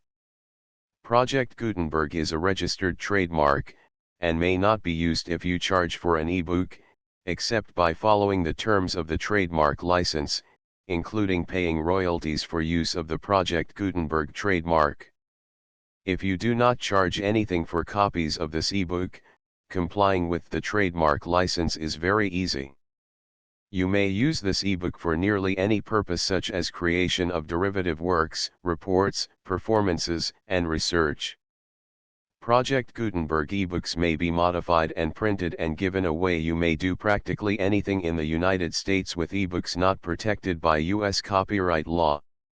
Redistribution is subject to the trademark license, especially commercial redistribution. Start, full license. The full Project Gutenberg license. Please read this before you distribute or use this work to protect the Project Gutenberg trademark mission of promoting the free distribution of electronic works, by using or distributing this work, or any other work associated in any way with the phrase Project Gutenberg. You agree to comply with all the terms of the full Project Gutenberg trademark license available with this file or online at www.gutenberg.org/license. Section 1. General Terms of Use and Redistributing Project Gutenberg Trademark Electronic Works 1.a. By reading or using any part of this Project Gutenberg trademark electronic work, you indicate that you have read, understand, agree to and accept all the terms of this license and intellectual property, trademark/copyright, agreement. If you do not agree to abide by all the terms of this agreement, you must cease using and return or destroy all copies of Project Gutenberg trademark electronic works in your possession. If you paid a fee for obtaining a copy of or access to a Project Gutenberg trademark electronic work and you do not agree to be bound by the terms of this agreement, you may obtain a refund from the person or entity to whom you paid the fee as set forth in paragraph 1.e.8. 1.b. Project Gutenberg is a registered trademark. It may only be used on or associated in any way with an electronic work by people who agree to be bound by the terms of this agreement. There are a few things that you can do with most Project Gutenberg trademark electronic works even without complying with the full terms of this agreement. See paragraph 1.c below. There are a lot of things you can do with Project Gutenberg trademark electronic works if you follow the terms of this agreement and help preserve free future access to Project Gutenberg trademark electronic works. See paragraph 1.e below. 1.c. The Project Gutenberg Literary Archive Foundation, the Foundation or PGLOF, owns a compilation copyright in the collection of Project Gutenberg trademark electronic works. Nearly all the individual works in the collection are in the public domain in the United States. If an individual work is unprotected by copyright law in the United States and you are located in the United States, we do not claim a right to prevent you from copying, distributing, performing, displaying, or creating derivative works based on the work as long as all references to Project Gutenberg are removed. Of course, we hope that you will support the Project Gutenberg trademark mission of promoting free access to electronic works by freely sharing Project Gutenberg trademark works in compliance with the terms of this agreement for keeping the Project Gutenberg trademark name associated with the work. You can easily comply with the terms of this agreement by keeping this work in the same format with its attached full Project Gutenberg trademark license when you share it without charge with others. 1.d. The copyright laws of the place where you are located also govern what you can do with this work. Copyright laws in most countries are in a constant state of change. If you are outside the United States, check the laws of your country in addition to the terms of this agreement before downloading, copying, displaying, performing, distributing or creating derivative works based on this work or any other Project Gutenberg trademark work. The Foundation makes no representations concerning the copyright status of any work in any country other than the United States. 1.e Unless you have removed all references to Project Gutenberg, 1.e.1. The following sentence, with active links to, or other immediate access to, the full Project Gutenberg trademark license must appear prominently whenever any copy of a Project Gutenberg trademark work, any work on which the phrase Project Gutenberg appears, or with which the phrase Project Gutenberg is associated, is accessed, displayed, performed, viewed, copied or distributed. This ebook is for the use of anyone anywhere in the United States and most other parts of the world at no cost and with almost no restrictions whatsoever. You may copy it, give it away or reuse it under the terms of the Project Gutenberg license included with this ebook or online at www.gutenberg.org. If you are not located in the United States, you will have to check the laws of the country where you are located before using this ebook. 1.e.2. If an individual Project Gutenberg trademark electronic work is derived from texts not protected by U.S. copyright law, does not contain a notice indicating that it is posted with permission of the copyright holder, the work can be copied and distributed to anyone in the United States without paying any fees or charges. If you are redistributing or providing access to a work with the phrase Project Gutenberg associated with or appearing on the work, you must comply either with the requirements of paragraphs 1.e.1 through 1.e.7 or obtain permission for the use of the work and the Project Gutenberg trademark as set forth in paragraphs 1.e.8 or 1.e.9. 1.e.3. If an individual Project Gutenberg trademark electronic work is posted with the permission of the copyright holder, your use and distribution must comply with both paragraphs 1.e.1 through 1.e.7 and any additional terms imposed by the copyright holder. Additional terms will be linked to the Project Gutenberg trademark license for all works posted with the permission of the copyright holder found at the beginning of this work. 1.e.4. Do not unlink or detach or remove the full Project Gutenberg trademark license terms from this work, or any files containing a part of this work or any other work associated with Project Gutenberg trademark. 1.e.5. Do not copy, display, perform, distribute or redistribute this electronic work, or any part of this electronic work, without prominently displaying the sentence set forth in paragraph 1.e.1 with active links or immediate access to the full terms of the Project Gutenberg trademark license. 1.e.6. You may convert to and distribute this work in any binary, compressed, marked up, non-proprietary or proprietary form, including any word processing or hypertext form. However, if you provide access to or distribute copies of a Project Gutenberg trademark work in a format other than plain vanilla ASCII or other format used in the official version posted on the official Project Gutenberg trademark website, www.gutenberg.org, you must, at no additional cost, fee, or expense to the user, provide a copy, a means of exporting a copy, or a means of obtaining a copy upon request, of the work in its original plain vanilla ASCII or other form. Any alternate format must include the full Project Gutenberg trademark license as specified in paragraph 1.e.1. 1.e.7.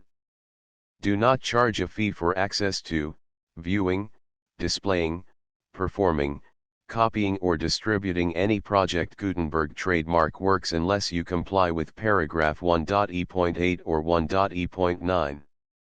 1.e.8.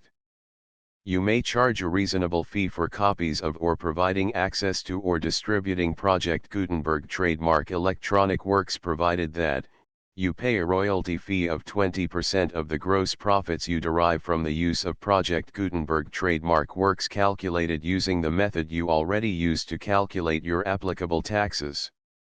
The fee is owed to the owner of the Project Gutenberg trademark, but he has agreed to donate royalties under this paragraph to the Project Gutenberg Literary Archive Foundation. Royalty payments must be paid within 60 days following each date on which you prepare, or are legally required to prepare, your periodic tax returns. Royalty payments should be clearly marked as such and sent to the Project Gutenberg Literary Archive Foundation at the address specified in Section 4, Information about donations to the Project Gutenberg Literary Archive Foundation. You provide a full refund of any money paid by a user who notifies you in writing, or by email, within 30 days of receipt that he does not agree to the terms of the full Project Gutenberg trademark license. You must require such a user to return or destroy all copies of the works possessed in a physical medium and discontinue all use of and all access to other copies of Project Gutenberg trademark works. You provide, in accordance with paragraph 1.f.3, a full refund of any money paid for a work or a replacement copy, if a defect in the electronic work is discovered and reported to you within 90 days of receipt of the work. You comply with all other terms of this agreement for free distribution of Project Gutenberg trademark works. 1.e.9. If you wish to charge a fee or distribute a Project Gutenberg trademark electronic work or group of works on different terms than are set forth in this agreement, you must obtain permission in writing from the Project Gutenberg Literary Archive Foundation, the manager of the Project Gutenberg trademark. Contact the Foundation as set forth in Section 3 below. 1.f1.f.1. Project Gutenberg volunteers and employees expend considerable effort to identify, do copyright research on, transcribe and proofread works not protected by U.S. copyright law in creating the Project Gutenberg trademark collection.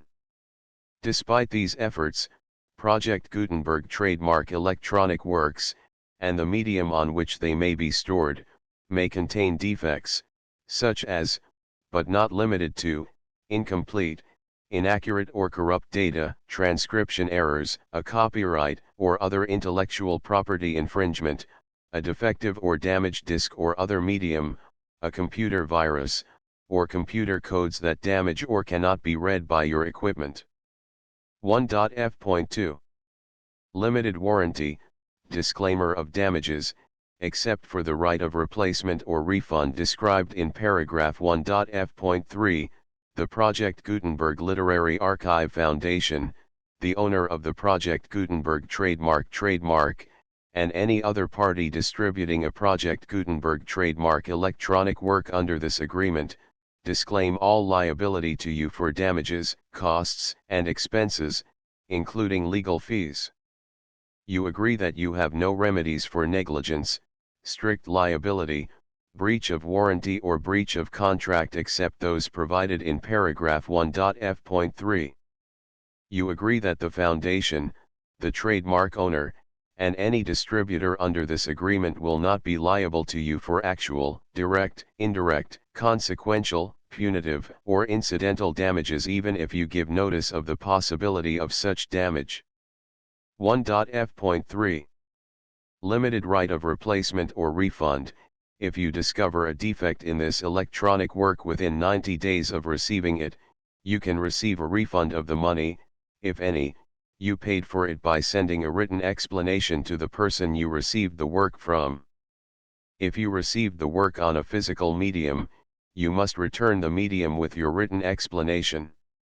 The person or entity that provided you with the defective work may elect to provide a replacement copy in lieu of a refund. If you received the work electronically, the person or entity providing it to you may choose to give you a second opportunity to receive the work electronically in lieu of a refund. If the second copy is also defective, you may demand a refund in writing without further opportunities to fix the problem. 1.f.4. Except for the limited right of replacement or refund set forth in paragraph 1.f.3, this work is provided to you as is, with no other warranties of any kind, express or implied, including but not limited to warranties of merchantability or fitness for any purpose. 1.f.5. Some states do not allow disclaimers of certain implied warranties or the exclusion or limitation of certain types of damages. If any disclaimer or limitation set forth in this agreement violates the law of the state applicable to this agreement, the agreement shall be interpreted to make the maximum disclaimer or limitation permitted by the applicable state law. The invalidity or unenforceability of any provision of this agreement shall not void the remaining provisions. 1.f.6. Indemnity. You agree to indemnify and hold the foundation, the trademark owner, any agent or employee of the foundation, anyone providing copies of Project Gutenberg trademark electronic works in accordance with this agreement, and any volunteers associated with the production, promotion, and distribution of Project Gutenberg trademark electronic works, harmless from all liability, costs, and expenses, including legal fees, that arise directly or indirectly from any of the following which you do or cause to occur. A. Distribution of this or any Project Gutenberg trademark work. B. Alteration, modification, or additions or deletions to any Project Gutenberg trademark work, and C. Any defect you cause. Section 2. Information about the mission of Project Gutenberg trademark. Project Gutenberg trademark is synonymous with the free distribution of electronic works in formats readable by the widest variety of computers, including obsolete, old, middle-aged, and new computers. It exists because of the efforts of hundreds of volunteers and donations from people in all walks of life. Volunteers and financial support to provide volunteers with the assistance they need are critical to reaching Project Gutenberg trademark's goals and ensuring that the Project Gutenberg trademark collection will remain freely available for generations to come. In 2001, the Project Gutenberg Literary Archive Foundation was created to provide a secure and permanent future for Project Gutenberg trademark and future generations.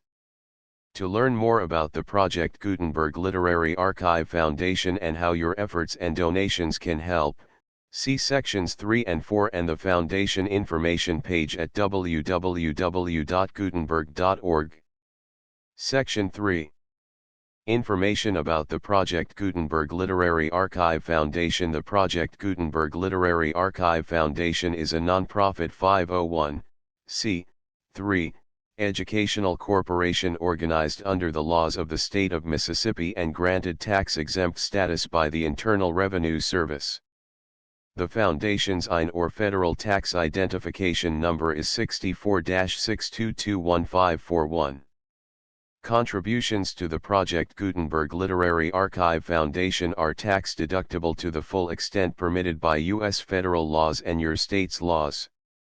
The Foundation's business office is located at 809 North 1500 West, Salt Lake City, Utah 841-16801-596-1887. Email contact links and up-to-date contact information can be found at the Foundation's website and official page at www.gutenberg.org/contact. Section 4. Information about donations to the Project Gutenberg Literary Archive Foundation. Project Gutenberg trademark depends upon and cannot survive without widespread public support and donations to carry out its mission of increasing the number of public domain and licensed works that can be freely distributed in machine-readable form accessible by the widest array of equipment, including outdated equipment. Many small donations, $1 to $5,000, are particularly important to maintaining tax-exempt status with the IRS. The Foundation is committed to complying with the laws regulating charities and charitable donations in all 50 states of the United States. Compliance requirements are not uniform and it takes a considerable effort, much paperwork, and many fees to meet and keep up with these requirements. We do not solicit donations in locations where we have not received written confirmation of compliance.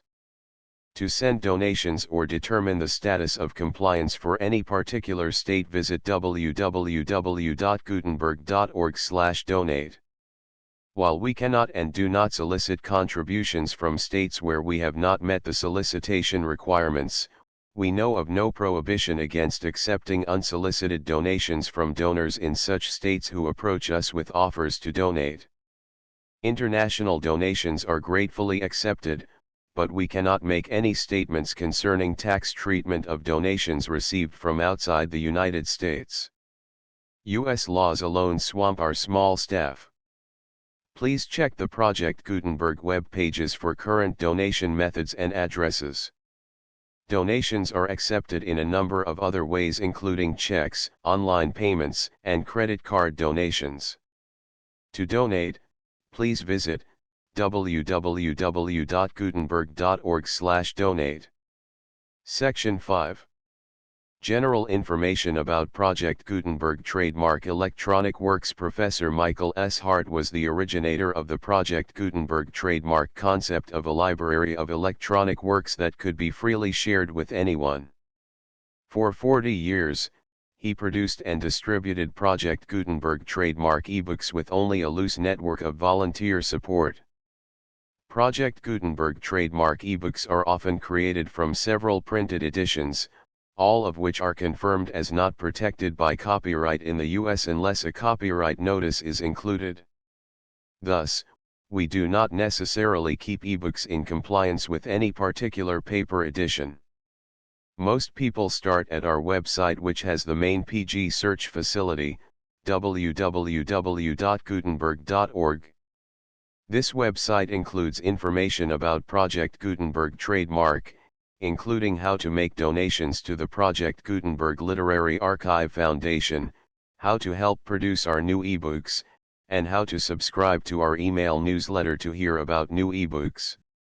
The Crystal Claw Contents Chapter I Mid Silent Snows Chapter 2 A Temporary Bride Chapter 3 The Deadly Fane Chapter 4 Whispers of Women Chapter V Establishes Some Curious Facts Chapter 6 The Hambone Club Chapter 7 In the Web Chapter 8 Dr. Feng's View Chapter 9 Crooked Paths Chapter X In Room Number 18 Chapter 11 Love vs Honor Chapter 12 Strange Suspicions Chapter 13 Spume of the Storm Chapter 14 In the Night Chapter 15 More Disclosures Chapter 16 Growing Suspicions Chapter 17 Plot and Counterplot Chapter 18 Missing Chapter 19 At Heathermoor Gardens Chapter XX The Child's Air Ball Chapter XXI Who was Dr. Feng?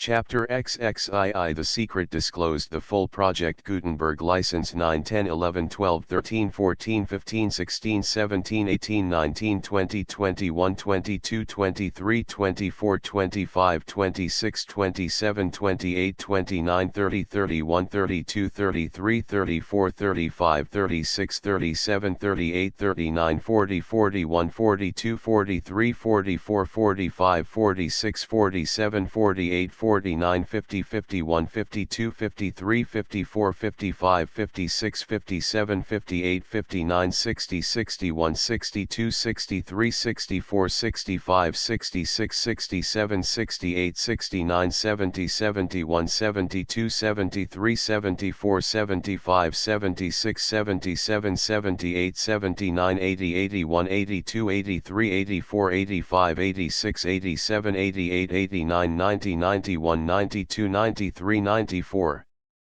95 96 97 98 99 100 101 102 103 104 105 106 107 108 109 110 111 112 113 114 115 116 117 118 119 120 121 122 123 124 125 126 127 128 129 130 131 132 133 134 135 136 137 138 139 140 141 142 143 144 145 146 147 148 149 150 151 152 153 154 155 156 157 158 159 160 161 162 163 164 165 166 167 168 169 170 171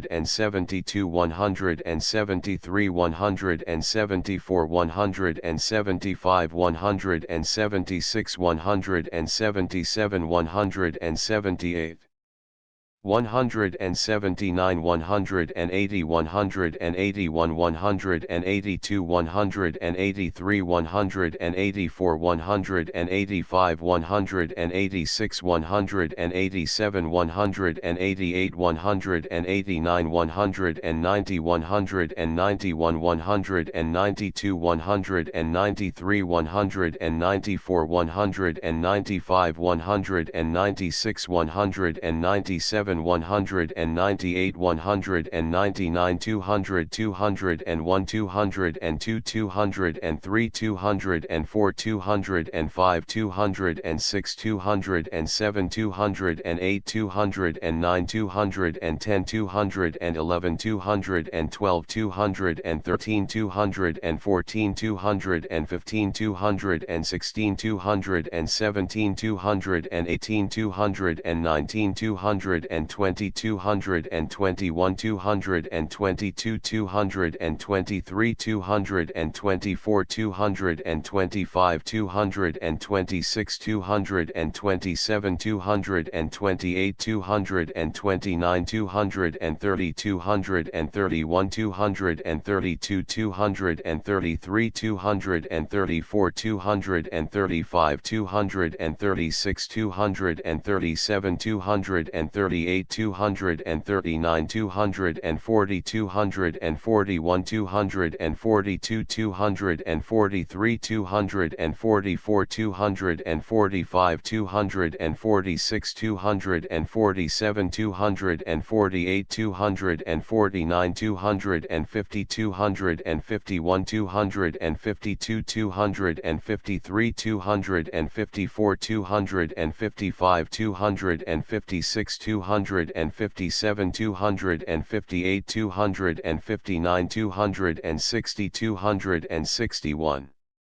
262 263 264 265 266 267 268 269 270 271 272 273 274 275 276 277 278 279 280 281 282 283 284 285 286 287 288 289 290 291 292 293 294 295 296 297